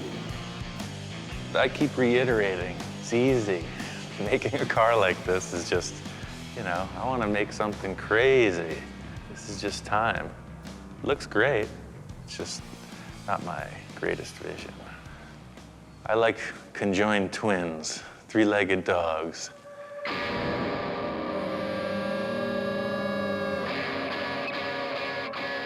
Here it is, a space junkie. 5 years of toil. It's a 1931 Chevy. I call it the Space Junkie. We just won Best of Show at the show here at the Hard Rock. This is more artwork than it is standard car stuff. Something I always wanted to see was just a crazy Hot Wheels kind of freaky car and show car. It's got a sliding sunroof, it's got airbag suspension, 20-inch rims with wood spinners. I mean, nobody's got this. It's its own thing. It's brand new. I built the Space Junkie because I just wanted to go crazy. I wanted to make it a wild thing, that's all. It had no parameters. This dude's leg was fully ripped off. This whole f***ing leg was just hanging off. It was just a bone and like muscles. And Mike was like, hey, there's this cat in the backyard, like it got ran over or something. It's like about to die. I was like, all right, well, let me give it like its last meal, you know? And I grabbed its foot like this and it didn't like squirm or anything. And so before we went to Kansas last year, we cut all the meat and off it and made like a splint out of like stir sticks and taped it all up and made this cone out of like a Taco Bell cup and fully glued it back together. And now she cruises. When I look at a grill or an opening for a grill in a car, what I do is I study it for a while, and then I come up with maybe some rough sketches, and I try to create things that have not been done before. Roman said he had this idea about using multiple bumper guards for the grill teeth. It just seemed like a cool idea. Knowing how to cast aluminum parts, I decided let's go for it. It's pretty cool looking.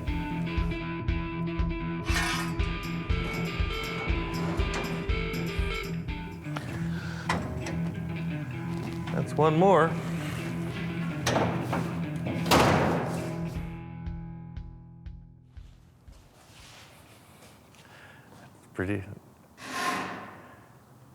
It's pretty weird.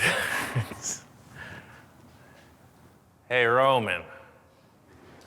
Oh, it's not done yet. Looks like tomato. Nah, tomato was different. We're about 2 weeks out at this point, and there's a ton of stuff to do. I took the rear taillights out, so I want to put them in the rear bumper guards. I found these cool little lenses at the Trucker's Mart. The problem I was having is they're just sitting there. They needed a way to be retained, held in place. What I came up with was I was thinking, what's super lightweight, aesthetically appropriate? So I was looking at a regular soda can and this lens, and they're the same size.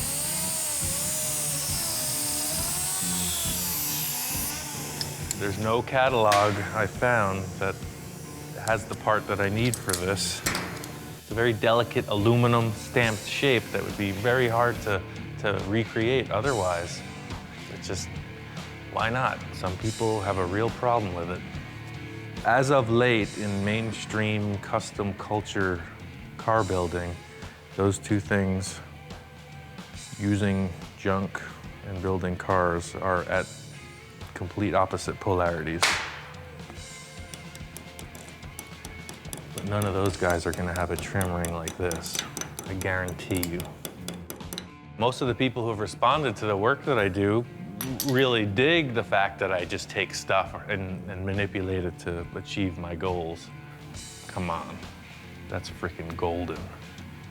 We're about a week out, and I gotta call in all the help I can. It's time to get this thing nailed.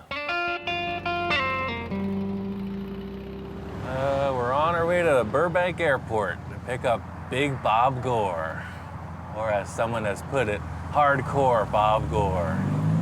Bob is an eccentric who stalks me on cyberspace, and he's come by the shop a bunch of times and helped me out with my cars. He's a pretty cool dude. So he wanted to come by and help out with this one too.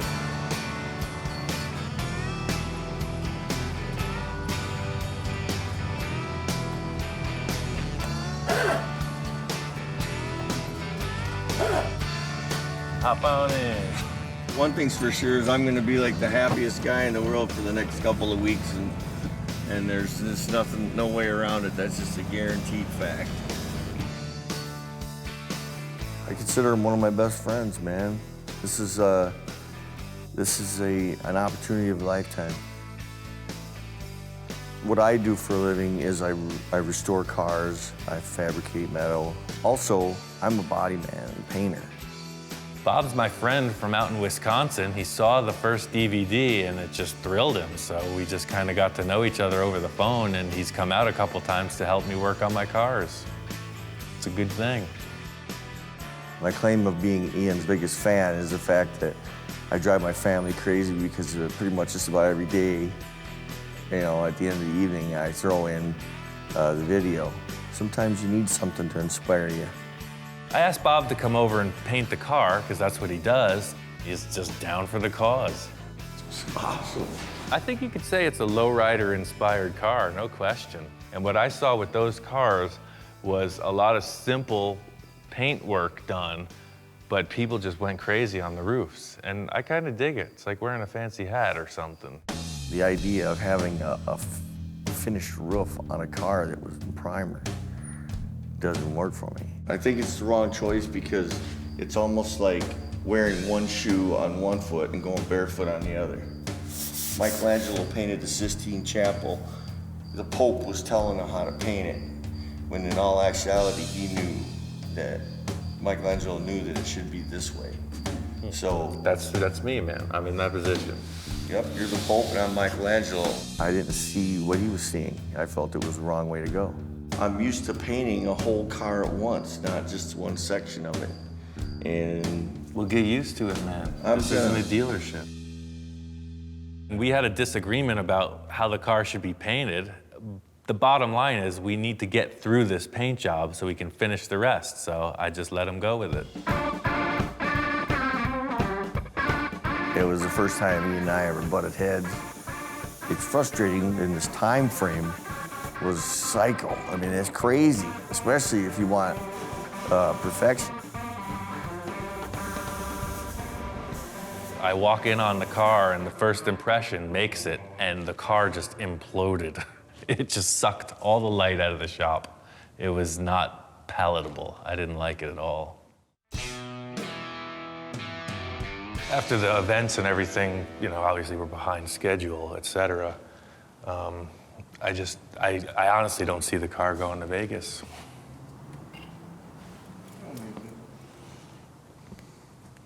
No, I mean, we're not going to take it. Oh. It's going to take a lot more time to finish everything. It just is what it is. To show an unfinished piece at the car show of this caliber, there's a lot of pressure on it, you know? We're trying to do something cool where it's a really finished, nice thing, and it can't happen in 2 or 3 more days. Okay. And what I was trying to do, I think I made statements from the start of this, has been kind of pigeonholed for these rusty, sloppy cars, because I built a couple and they're super fun. But the most criticism that I've gotten so far is that, you know, the rat rods, everything that I've done, and it's just not the case. And, you know, with the other car that I've done, the past 2 cars have been finished and nice. And I just want this one to represent, you know, a better level of finish. I was massively depressed that, and it was just like when we conflicted with the paint job scheme, I felt the same way. If I could stretch it out any longer, I would stick back and redo, you know, paint the car the way Ian wants it done, and show people that what I can do,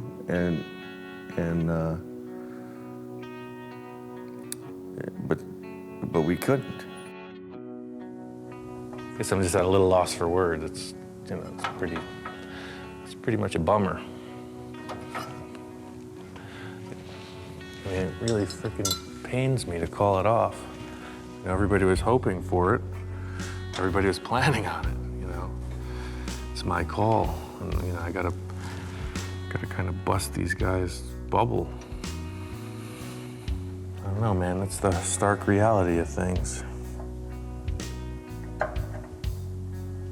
People like to make this out to be rock star stuff, but it's really not. Bottom line is this is my mark, and I'm not gonna do it halfway. It's gotta be right, and I don't care how much effort it takes. It ain't done till I say it's done.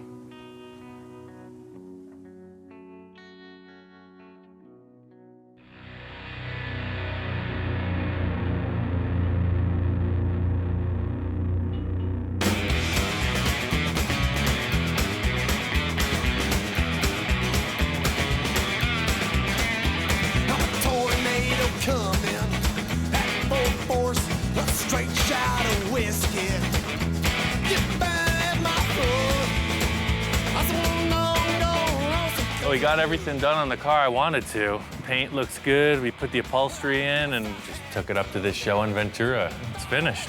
I'm your foe. When you bring me sorrow, you bring me pain. Baby, baby. We made it. We motored out on the freeway and it's all good. Made it here and the show's on.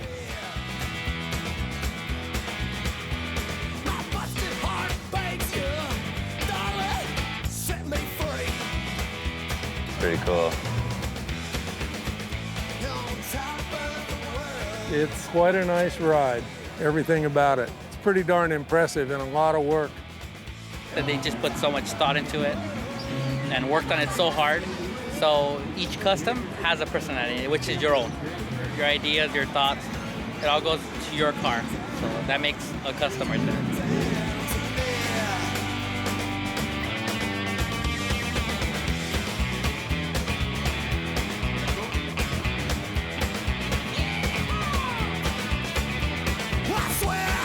Spaceships from outer space. They told me they take me.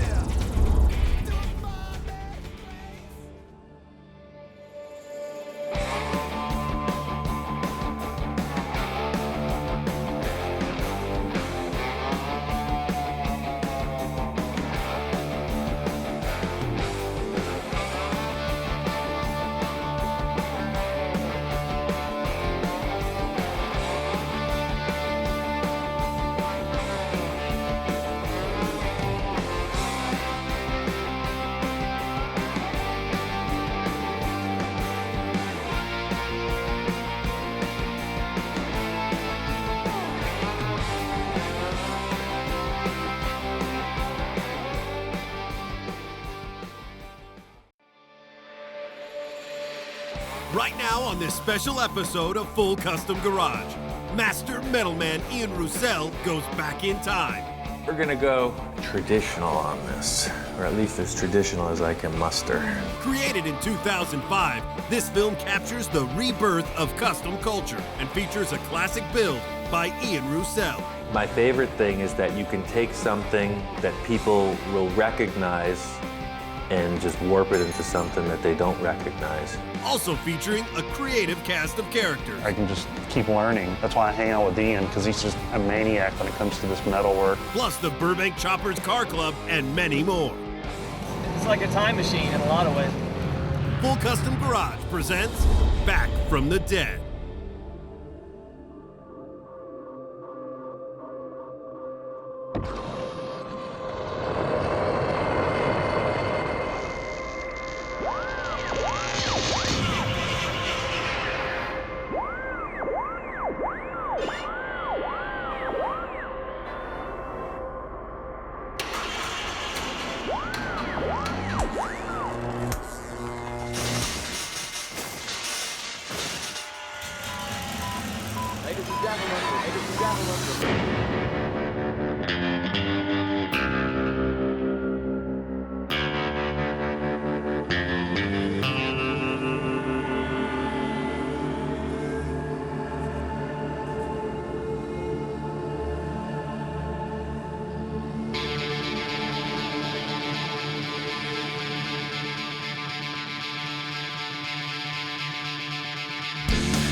This was 1955. The kids back then couldn't afford a $10,000 paint job, just like we can't now, you know?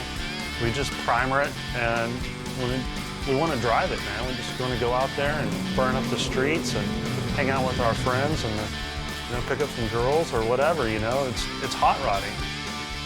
It's absolutely an affliction, you know? It's like drugs. It's absolutely like drugs. It's probably sometimes more expensive than drugs. I think it's outside the law. I think it's above the law. Just got respect. We did it kind of as a punk rock thing, you know, the attitude against the norm.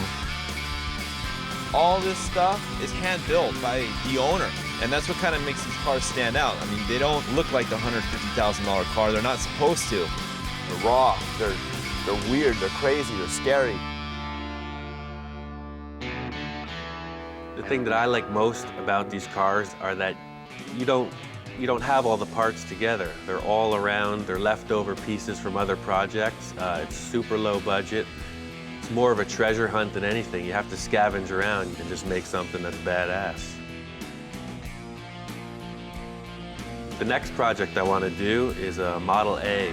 I want to build a roadster pickup. Call it a rat rod. It's a whole new trend. It's hot right now. Everybody wants one.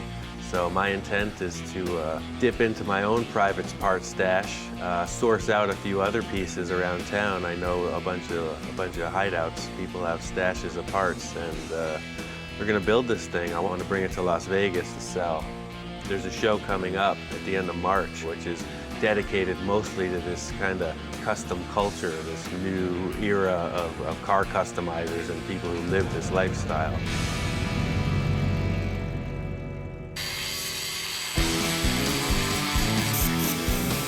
The most important thing for me was to lay down the line of the car, and I want it to be utterly low. I want it to be so low it was almost undrivable, because I think that looks the best. So I just stepped the chassis way up in the back. The rear end, a lot of people run a buggy spring. I didn't have one, so I took these coil springs and made the chassis to fit that. The most important thing for me was to take all the pieces and get a rolling chassis and make it ready for all the body and the aesthetic parts. I guess for me, fabricating is just sculpting. That's all it is. An artist sculpts in clay or wood or whatever. I sculpt in metal. How would you describe the spider car? I built that car for Viva last year. If I was a cartoon character, I'd be a supervillain, and that would be my car. I think some people might have a problem with it because it's not traditional. It's made of all old parts, but it doesn't fit the mold. It's not what a guy would drive in 1955 in high school.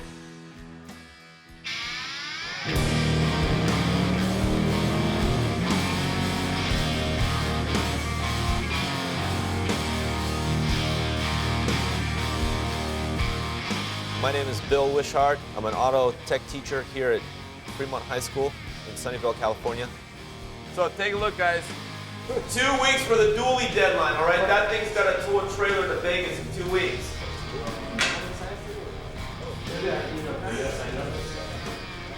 Okay. There.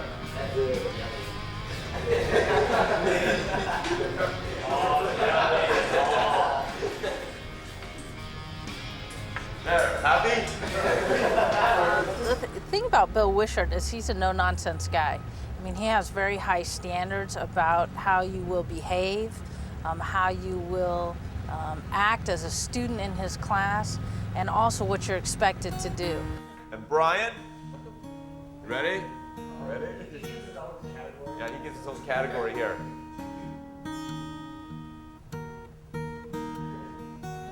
Okay, so you get to wire the whole front of the truck.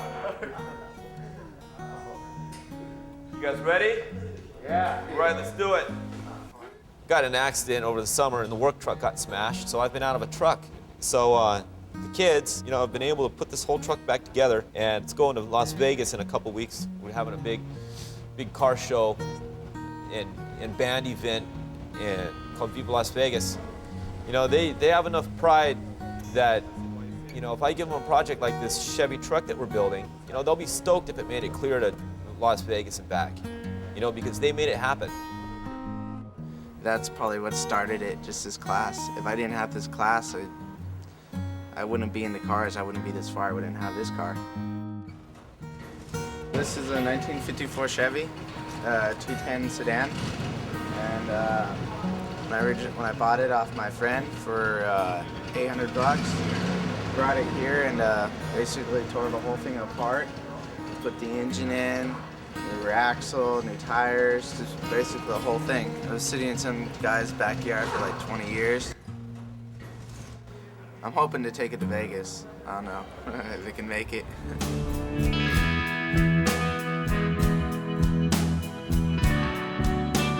A lot of the guys you see striped, they draw it out, then they stripe it, you know? So I'm not really into doing anything twice. I want to do it once and I want to get paid for it. If I do it twice, I want to get paid for it twice. I'm really into being fast and symmetrical. My dad striped when he was a kid. My mom was an artist, and you know, kind of taught myself.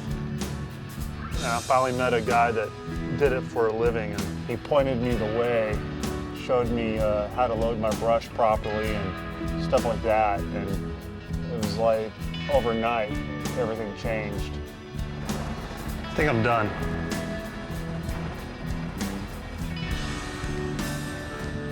I'm just, you know, I've got to meet all these other people that know how to do everything else that, you know, so I can just keep learning, you know. That's why I hang out with Ian, because he sees stuff that I don't see, because he's an artist like no other. I mean, he's just a maniac when it comes to this metal work. Set up a couple of these gussets. We're gonna run it along the entire length of the arm here. The most important thing to me right now is to make sure that these things don't break. A lot of them have been sitting around for 30, 40, 50 years, not being used. I don't know how strong they are. My first idea was to make sure they were strong. As soon as I did that, I realized it has to look good. And I want it to look good and old, like it might have happened back in the day. I hope somebody with a lot of money really likes it. It's a fine pair of headers. I'm gonna ruin them by cutting them apart and putting some silly contraption on that I create.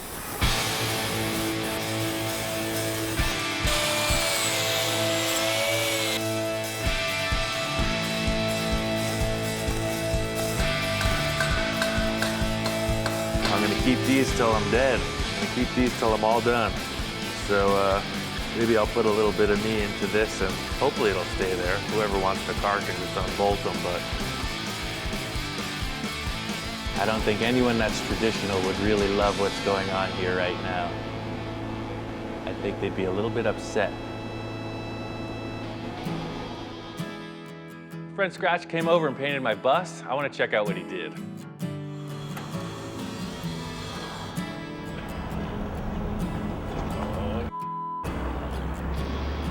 This is gonna cost. It looks great. You said do what you want, but I didn't really mean that. I just figured, you know, the front end, you know, has all the striping on it, and the back didn't have anything, so I don't know. I'm really into a traditional vehicle, you know, like find a period and just form the car around it, you know, have like a 5-year margin. This is kind of my pride right now. I know you can't tell, but it's going to be a car that was actually a painting of Keith Wiesner. You're asking me if my art's influenced by what I see here or the other way around, and it's both. It kind of just keeps going. Like I'll see something and it'll turn me on, and I'll go home and do a drawing of something like it, but it won't really be the same thing. And somebody else will see that, and they go, "Wow, that's neat. I'll build a car like that." And they take it a step further, and then it just keeps getting translated back and forth. So it's a 26T, tall T. I chopped it 12 inches, shortened it 4.5, and put a Model A cowl on it. You'll look up over the top of it when you drive it like a monster would. it'll be a car called Cherry Pie. This is my booth of wares here, and I got all my posters and shirts and stuff that we sell. Well, when I was a little kid, my dad had all these old Rod and Customs and different magazines, and that's what I used to look at when I was a little kid, even though it was the 70s. You know, I wasn't that into all the stuff that was going on in the 70s because I was at home looking at all these 50s Rod and Customs and stuff. This is my 50 Ford. It's a sedan and it's chopped. It looks a little more like a coupe now. Roof was shortened up a little. It has a 50 Mercury style grill opening. Grill bar made from 51 Ford grill components. I've had this since I was in high school. Just been working on it ever since. It's just kind of a long-term project. When I built my first custom car, I got the car going, it was pretty much done, and I didn't know what to expect. Drove it down to Paso Robles, and I was surprised to see that there were other people out there doing the same thing that I was. And that's how I found the Road Zombies, was, you know, I noticed their cars, they were, you know, very similarly built to mine, and, you know, just kind of started talking to them, and, you know, they were cool. They invited me to park with them at Paso. We've got about, I would say, 17 current club members with two prospects going on right now. One of the prospects right now is a fellow named Steve Caballero. It's a great lifestyle, it's a great hobby for me, and I'm stoked that I got into it, and I've met a lot of cool people, and it's actually the hot rod stuff has really got me more into art, so I'm starting to do a lot of more painting, and I just love the creative side of all these guys and what they've done.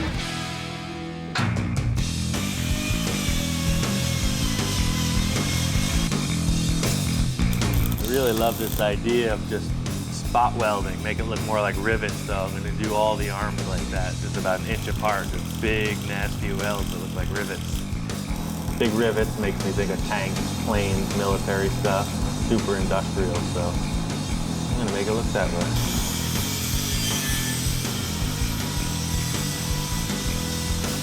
That wraps it up. I think it looks really cool. I want to see it on the ground at ride height. Ladies and gentlemen of the jury, this man is about to desecrate a fantastic bit of Americana.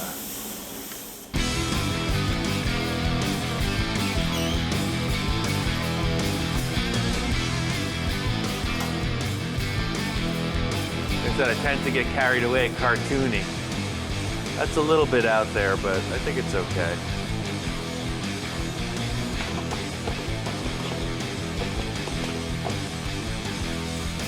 Okay. It's a 302, it's a small block Ford motor. I don't know where it came from, but it's all rebuilt and new. Yeah, this should make the car go at least 700 miles an hour.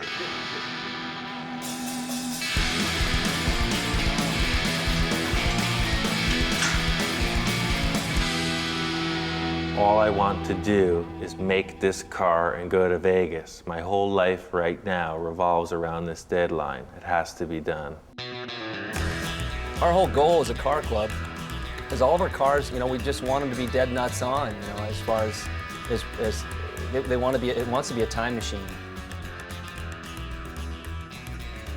None of these cars are by accident, you know, and I think it's all by design. I immerse myself in it. I'm sitting reading catalogs from the 60s all day, you know, I'm just, and magazines, and it just fill your brain with it, you know, and then ultimately it's a no-brainer because you think, what am I going to do about valve covers on this? And you go, I've got this idea in my head, I've seen this, it's real neat, you know, drag guys were doing it. That's the same for everybody in this club. Vern, if he's building a 40-style Lakes car. It's what I was looking for years. I wanted a 34 three-window that I could hot rod, that I could chop, I could do, turn it into a hot rod. These are Edmunds heads, high compression heads from late 40s, early 50s. Beehive oil cleaner, an old hot rod accessory item. These are electro-line headlights, pretty rare headlights there I found at a swap meet. I got gauges on the firewall. It's got 4 chrome Strombergs, sharp intake. This is a deck lid I had louvered by Eric Vaughn. There's a lot of people, old timers, that, that's who I value their opinion of. A guy look at the car and go, wow, that looks like it was on the lakes back in '47. This is my 1932 Ford 5-window coupe. I've had it since 1988. I guess it was rebellious, but at the time I was just doing what I wanted to do. I chopped the car and it was all rough welds. The paint was all melted off of it. It didn't have any windshield or anything in it. And I drove it to Bob's, and I attracted more attention than any car there.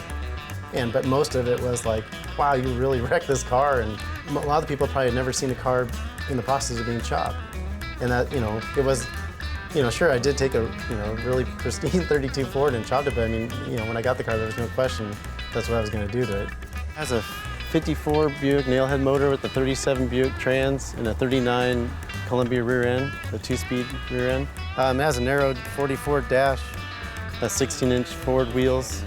It's chopped 4 inches. I guess what got me involved, I started looking at old photos like from the 40s, late 40s and early 50s.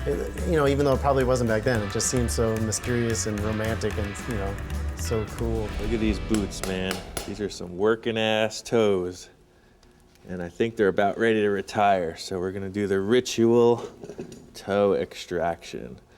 Everybody thinks that that's part of the boot, but really, if you just grip it just right, it's kind of like pulling a tooth. Look at that thing. It's ripe and ready to go. Just clip that on there.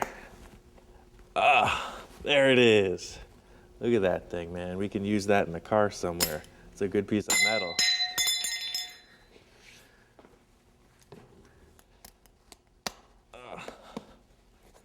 Yeah, look at that. There's a sock in there. Oh, there they are.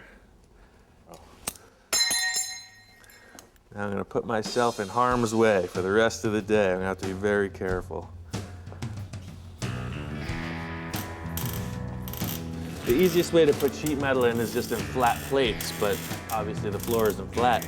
So what I'm doing is establishing a whole series of triangles. So it's kind of not origami, but it's something like that.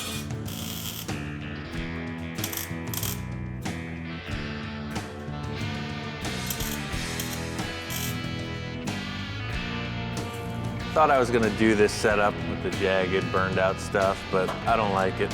I'm gonna put it in something a little bit more conservative, so I'm gonna start by making a square tube frame that surrounds this license plate.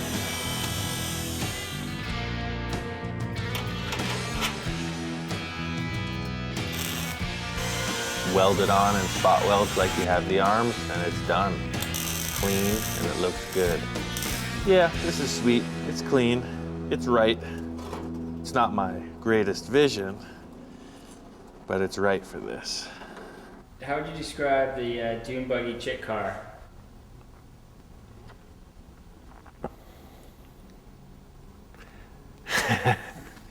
That car is just, that car means so much to me, dude.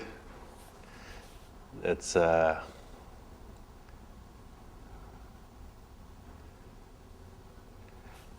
car is, it's my favorite car. It's the best car I ever built. It's my favorite car in the whole world. I didn't expect that question. My ex-best friend, ex-girlfriend, she was a super rad artist, painter, sculptor.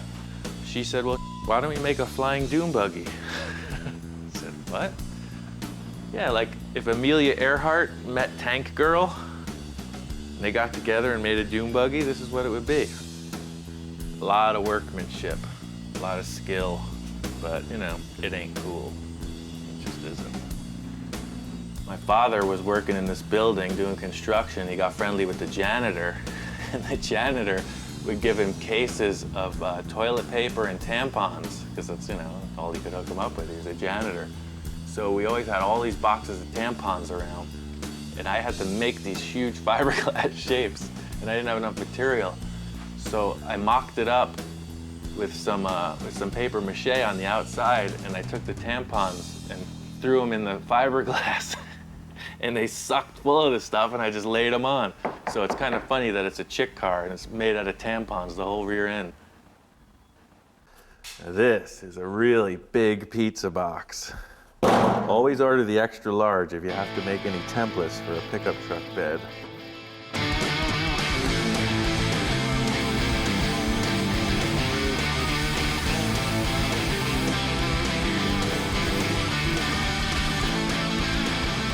All in all, I think this is good for now. We'll trim it up later after we get all the folds put in it. This type of forming with the metal, it strengthens it. I'm designing it so that it looks cool too, but it's mainly for strength because I want this lid to be able to hinge up and support itself. So these will really put a lot of strength in it. I guess again, back to the my car, their car thing. My car would have this.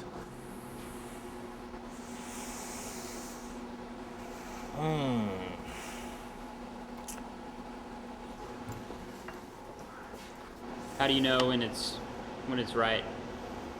I don't know that it's right. Call me in an hour. Maybe I'll just rip this thing and throw it in the garbage. This window frame, I made it from an original 39 Auburn windshield. I modified it to fit this car. I want to use these two cool old gauges. I don't know where they came from, but got oil pressure and water temperature. I don't know what this ashtray is from, but it's pretty cool looking.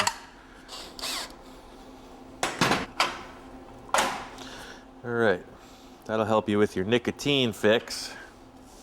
And now for your alcohol fix, I think we'll install this fine bottle opener on the dashboard too. The police love to see that. I thought it would look cool to have the same kind of spot welded look like we did with the arms. A car, like any art piece, is an entity unto itself. You want to have a continuity. This is what's left of the original steering wheel. I don't know what year this came from, but obviously it's very old. It's just going to be too big. It's probably going to be up like that. It's here. Let's change it around. I guess my favorite thing about the old tools is that it's not with mass production in mind. It's all about the handcrafting. So you get a lot of tools left over from industry that don't make money for people, so you can pick them up cheap.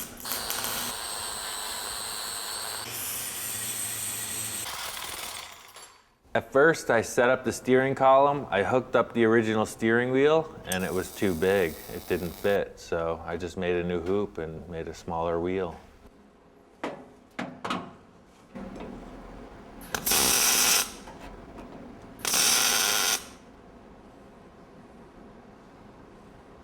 I mean, now that it's starting to look more like a car, I'm thinking about the paint, and of course I was originally going to go with like flat black with red accents, but after seeing the dashboard and how cool it looks, I think I want to see what this will look like when I shine it up. I guess the reason I'm considering making it all metal as opposed to painting it flat black is because it'll just more showcase what I do. It's like I don't pride myself in auto body or Fondo or paint. I pride myself in making stuff out of metal. Makes me think of like a sardine can or something. It's like it's cool. I think the rusty frame is enough. Paint the rest black. I can't decide where to put the shifter. I mean, originally I was going to put it in the middle, big tall shifter. My other car has that. I've seen a lot of other people do it, but there's just no room in here. So I remembered I had this, this is an emergency brake for a Chevy truck, like a 66 or something. I think I want to make a jockey shift, a suicide shift for this car. So when you're driving, you're out of the car. You're like, it's really tough. Come on!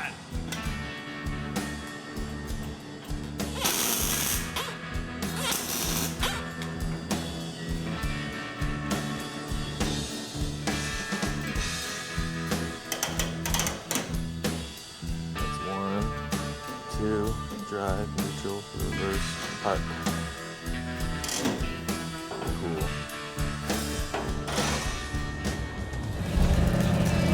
We pick a certain era of a hot rod or a custom and the time frame of when that car might have been built, and then we just basically adhere to that year or group of years and build the car within those parameters. My name's John Fisher, and been a chopper member for the full life of the club. And this is my 36 Ford. It's all done 40 style, kind of motorboat style. It's been chopped, 40 Ford fenders, and the taillights have been changed, and now they've been blended into the tail guards. Everything's been shaved. It was my initial design, and I kind of researched it. It has a 50 Ford Deluxe steering wheel. You know, it would be in primer, but I've kind of gone beyond primer and finally painted it. And I don't know, it just kind of snowballed. It was hard to stop doing stuff to it. Kind of gives you a feel of what it would have been like for a guy driving it, you know, in the 40s or the 50s or the 60s or whatever, depending on what car we're driving. You know, it's like a time machine in a lot of ways, I think. We had these guys on here. I'm gonna save them maybe for one of my own cars, but we're gonna go traditional on this, or at least as traditional as I can muster. A lot of people talk about Ed Roth. They love his style, his aesthetic style, and he does stuff that nobody even understands, or he did stuff that nobody understands. So that's what I want to do. People understand this, they can relate. Hopefully they'll pay a lot of money for it so I can do what I really want.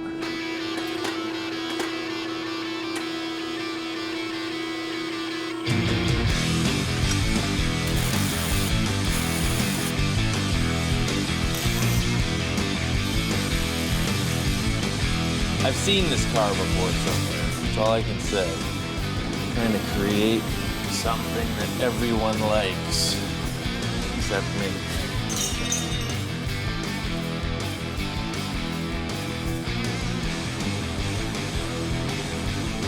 I think it's so done, just like that. Yeah, I decided that these things suck. Change it.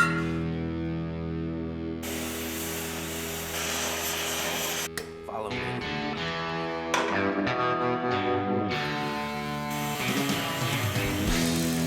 I think aspiring to a traditional build absolutely holds me back. I like the look of it, but I'm not concerned with the year, make, manufacturer. I'm just looking for an aesthetic. And that's what I love about this kind of approach, is that you're not really bound by $1 million paint job. You can change it every week if you want. And it still looks rad. I'm just gonna start painting it. It's gonna evolve into something fantastic. I thought it would look really cool if we left rust in a lot of spots and just put the only gloss paint on the whole car, which is high gloss clear, to just showcase all the old metal. I think that'll look really badass.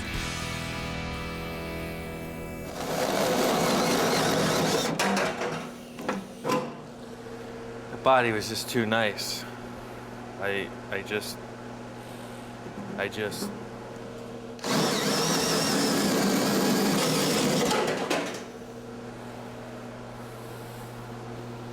You thought I forgot about those steel toes, didn't you?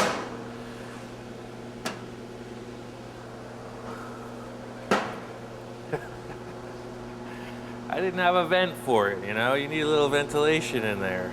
I think they're perfect. I just knew it would come to me. I knew those toes were gonna be worth something, man. They were too cool to just throw out. My favorite thing is that you can take something that people will recognize and just warp it into something that they don't recognize. That's my super project back there.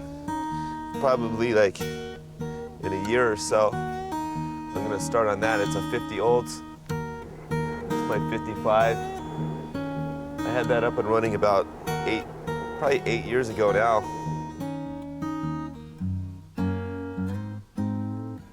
One of my crazy buddies, Nacho, he had some wild idea to build a tiki head for some reason. He didn't know what to do with it, so we brought it over here. But it was one of those things like, you know, who knows what the hell we're doing here with this thing, you know? So this is the workshop. This is is where all the cars get built out of here. Maybe 6 to 10 cars within the last 3 years.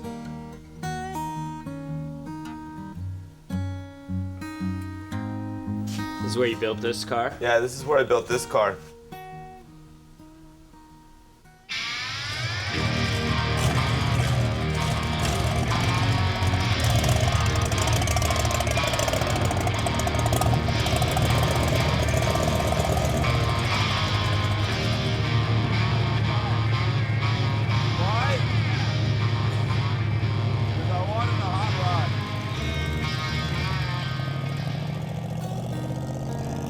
The engine's a 57 392. The carburetion's 4 Webers. The frame I hand built. Only the front 2 feet are the original Model A frame, and the rest is 2x4 box tubing. 46 Ford steering column, 32 style dash. I chopped at 4 inches. It's got an old roll pan on the back from a 50s hot rod I found in an old man's garage. It was the only piece he saved from his high school hot rod that he had. We get our kicks off of trying to build it as traditional as we can, rather than just buying parts out of a catalog. We're just kind of bringing it back to the roots where it started.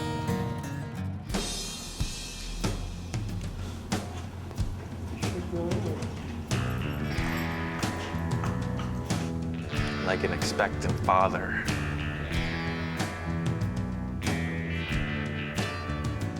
Nervous? Yes, nervous.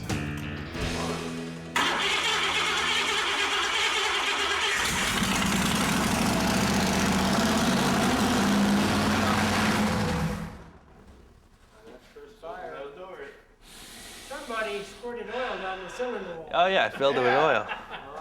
It's the sweet smell of success. I think the artist's struggle is finding out how he wants to express himself, so one day it was black, the next day it was silver, that's all I can say. I was moved to sand the entire car, just to see, and I think I like this. I finished off the tailgate here, just took the remaining piece from this after I cut it, welded it across here, and just put a little bar on the back for a handle. I got some hinges that were just laying around, and put them in there. Put some reinforcements and then just sprayed it with undercoat.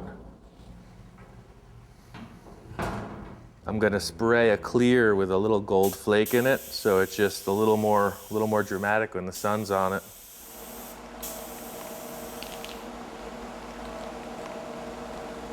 Oh, he's the guy with the gold car. Yeah, I saw that car out there. That's the gold one.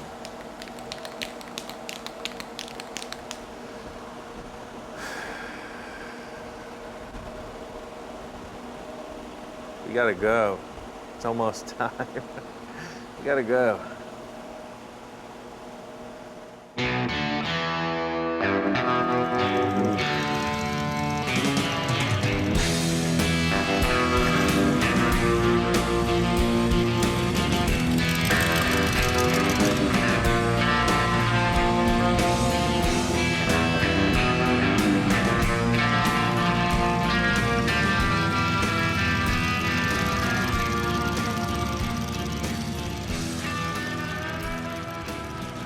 After it was gold, I was horrified, so I sprayed it black in an effort to just make it fit. It looked like Liberace. It was so wrong.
The car club, the Shifters from Southern California, throw a car show every year. Their whole deal is a pre-63 car show, all traditional built rods and customs. There's thousands of people up here, hundreds of cars.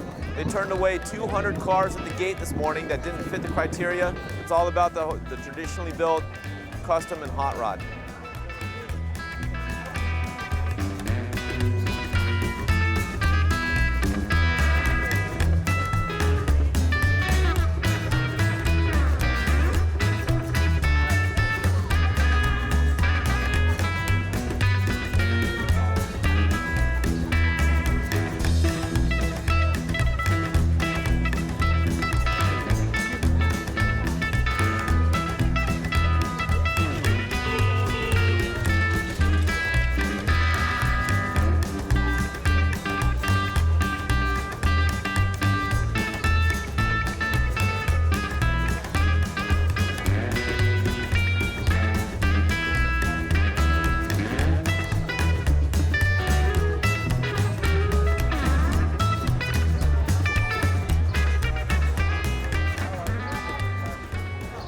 Well, we made it.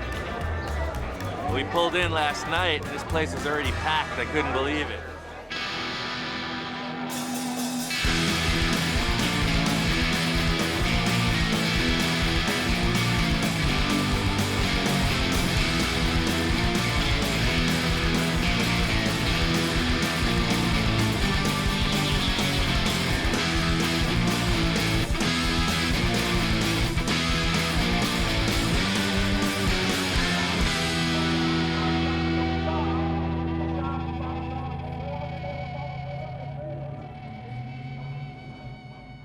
Met the road zombies from up north and saw the giant tiki, and these dudes saved us a spot to park as well. And I guess they dug the car. I guess I was really concerned with that and the whole build, making sure that the people who were into the traditional stuff respected what I did. I think Ian's car is real awesome. No, personally, I'm into the more traditional style cars, and his car is definitely along the lines of very traditional, the way it looks. Very artsy. He's done a lot of classy artwork with it as far as his welding and stuff like that, which is cool. You know, he's personalized it. I was noticing the tie rod ends, how all the welds and stuff, all this like kind of little spot welds. It's cool. It looks like it came out pretty awesome. And there's just thousands of people here right now that want to be involved. If every car looked the same here, I guess it would be pretty boring. So there's a smattering of all different types of cars. Painted cars, primer cars, rusted cars. I'm not going to pick apart someone's car. I'm just going to build my car the way I want to build it. There's people here that don't have a car, but they're going to have a car next year because they go, that's looks fun to me. So I'm going to go search out and buy a car and start working on it. You know, it's all about fun. There's no attitude here. You know, with us or any of these other people, everyone's here for a good time. You gotta come here by yourself and you leave with 20 new friends. It's really cool.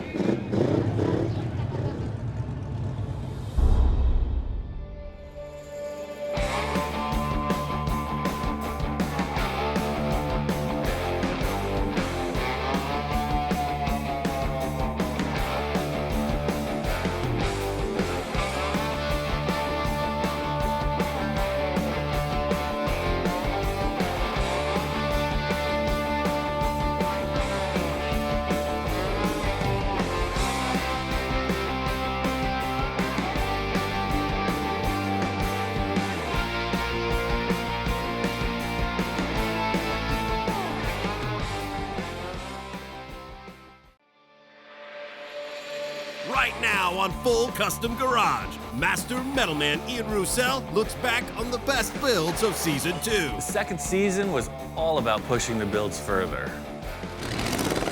I thought it was going to be good, but it's spectacular. Wow. I was blown away. I really wanted to do stuff I had never done before, you know, venture into the great unknown. He got in deep with this project. I was thinking of, hey, I'm gonna throw a wrench in the fire on this guy. It's just a pile of parts. Well, that's why you're the man for this project. Going into this bold-faced and fearless.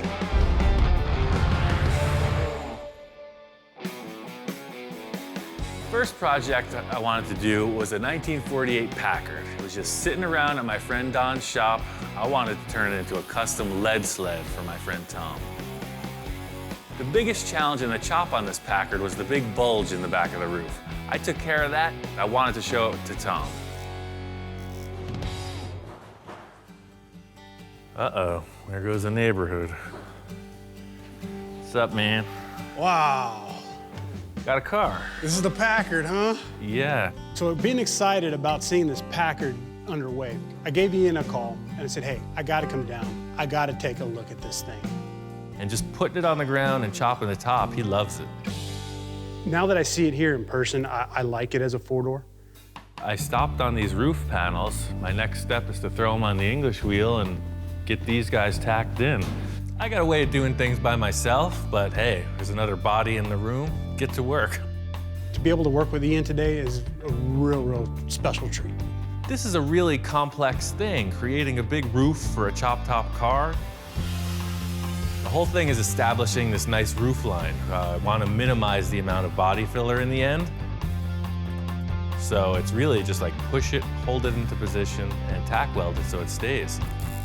You know, it's the stuff you read about in magazines. So I stuck them in the car and had them hold up the sheet metal. I would have to come up with a bunch of weird contraptions to hold it in place. Here he is doing it. He was pretty excited. Ian, in my opinion, is today's Ed Roth. Ed Roth was a wild customizer who was very innovative. Ian is just carrying that torch. What this thing does is it sucks the metal together, so it will create a little more of a dome. Ian likes to think outside the box, doesn't care about what anybody else thinks, and builds what he wants. So this is gonna crown it out a little bit more, as well as take away all those hammer marks. I'm really not that familiar with an English wheel. I've only used it a couple times. Eastwood had this really simple, portable one, and it worked out pretty darn good.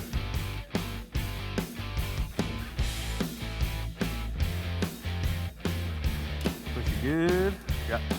Getting the sheet metal tacked in place, that's it. That's the car. The line of it's established. It's just a matter of finish work. If you like it, here we go. I'll put it all together and on to the next. It's a killer chop. Once we got the roof dialed in, Tom had to take off. So I got the thing painted and finished because I really wanted to show it to him complete and ready to drive. When I first sat inside the Packard, man, I couldn't help but feel, man, this is cool.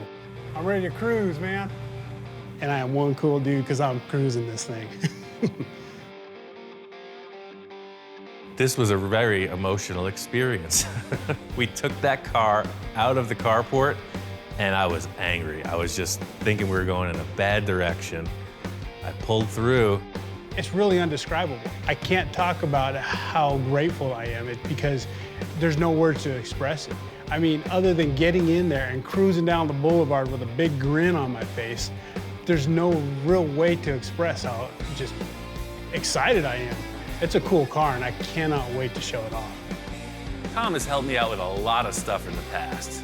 So going through all this extra effort made it worthwhile. He's really happy with the end result. This Packard was not just finished and delivered. This thing is an evolving project. I have it in the shop now. We're developing it into a whole new thing.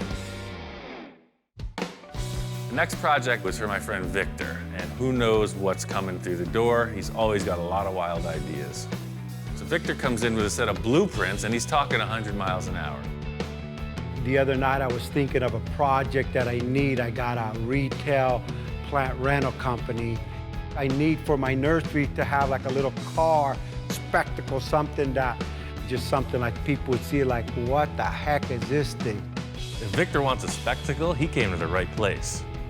Victor wanted to build this VW kit car. It's called a Boonie Bug. He found these old plans. Remember, like everything we do, this means nothing. This means someone has built something like this, so ours cannot be like this. I think we're gonna take these plans and funkify them. We're gonna go full disco. I think it's gonna be cool. First thing I needed to do was build a framework for the body.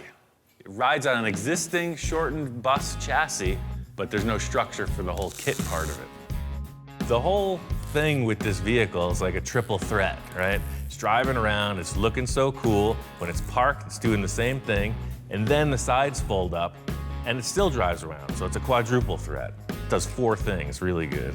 I got the whole structure for the body built. I really wanted to show it to Victor. There's always kind of a friendly competition between us. I wanted to nail my concept and sell him on it. Hey, Ian, what's up? When I first walked in, as usual, more was done than I expected. I love the way you angle that thing. I've been thinking and dreaming about this too since I left. I said, I want to put, you know, kick the angle down. I didn't know it was going to be forward or backward, but you're reading my mind. Instead of the doors like the plan showed, the whole wall is open like that, both of them. That's and then amazing, it says yeah. ultra green, so when you park it. I was thinking of, hey, I'm gonna throw a wrench in the fire on this guy. I'm gonna have him make something raise up because I want my sign to show. And I come in and you raise up the door and my signs go there so the guy like outthinks me. But yeah, no, that came out crazy, yeah. The build of this was pretty inspired and quick, so I got it finished up and ready for paint and interior.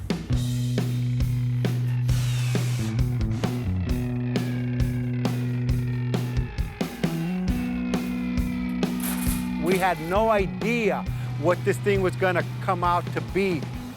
It's beyond my expectations. It's not a show car.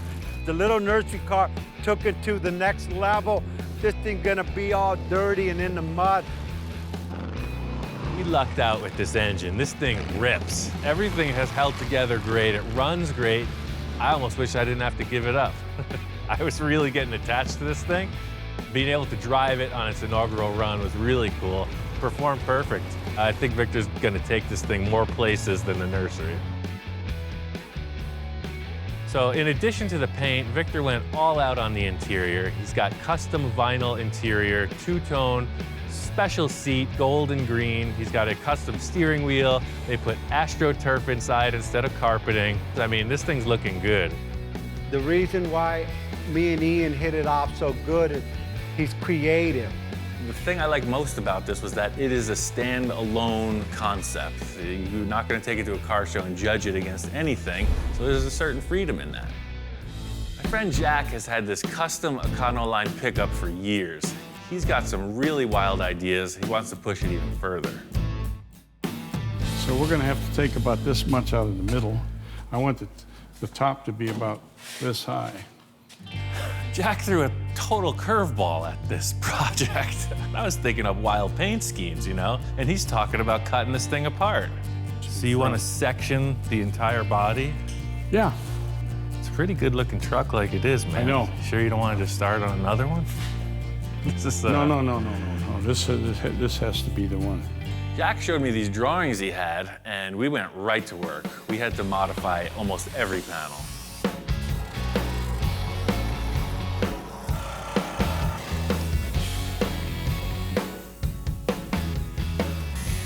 Usually I'm the guy standing back assessing the whole thing, and that's the nice thing about having another professional in the room is you got 4 eyes instead of 2. Still has to come down more, just a hair. Well, 1/8 inch. I don't have any hair. That's good, that's better. A great thing about the way Jack thinks on a project is he's not really wishy-washy about things. He says yes or no very efficiently, and that's really what I'm all about. Make a decision, stick it, and move on. Once we got into the back rear window, Jack left the entire thing up to me. Just work through it, make it good. That was a challenge, to say the least.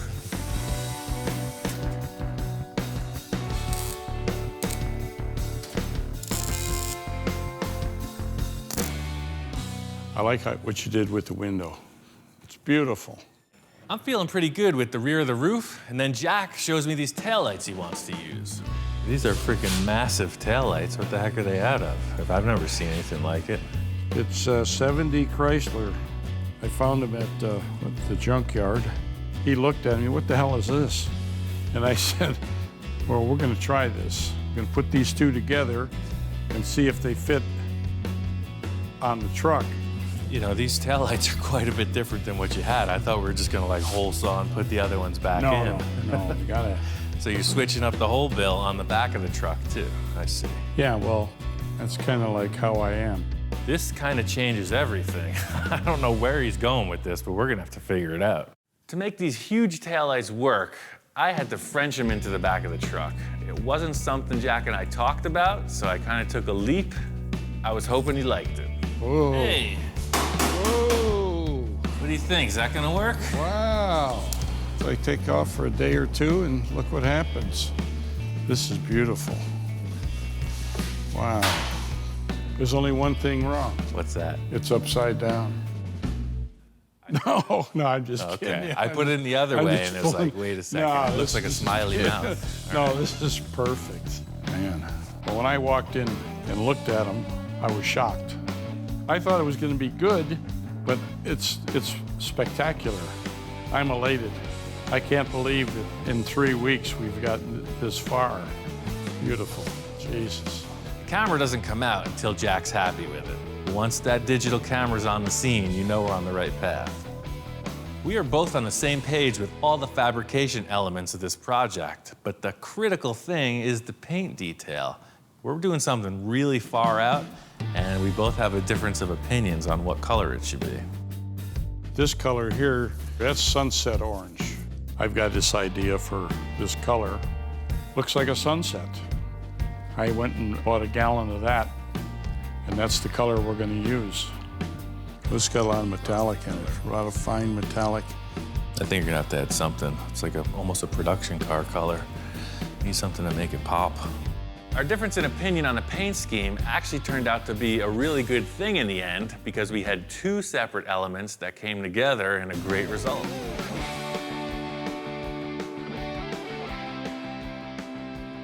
Gene Winfield really inspired the paint job on this. I'm not saying it rivals any of his fades, but it's pretty mellow. It's just the red gradually fades to black right into the rocker panels. Ian wanted to surprise me with that fadeaway, and let me tell you, he sure did. It really looks good.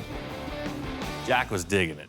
Right out of his pocket, first thing is his camera, so I know I'm on a good run here. It's been the story through the whole build is that if he starts taking pictures, you know you hit the mark. The next project was for my friend Kai.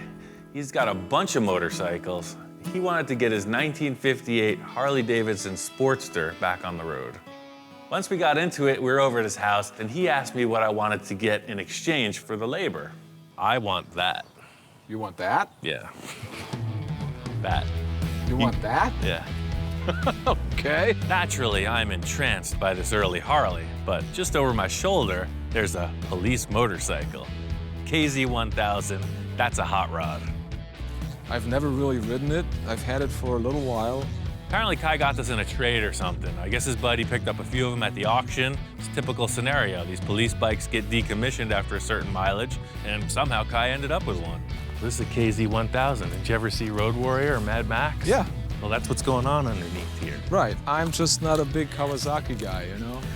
I'm not a big Kawasaki guy either. Well, look at that engine. When Ian said that he was also interested in the Kawasaki, I was a little surprised. Yeah, you want it? I see this thing as a stripped-down race bike. This thing is cool. Well, I'll tell you what. You build that Sportster, you can keep that. I'll do that. I'll trade you for labor. Yeah, for sure. Okay. This kind of turned into a battle of the bikes. I was going really radical on the police motorcycle. Kai's bike was pretty straight ahead, but it's exactly what he wanted. Huh. This is pretty damn cool. It's gonna be all right. Yep, I think so.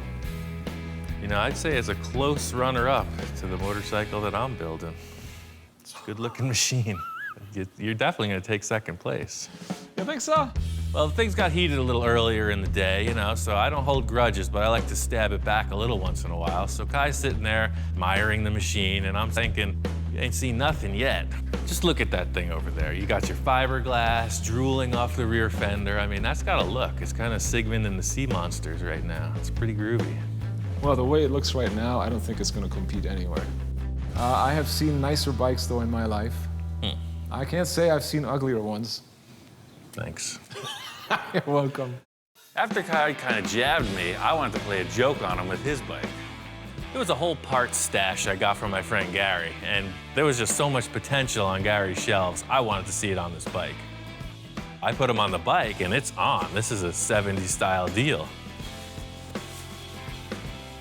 Nothing says commitment like all the details. See what I'm talking about? Not everybody is hip to the trip. Just needs like 10-foot long forks. And you're there.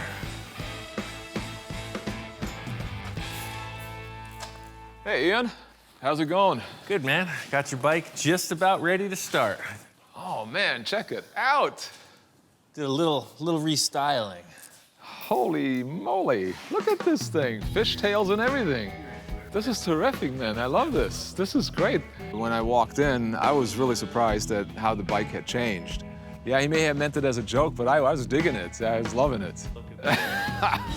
Man, this is awesome. The joke was on me. He walked in and loved it. I thought you were gonna hate it. I guess you're into it. No, I love it. I love the fishtails. I love the sissy bar. This weird prank actually resulted in a pretty darn good-looking bike. So it was sort of a debate between Kai and I. In the end, he really just wanted to go with something a lot mellower.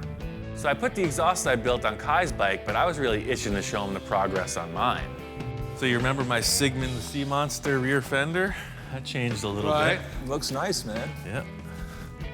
Wow, this is smooth. I took a look at the Kawasaki, and I was actually really surprised at what he'd done. Man, this is it's getting close. It's nice.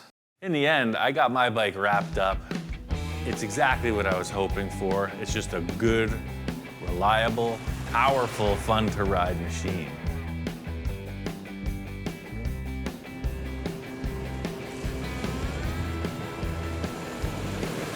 The whole deal with this project was the transformation. You saw this kind of very upright police motorcycle, and I just took it all wrong and made it gnarly, a very aggressive machine. I knew what was inside of it, and I just let it out.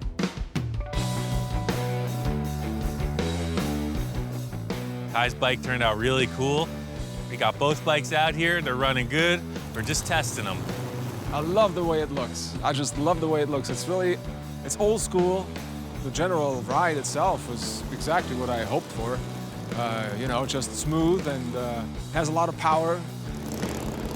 Well, Ian's bike, his Kawasaki, I mean, like I said, I didn't think in the beginning he was going to do anything with this thing. Ian, as usual, pulls a rabbit out of the hat or whatever you want to call it, and I actually got to ride it too. And I was really pleasantly surprised. It's a cool little bike. It's a nice change of pace to build a couple motorcycles. I don't do it often, maybe not often enough, but I really like the cars, so I was ready to get back to them. Next project I did was with my friend Bill. What year is this? This is a 1962, as I recall. That's what I'm talking about. I guess it's an early 60s Ford Falcon window van. It's a short wheelbase. Looks like it was maybe from a utility company or something. It's bare bones inside, but it's a pretty cool looking ride.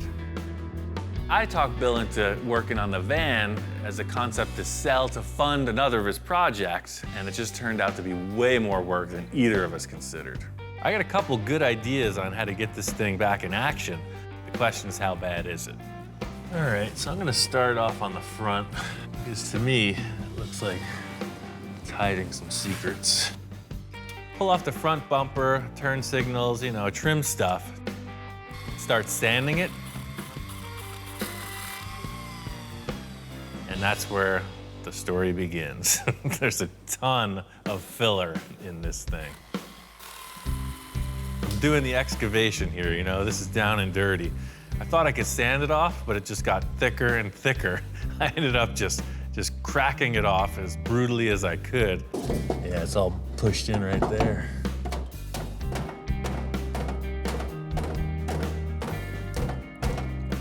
Even though the van looks pretty good, you see it's hiding secrets. Some of my time in Egypt spent doing exactly this type of operation. I'd say there's been a traumatic event. His van ran into something, and then it was repaired really poorly. The easiest solution would be to get a replacement panel, but I think I can just take this thing, reformulate it, and put it back into place. The cool factor about this is that you're not your typical auto body procedure. I'm gonna fire up this torch and get medieval on it.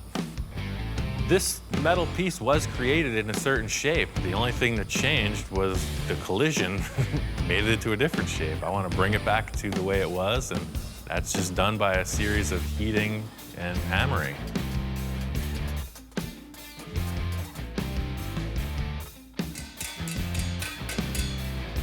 The whole idea is I'm just going to fit it into place and then continue hammer and dollying it.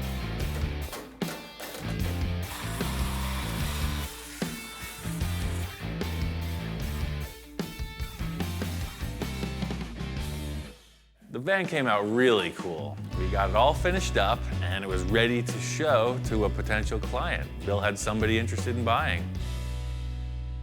Brought up to Bill's, and just as I'm showing Bill the van, Jess shows up. Holy cow. See you again. Yeah, good to see you, Ian. Hey, Bill.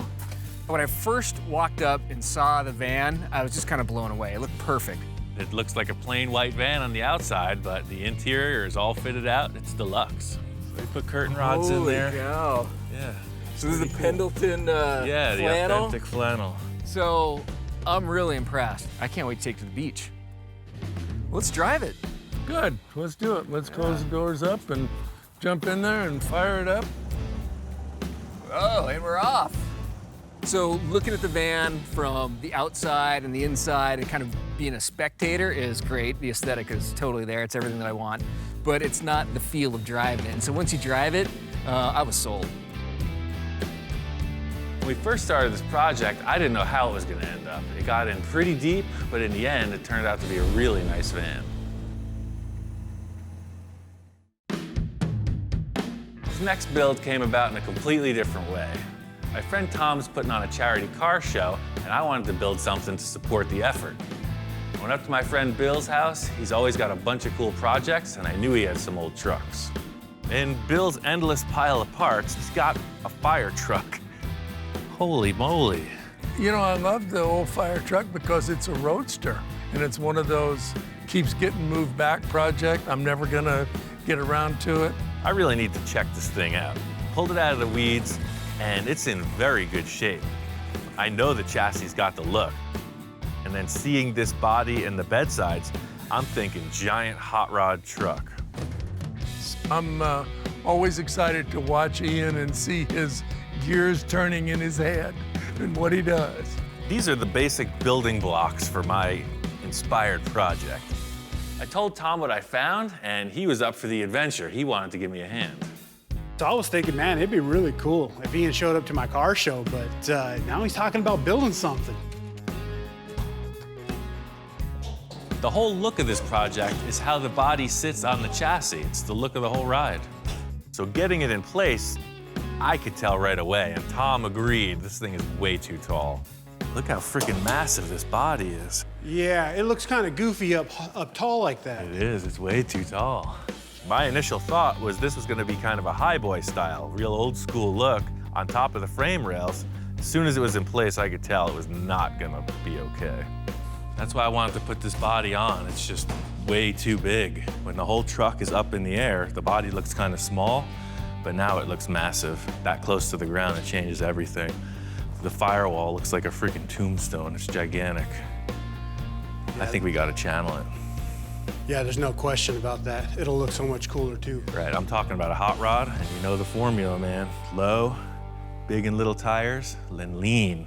We gotta strip this thing down. It's looking good, but it ain't there yet. Both Tom and I agree, this big box on the back of the cab is not the look we're going for. The first order of business is to chop it off. Channeling means you drop the body down over the frame. It gives the whole vehicle a lower profile. The compromise is the interior room. But I don't care about ride and comfort. This is all about the look. We're channeling this sucker. Get it down. I'm just into it, you know. I love this plasma cutter. I'll use it all day long. So I got the shades on, you know, shields are down, I'm in the moment. Tom's yelling. Woo, we got a fire in the fire truck. Fire in the truck. I think he's just into the fire truck. I'm like, yeah! It's just these wooden cars, man. Yeah. What are we gonna do about that? Should we call the fire department? So here I am, working on a fire truck, and I think, what would a fireman do? I went and got some water. Everything's solved. You know, Tom, that's why I keep you around. So we got the fire out, the body lowered down, just as we expected, and it looks great. Now you're talking hot rod. That's perfect. What do you think about that, Captain? Is that gonna work? Yeah, man, now it's looking like a hot rod. It was a ton of work to bring this concept to life. I got this thing wired up and fired up. It's driving around, I'm ready to take it to the car show. Tom hadn't seen this thing in a few days, so when I pulled up this morning, he was really excited to check it out. Oh man, I was blown away. It turned out awesome, man. You know, every time I've worked with Ian, I bring something to the table, but I take something home too. I either learn something when it comes to how to build or artistically. It helps me grow as a hot rodder and a car builder myself. This next project was a build with my friend Stone. It was really unique in the fact that it had very little to do with a car. It was more of a sculptural project. My name is Stone, and I am a metal fabricator and sculptor, and I build big, ridiculous things for festivals. The initial concept is a series of sculptures that Stone did. It's called the One-Eyed Monster. You know, the original state of the One-Eyed Monster was these small little sculptures that I used to hand make out of steel, and they were just little sculptures that I just kept showing in galleries. He says to me he wants to build the most gigantic one-eyed monster sculpture ever, a driving 30-foot tall sculpture. Because I'm gonna tell you right now, I know Ian and I know myself, like if there's any kind of thought in our head and it was like, oh, that would be cool, literally the next morning we will be not drawing it out, we will start building it. So this is below the decks of the One-Eyed Monster, where all the mechanics and engine maintenance guys hang out. This thing's a full mutant. It's a 28 Ford Model A frame that I put a Mercedes-Benz rear clip, independent rear suspension, with the engine and transmission, and then it has a Chevy truck front axle. One of the biggest, craziest reactions that I get, besides what it is, I mean, it's obviously like, wow, what is that? That's weird. But when you tell them that it's an actual car, or you don't even tell them nothing, you just get up in it, you start it, and you start driving through a crowd, and they're like, what the, you know, and you're like, exactly.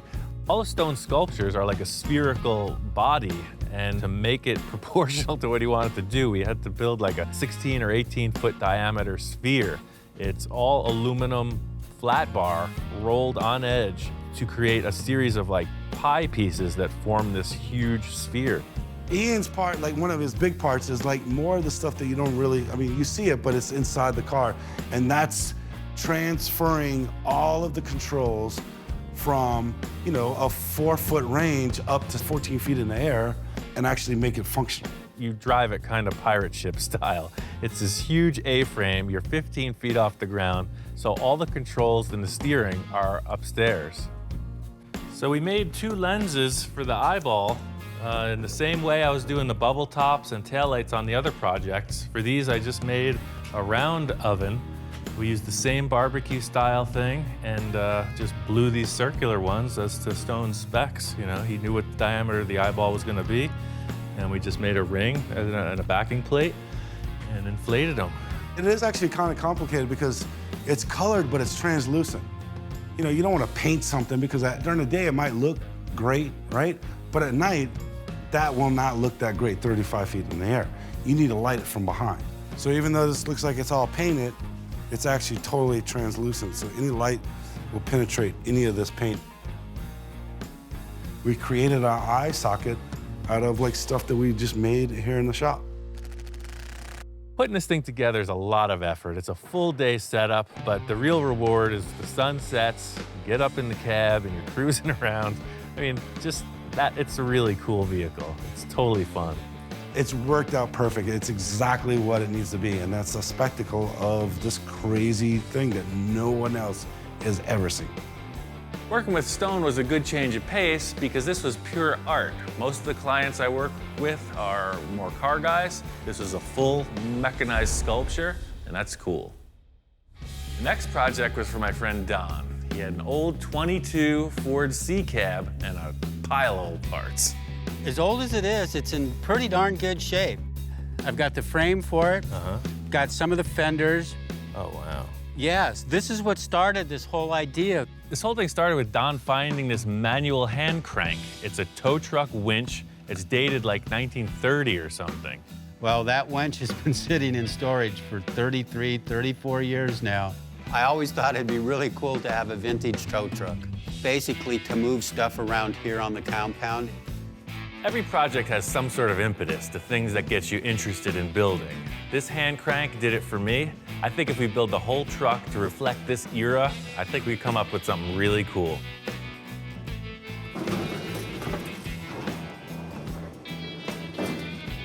Look at that, just like a glove, Ian.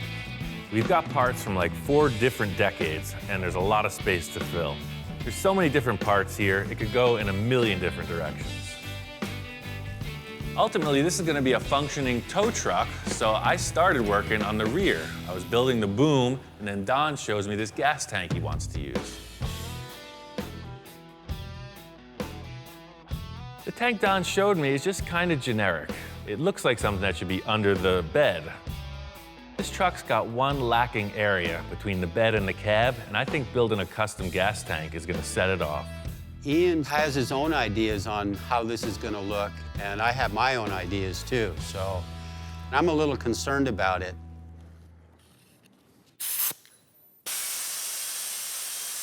Move it. Go on. Sorry, Charlie. I've built a lot of different gas tanks over the years, but for this truck, I got a really cool idea for like an old school oval gas tank.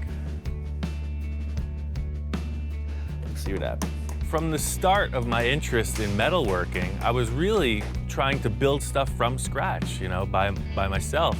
The reason I started using found objects is because there were curved shapes of metal that were way more accessible, so I could get into the actual building of larger components instead of focusing on these small details on curving metal. Back in the day, they were making some cool stuff out of very basic materials, so I built the thing the same way. Kind of caveman technology, but it works.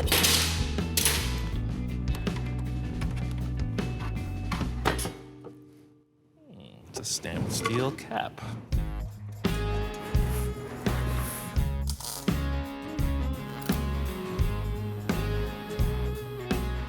I wanted to make this tank and the brackets to hold it look like something you'd see on a vintage work truck. What I'm looking to accomplish here is match this radius with the mellow curve, and then I'm going to pull it tight over a piece of pipe. That way I'll have more of an egg shape instead of a perfect circle.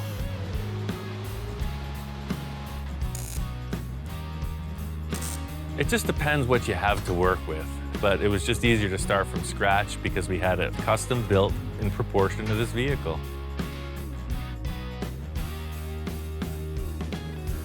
That's what we got, dog. It's interesting the way that ties in between the cab and the bed of the truck to have that space taken up by a fuel tank. It looks absolutely perfect and vintage for that vehicle, too. It's little steps like this that can convert a man like that to the creative process. It's a small victory in this grand war. And in the end, the truck came together really cool. Ian nailed this thing. It's unbelievable. The stuff that I gave him to work with, he knocked it out of the park. I mean, look at that truck. It is just absolutely beautiful. There's stuff from the 40s. There's stuff from the 30s. There's stuff from the 20s. And then the drivetrain and frame is from the 60s. Working with Ian on this project really opened my mind to a lot of things, and this project came out killer. I mean, it came out way better than I expected it. Next project was for my friend Mark. He shows up with this trailer full of parts, so I wasn't sure what he wanted to do. You know, I'm very fortunate to be one of Ian's clientele. I like Ian just to let his creativity take over the project, because however radical it becomes, the better it is. Love your weather down here, man. This is gorgeous. Came down from Canada, and he's into the wild stuff. Definitely not into the restoration aspect of things, and that's right up my alley. I can show you this before we actually show you the project to be. Originally, this whole idea came about by a drawing, and he's the only one that I can think of that could actually pull this one off. He said it was a Volkswagen. It's a Volkswagen. Shows me this drawing of this pretty wild cartoon hot rod. I'm all on board. So it's like a front-engine Volkswagen bus hot rod thing. Just like the Ed Roth monster cars, this is right in that vein. It's just a new style on it. And I think pushing it forward is always really cool. So I was excited to see what Mark had in the trailer. This isn't like the last thing I brought you. Okay. It's in a little more disrepair. It's a mighty short Volkswagen you got there. It was not what I expected.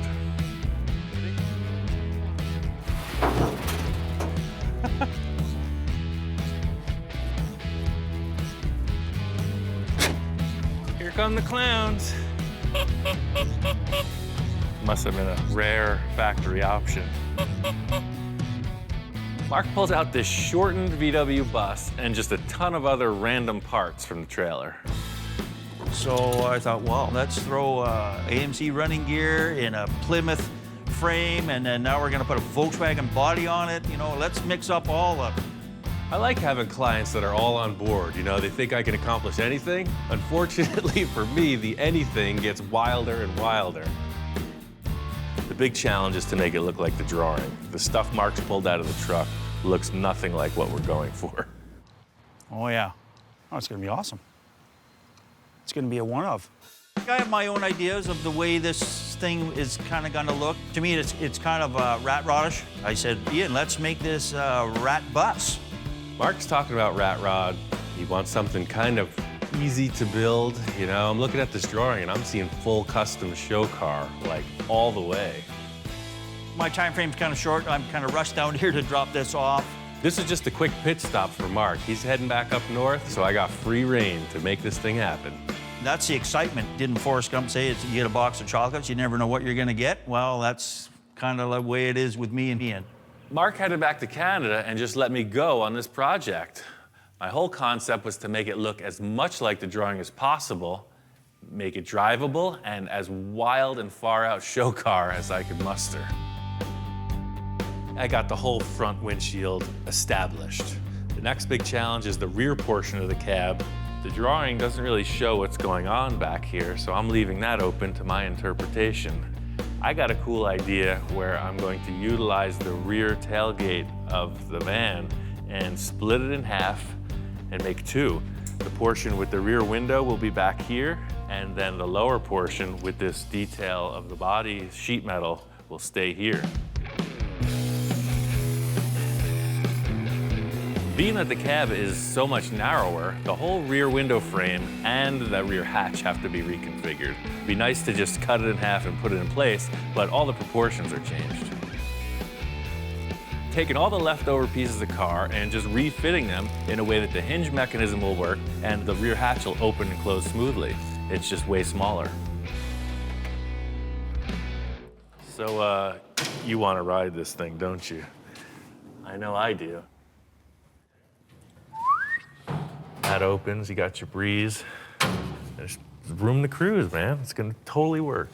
This, hands down, was the biggest build of season 2. It's a huge amount of fabrication for such a little vehicle. This thing's wrapped. This is a toy come to life. Mark is out of his mind. Johnny is totally charged up about this. It's the coolest thing I ever seen. I'm stoked for Pomona. I can't wait for that first reaction from people when they see it.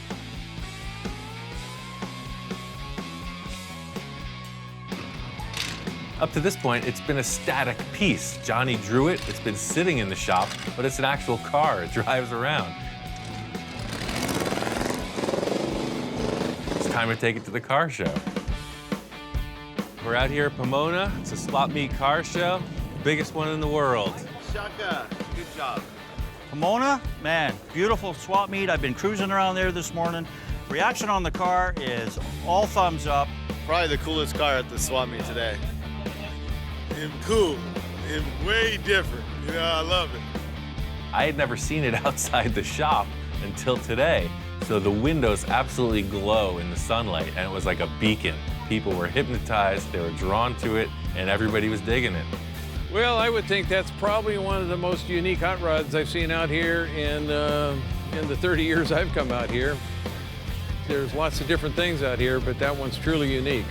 It's the cartoon driving experience that, you know, if you own this, you'll have that, you'll achieve that. It's wonderful, man.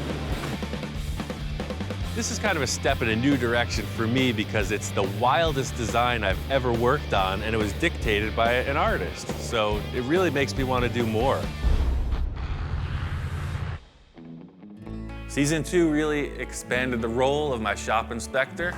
What do you think, Hellhound? Do you have anything to say? You don't even care. This is a breakthrough. It's really involved in the process. Wait a second. I think we're just gonna trade out somebody's water bowl. He's even offered up a few possessions of his own on occasion. Don't look so concerned, man. I'll get you another one. It's made everything that much better. Well, are we ready for delivery? No response. I'm getting a chimp, that's it. You're not holding up your end of the bargain. No, I'm gonna go get a small monkey. It's gonna be way more sharp. No, I'm sorry. Right now on Full Custom Garage, Master Metalman Ian Roussel continues the wild bubble top adventure. After everything we put into this car, this could either make it or break it. So the thing is, it's not gonna be just a silver car. What's it gonna look like? I'm a little nervous, way excited. As the guys get into it, a surprise visitor arrives. I'm like, oh my God, it's Ed Ross' son. Whoa, dude, man, this is sick. My first reaction was, am I not at Ross Studios in 1960s? Because everything that Ian does has that flavor about it. And as the build progresses, wow, Ian calls on the help of an old friend. Jack's an encyclopedia of classic ideas. What'd you do this time? I told you we're gonna change the look of the car a little bit. Holy Made a few subtle changes. I think so. He's getting crazier. Even Hellhound's responding. This is the stand back and check it out moment. This is what we've all been waiting for.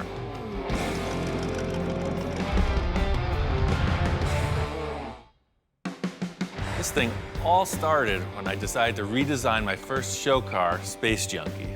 I called in Johnny to help me with the new design. You're not satisfied with I'm not satisfied. It's got to be different. We based the concept off a few of the parts I had, and Johnny came up with a really killer sketch. That's what we're building. Awesome. With that as a guide, I called in my friend Eric to help with the fabrication. He had some really good ideas and helped me to modify the body to fit the drawing.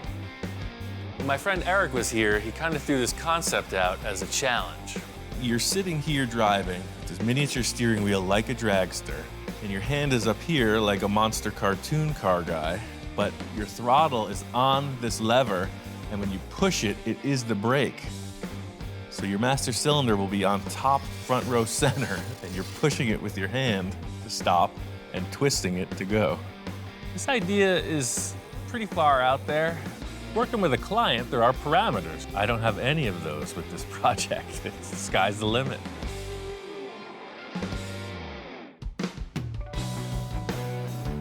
My friend Johnny's coming in. He was the main inspiration and collaboration on this design from the start. Hey, man. Whoa. Hey. Welcome home. Holy cow, man. Lots happened since he last saw it. It actually looks like a car now. When he left, there was a bunch of sheet metal shapes. He was gonna have to completely build this whole thing from rough renderings, and here it is in 3 dimensions in front of me, you know, ready to paint. It's crazy. Again, Ian takes it to the next level. The guy is just amazing. Since you left, I haven't stopped. It's been this every freaking day. So non-stop. badass. And then this is how you get in. Yes. You see every other bubble top, the bubble opens, right? Yes. Different. Yes, the funny car style. So not only do we have the body and the bubble and the lift mechanism in place, but I have this. It is just like your drawing. Yes. So it looks like a cartoon, right? Dude, those headers came out so sick. It's pretty crazy. It's like a show and tell time. Johnny's all geeking out on all the details, and I'm like, we still got a lot of work to do, man. So the thing is, it's not gonna be just a silver car. The main reason I wanted you here was to figure out some kind of a graphic design on the thing. Okay, sure, no problem. Let me just whip out the crayons and let's see what we can come up with. The whole first Space Junkie started with this model, the layout of the kit. Oh yeah. I figured there's no better way to start than with some modeling. This is an iconic bubble top car. It's the Ed Roth Beatnik Bandit. So a little nod to the original Space Junkie, a little nod to that. Right. From my formative years, Ed Roth has been like the go-to guy for all the crazy style choices. I always wanted a bubble top. There's no better path to follow than that of the master. We'll just try to be better than that car. That's not a tall order. Be better than Ed Roth. I want to do something kind of inspired by the Beatnik Bandit, but I got a couple ideas of my own. The car is just moving forward. If it was moving through some kind of a paint vortex and the colors came onto it, it's all going from front to back. So, you know, trying to translate now, yeah, vortex of paint in a thing. I got you. So I got this 3M tape. I got tons of it. Maybe I'll just throw a couple lines what I was thinking, and then you just color in between the lines. I'm thinking the whole process here is keep Johnny in his comfort zone. I'm sure that's where he's most creative. So he's gonna mock it up on paper, and I'm gonna mock it up on the car. A lot of what I was doing was kind of just looking at the panel itself, thinking about how can I mimic some shapes, move around in this limited amount of space, but do a lot of motion. It's gotta look like it's moving when it's sitting. I think that's exactly it. I like it. Why not? When he's made a decision to start creating stuff, it is a whirlwind, dude. You better, like I said, you better grab on or you're gonna get left behind. So it'll turn kind of like just a thing coming off of that. So you'll have 4 spears, like maybe this one. Once we started laying it out, I just kept going. He did his thing, I did my thing, and I kept looking to see what he was doing. He kind of was checking out what I was doing, and then there was this moment where he laid some tape down, and I went, oh my God, there it is. Yeah, you said through a paint vortex, and it's grabbing on him. It's a stylized vortex, but it is nonetheless in motion. I like it, dude. Even Hellhound's responding. Sweet. We got a bunch of ideas laid out on the car. We're gonna paint all over it, pull the tape back, and see where we stand. We finished up the side of the car and continued to design across the top of the body. I'm gonna refine the side, and Johnny's gonna start mocking up the back. I'll just lay this out, and then I'll just draw an idea. I'm trying to transfer the feel of that graphic up there back here, but do something a little bit different. May need the envisioning tool soon. Uh-oh. You got one of those laying around anywhere? Yeah, they're all around us, man. You're in a shop full of them. You know, I'm in the zone, I'm laying tape down, Ian's doing his thing. What is that? And I start hearing this really killer exhaust coming from outside the shop. That sounds good. Yeah, let me show you. I got a little treat. I invited somebody over. So we pop around the corner and there's this really tricked out, flaked, crazy car with a dude in a top hat, and I'm like, oh my God. I introduced Johnny to Dennis, Ed Roth's son. I'm Dennis. I'm Little Daddy Roth. What's up, Johnny? Great, nice to meet you. I'm like, oh my God, it's Ed Roth's son. And he's like, I got goodies for you guys. I asked Dennis to come by because he's got a line of paint products designed specifically for this type of car. And as soon as the light hits that Roth flake, it's amazing. I actually built that car to showcase the metal flake because I got a real education when I was 10 years old. Dad was flaking them, and I jumped right on the bandwagon. I've been flaking for 50 years. See, this is what I'm talking about, man. This is the exact effect we need. So it's like multi-layers of different tones of flake with the candy over it. Our car needs this effect. It's unbelievable. And he called me and said he wanted metal flake, dude. I said, dude, I will deliver it. You know what I mean? I'm coming up there right now because I want to see your car. Come on. Whoa, So check dude, out what we're making. Man, this is sick. We pick up the boxes and go inside, and Dennis sees the car that we're working on, and he's just kind of blown away. No, dude, oh, the front ladder bars are insane, dude. This is the guy who's seen it all. He grew up in his dad's shop, seeing all the creations, and he's kind of digging this. The whole lightweight look, these things on the side, these fins right here are just mind-blowing. If Big Daddy was here, and he is looking down on us right now, this is the most bitchin' part right here. You know what the old man used to always tell me? Leave a lot of the mechanical showing. And people never do that, and they cover these cars with all that. But your mechanical is so sick, dude. You have... Well, I read the books. Yeah. That's all I can say. The power, bro. I got the bottles and I read the books. That's kind of what this whole thing has led up to. Well, my first reaction was like I was back at the shop in Maywood. Like, you know, I might not at Ross Studios in 1960s because everything that Ian does has that flavor about it. You know, I know Big Daddy's looking down on Ian right now and going, oh yeah, Ian, you know what's up. Well, the whole thing is I started building cars because of what I saw his father doing, you know? So to have him come in and be like, oh yeah, the old man would approve, you know? That's like, I guess I'm there. It's just great craftsmanship. I love this car. Cool. When can I drive it? We should be done in a month. We were hoping to make it to the Moon Eyes show, but Johnny came out. We're on the final stages with the paint. We got the flake. What I got the flake next? for you, baby. Yeah, exactly. Metal flake. He didn't just come in with one little like packet of stuff for us to sample. He's got the whole kit and caboodle. He's got a box full of every tone you could imagine. Different prisms, different effects, different colors. Well, when I was a little kid, Dad always liked the big chunky flake. He wants to be able to tell it's metal flake from a block away. Bam!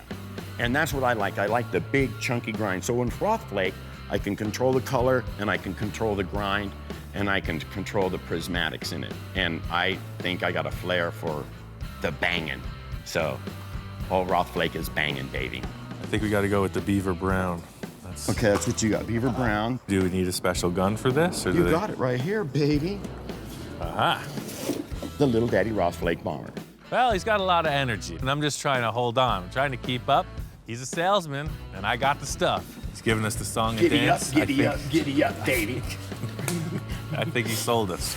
We'll take them. All right. That's it. I'm out of here. Perfect. I think that him and Johnny have a pretty wild idea going on right here. Like you can see the carbon hole is taped off a little bit right now, so we're just all secret.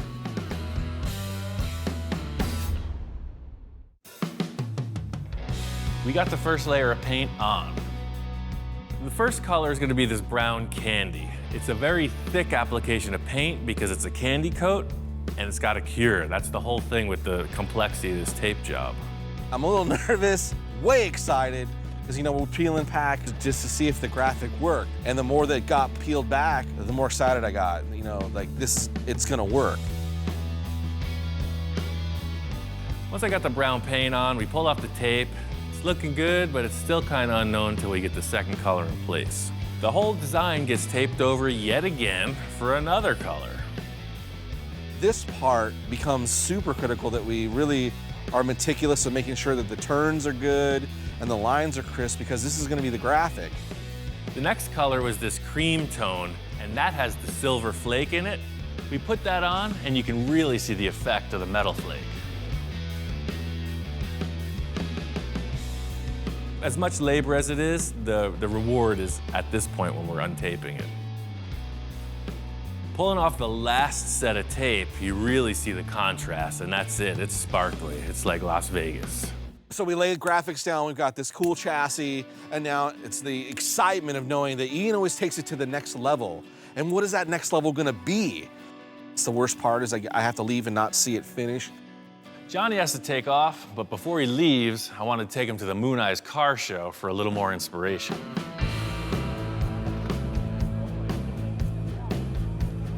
Kind of walking around, taking a look at some of the different paint jobs on some cars and trying to get some inspiration for the Space Junkie and see some pretty cool stuff, some good ideas. This van is freaking crazy, dude. It's got all this stuff. The panels, this wandering squiggly line thing. Yeah, it's a lot of tape work, man. I love your car show, man. Thanks, man. This guy is good. Nice. Yeah. We got free. I got some of my ideas from you. That's my Golden right over there. Sweet. I got some of my ideas from you. This is a 51 Ford, it's a shoebox Ford that this fella said he's a frustrated artist, so he went all the way on the paint job. You tape it, you backmask it, you got different colors, you see the way the body's a different tone than the roof. It's the same process we're gonna have to go through. First thing that's jumping right out at you is all the metal flake. That's the eye-popping candy paint with the huge metal flake on it. That's where it's at. Well, this is more of a very straightforward paint. Yeah, look at the tape, taillights on right? that. But the effect they achieve with the pearl, the prismatic, what would you even call that? Like, it's so rich, man. You want to taste it. I got look. It's good. And it's this crazy blue. Yeah, it's super good. Love it. When you're walking out of the sun, you Jump. don't even see it, and now it's like a freaking vortex of color. Vortex of color. You know, my friend Jack, you know what he said? Oh, you don't put metal flake on a truck. Yeah. You put metal flake on everything. Breakfast cereal, steak. These cars, I saw when we were walking Oh, here we in. go. It's all the traditional lowrider stuff. They know all the tricks with the candy coats, gives it so much depth. And the flake, of course, in the sunlight's just popping. I think the inspiration in all the lowriders is really where we're going with this. The metal flake, the taped out lines, that whole deal. And there's a million cars with that flavor. I showed up kind of feeling down about my own artwork and stuff. And then to get in here, start creating and doing creative processes with Ian is like this new energy to go back, do some new drawings, come up with some new designs. We got a lot of inspiration out here. Unfortunately, Johnny's got to hit the road. I'm gonna do everything in my power to be back when this thing is done. And I'm sure I'm gonna walk through the door and look at it and go, what?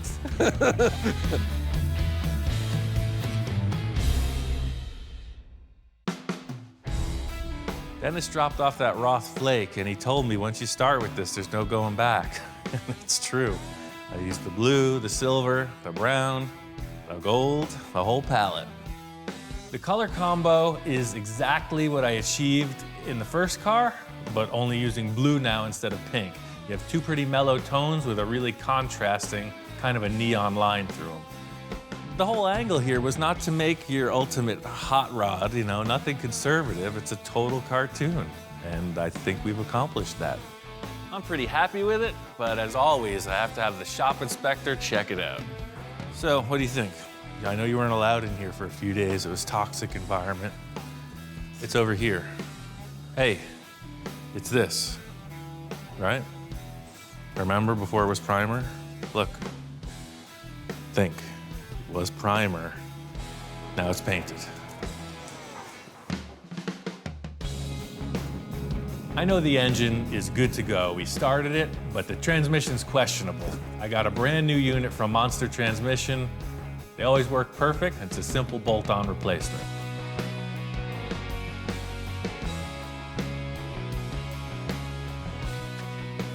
Mark was right. V8 engine, it's balanced, fits in there perfect. Everything on this car has been figured out around the finishing stretches. The interior is really the last big question mark. I called up my friend Jack. He's the upholstery guy. He's done all the interiors on my cars. Holy mackerel. Wow. Hey, welcome Hey, back. Ian, how are you? I'm doing pretty good. Wow. What'd you do this time? I told you we're going to change the look of the car a little bit. So Holy you made a mackerel. few subtle changes. I you think know. so. You morphed into a roadster. Yeah. It's a whole new car, man. I couldn't believe it.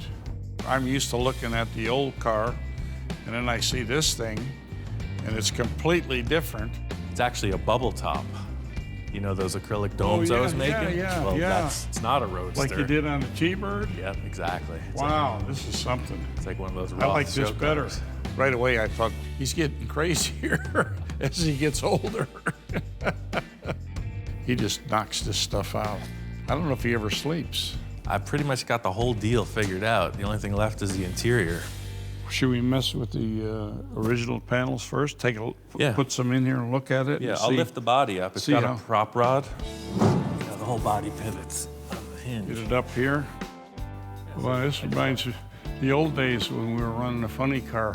It's exactly what it's inspired 40-some by. years ago is the same deal. Yeah. Set it in, push it up, Yeah. and start working on it. Yeah, if this is all finished off in there, you can leave it up, show the whole thing this Yeah. way. Jack's all about the interior, and he could see that there's nothing in it, so that was his main concern. Loved the look of the car, and all of a sudden his gears are turning. So I got all these panels. So see, these were the original interior parts, and we're not going with pink anymore. That was the one main color change. Get rid of that pink. I think all the brown can still work, though. Once the fasteners are on the back side, it just clips in like it did. You don't even need any welt on this. So that's the thing, that one goes there, and then these were the little backrest panels, so they'll pop right back in. The most apparent change in the interior is that the color swap. I'm going from pink to blue. Jack's thinking, as he's peeling these pink elements off, maybe we'll just leave them out. Maybe we'll just go brown. Maybe that looks pretty nice, right? Yeah, I like it. Jack likes the upholstery as is. I got some other ideas. I've known Jack for a while, about 15 years. It started from him just upholstering one of my seats one day, and he just keeps getting more and more involved. See, the whole thing is I'm not using the seats that I made originally because I'm way more laid back. Literally, like this becomes a headrest. I'm actually laying back. I'm literally like with my head. I'm like, actually, that's perfect. Look at that. I'm sitting in there like this, like a freaking dragster. Wow, that's what it looks like, Right. yeah. The interior is always last. So then what you got to do is adjust the seats, the panels, and everything to make them fit into what they built. Yeah, do you have something we can lay in here, like a piece of cardboard or something? Yeah, I got all that offhand? pattern paper. Yeah. The interior is going to mean a lot because the body's up like this. You're going to see a lot of it. It has to be done right. Oh yeah, it looks better already. It should fit, follow your back. So if I lay in and push it down, that's I'll kind of hold where it I so want it to be. doesn't move. Yeah, like that. There you go. How about you just lay in it like a hammock kind of thing? Jack's idea was why not make sort of like a hammock, you know, just a simple little thing to support your back and not even have a seat, just a simple pad that you recline on. That looks just kind of like a generic panel, though. Well, yeah, but we can do something with that. I'll make some all in the stitch put a work. seam, couple of seams in it or something, and we'll make some design in it. Jack's got a bunch of ideas. I could see him scribbling around with the pen. He's talking a lot. I don't know what he's going to come up with, but it looks like he's got plans. So the whole thing is with the interior being so mellow and subtle, I want the fabric to pop, you know? I was thinking like that metal flake, blue old school glitter vinyl to complement these pinstripes. So when you're looking through the bubble, you see these two blue things broadcasting out, you know? This blue metal flake, they don't make it anymore, from what I understand, so it'll be pretty hard to get. That's, if we can find it. And blue metal flake vinyl? Well, he likes metal flake, you know. He tried to metal flake my truck. I know it's impossible to find. It's the hardest stuff in the world to get a hold of. So Oh, I wait a got minute. this instead. He was playing with BC. Well, that's what we're talking about, isn't it? Yeah. Of course. I could pull a few strings, man. Oh, man. So you Look at think this guy. 2 yards of this stuff will be enough? Sure. Check Plenty. it out. Check it out in the sun. Plenty That's the good. thing. It's just like the frame. Put the God light on it. Jack's not a big fan of metal flake, so I just wanted to catch him off guard a bit. He pulled one on me. Had to pull a few strings. They're back in the men's room, but they handed it through the wall, through the back window.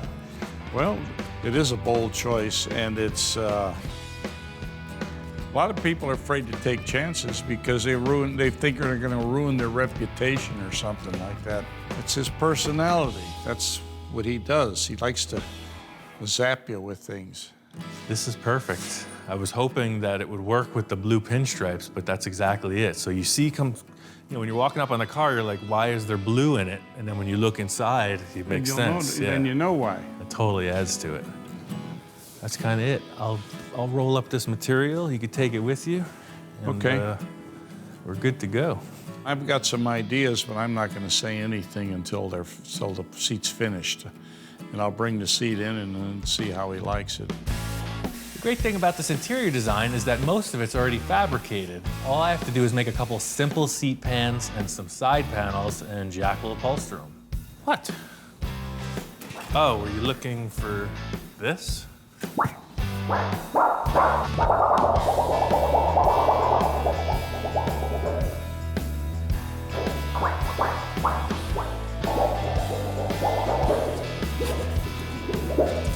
Eat it, kid. Go play in traffic. These seat pans are very straightforward. There's already some hardware on the floor to mount them. I'm just gonna take a piece of aluminum, 050 thickness, and just kind of curve it and cut it. The panels that I'm making are very generic. The whole look is about what happens with the stitch work, and that's all up to Jack. I can't wait to see what he does.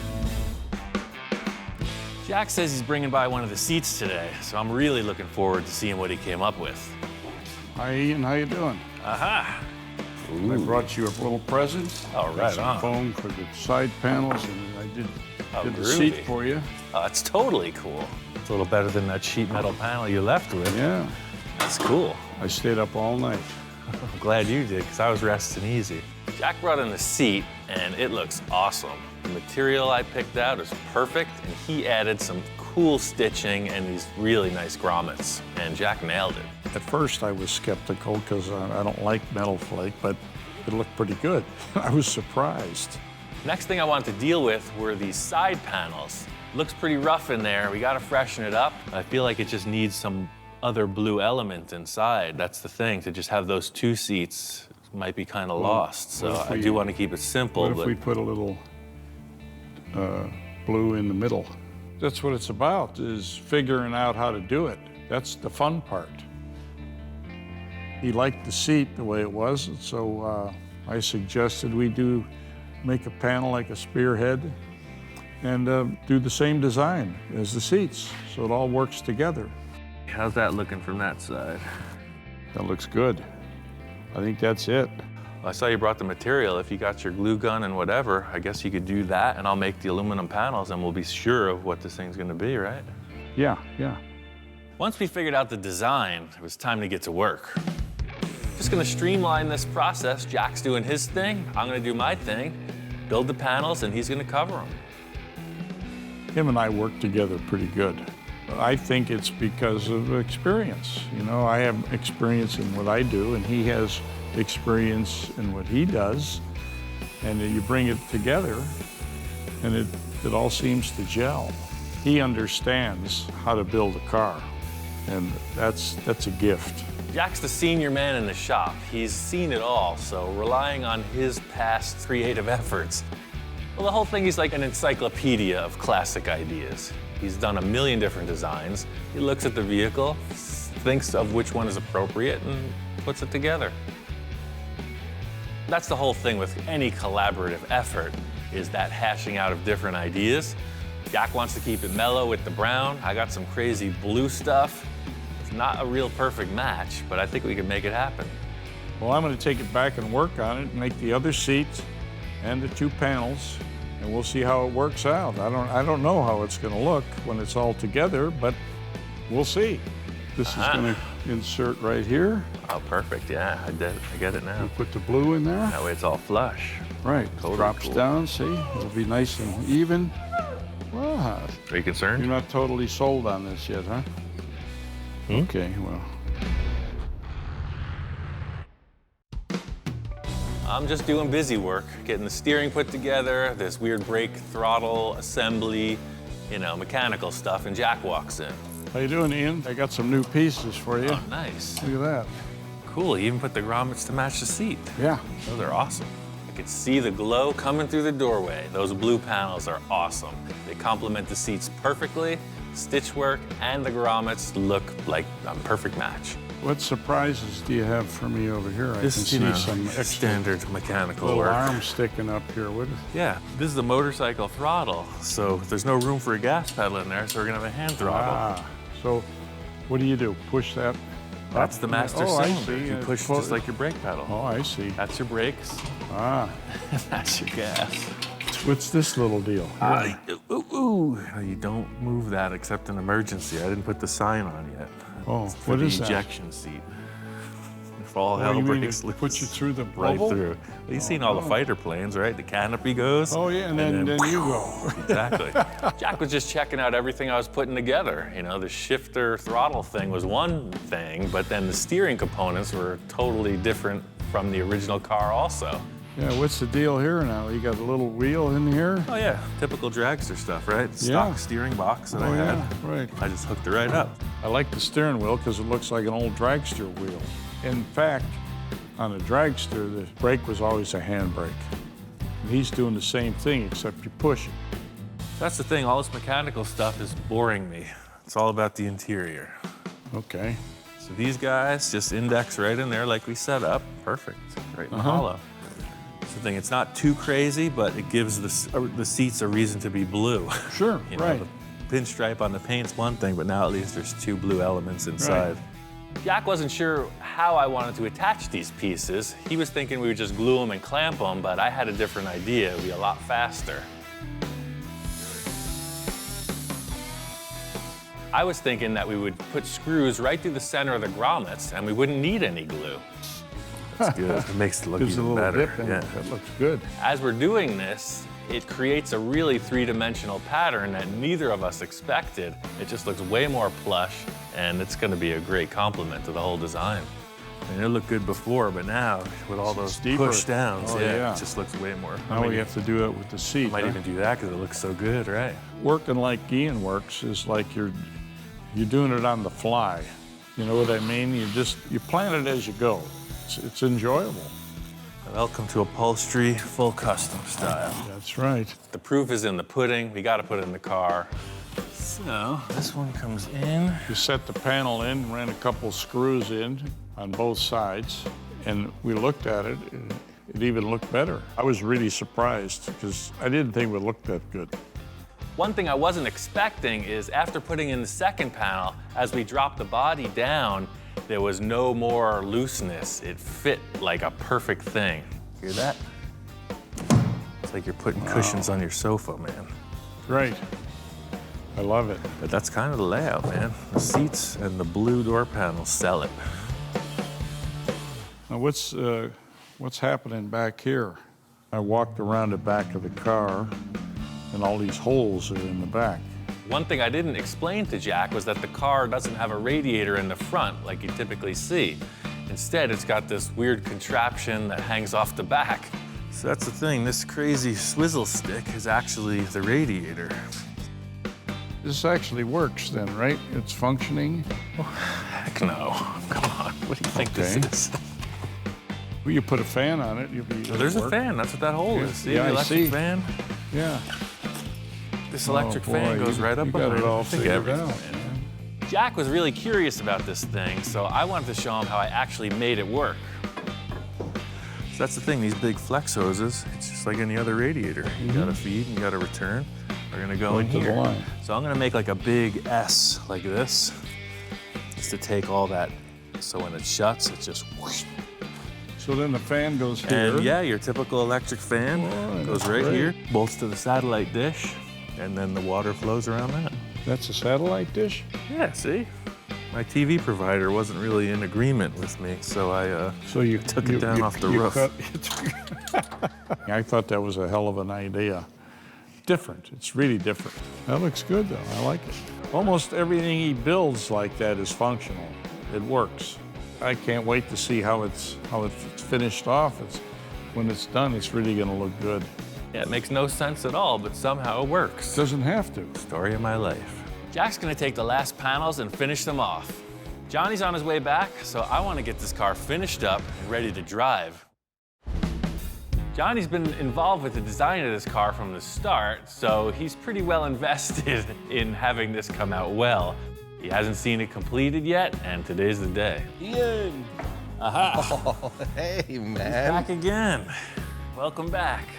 Check it out, man. We painted it. Looks awesome. Sweet. To see all the pieces and parts that we had discussed and talked about, in theory, now, there on the vehicle was tremendous. So when you left, you didn't see the blue striping on the car. No. That was our plan. But to complement that, I had Jack stitch out a bunch of metal flake components for the interior. Nah, the blue totally goes. The way the blue is pulls the color from the outside to the inside is just perfect. Cool. Like from the outside, when you look at it from here, I mean, you see blue on the striping. I think the collaboration, once again, has been a success, man. I'm really happy with this. Oh, man. It was just neat. Like, it's a whole car now, but it's a bubble top car. Where's the bubble? So, you know, where the hell's the bubble? I polished the heck out of it, man. It's in the corner. It's in the safe zone. Ah. So that's what I was waiting for you to get here so we could put them on, and that's it. This baby's a wrap. And let's bubble this thing up. It was like the final piece, the icing on the cake. He should be a part of it. So you put the front in its little thing. Okay. And slowly zipper in place. Drop it, and... yeah, it's totally different. Totally different car, right? Totally different car with the bubble on it. It changes the whole look altogether. Yeah. Setting the bubble on the car is like the first step towards the end. The silhouette of the car is represented by this dome shape, and really, you don't get the feel of it until it's in place. Ultimately, this will have like a rubber weather strip around it, just like you see in any car window, but I wanted to get right to installing the Mohawk. So Mark brought this whole thing, and I just used it as inspiration. You know, he brought that motorcycle gas tank shell, and I made an aluminum version of his Mohawk, a little double-sided. Nice, you know, I like kinda that. thick. So that's the thing, I just reshaped the shell that he made. I still retained his cool vents for the air to come in. Little spears on it. Yeah, so that just pops right on. The whole idea with the two sides is that it just snaps into place. It's like pressure fit, and it's on. Yes. So there's that one Mohawk. So this one is to complement the smaller one. Same deal, fabricated aluminum thing. Dude, that's so cool. The Mohawk isn't just one piece of sheet metal that with some holes drilled in it. You know, this total three-dimensional piece of artwork that he's done. So again, you know, here's where Ian takes it to the next level. It's a killing machine is what we've turned it into. Yes, it all makes sense in the end, It does. I'm just jonesing to get this thing on the car so I can see if it is the cherry on top. Installing this Mohawk is a two-man job. I lifted up the car, and Johnny's holding it on the outside. I'm in there putting in the screws.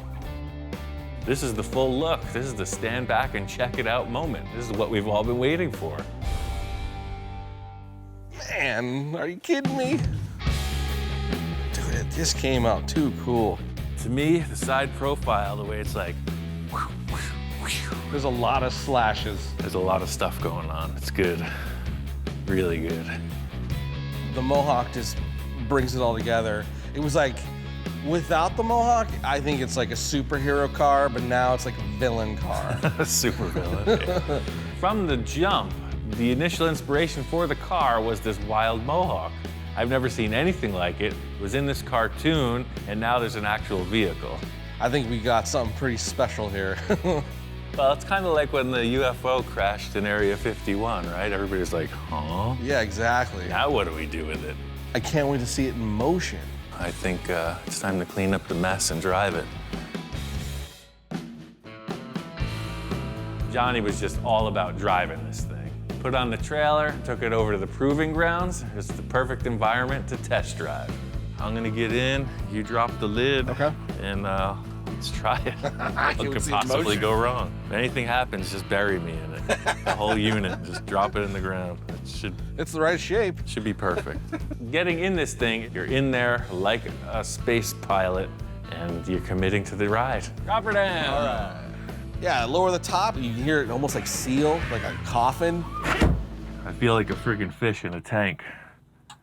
It's pretty dicey. I haven't had any real disasters yet, so I think the odds are with me. Here we go. You see somebody in a top fuel dragster, they're not getting out in a rush, so this is the same thing. You're locked and loaded.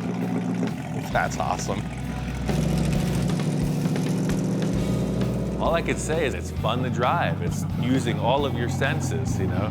You're thinking, is it on fire? Is it shaking? How fast am I going? You know, there's no instrumentation at all. You have one hand on the steering wheel and one hand on the power, and it's fun. And as it goes by the rocks, I mean, it's almost like a shark in the water. All you see is the Mohawk. It doesn't look like it's supposed to be there. It's just nuts. We did the testing, you know, slow speed rolling around, and I wanted to see what it could do.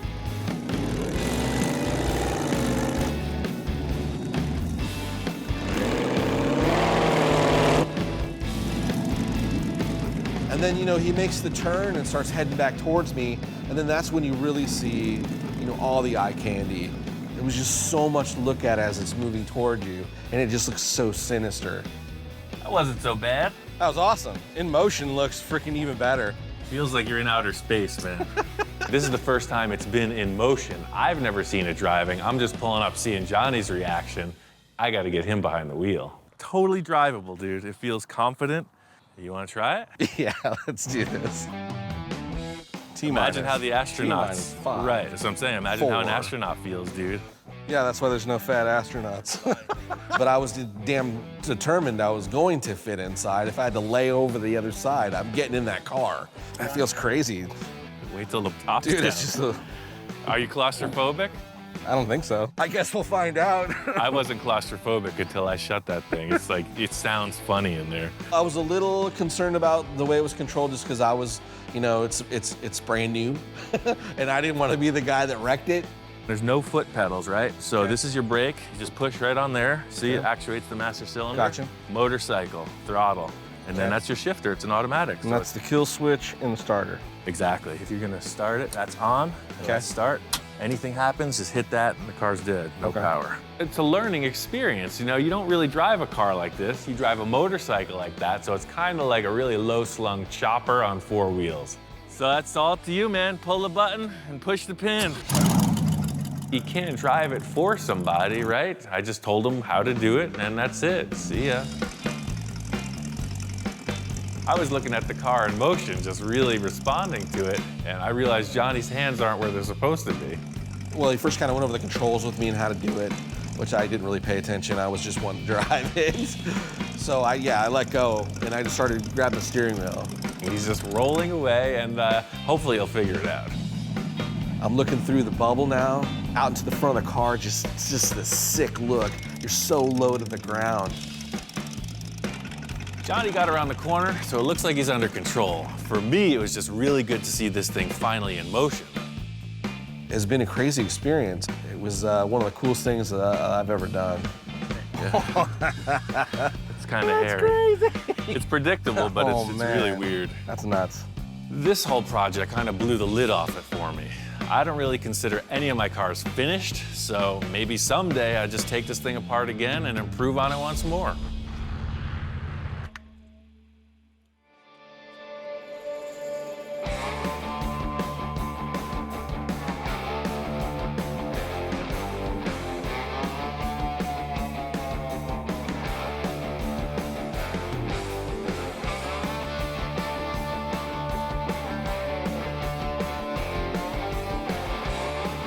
One of the biggest takeaways I take from this experience is that, you know, one, Ian's a super cool guy.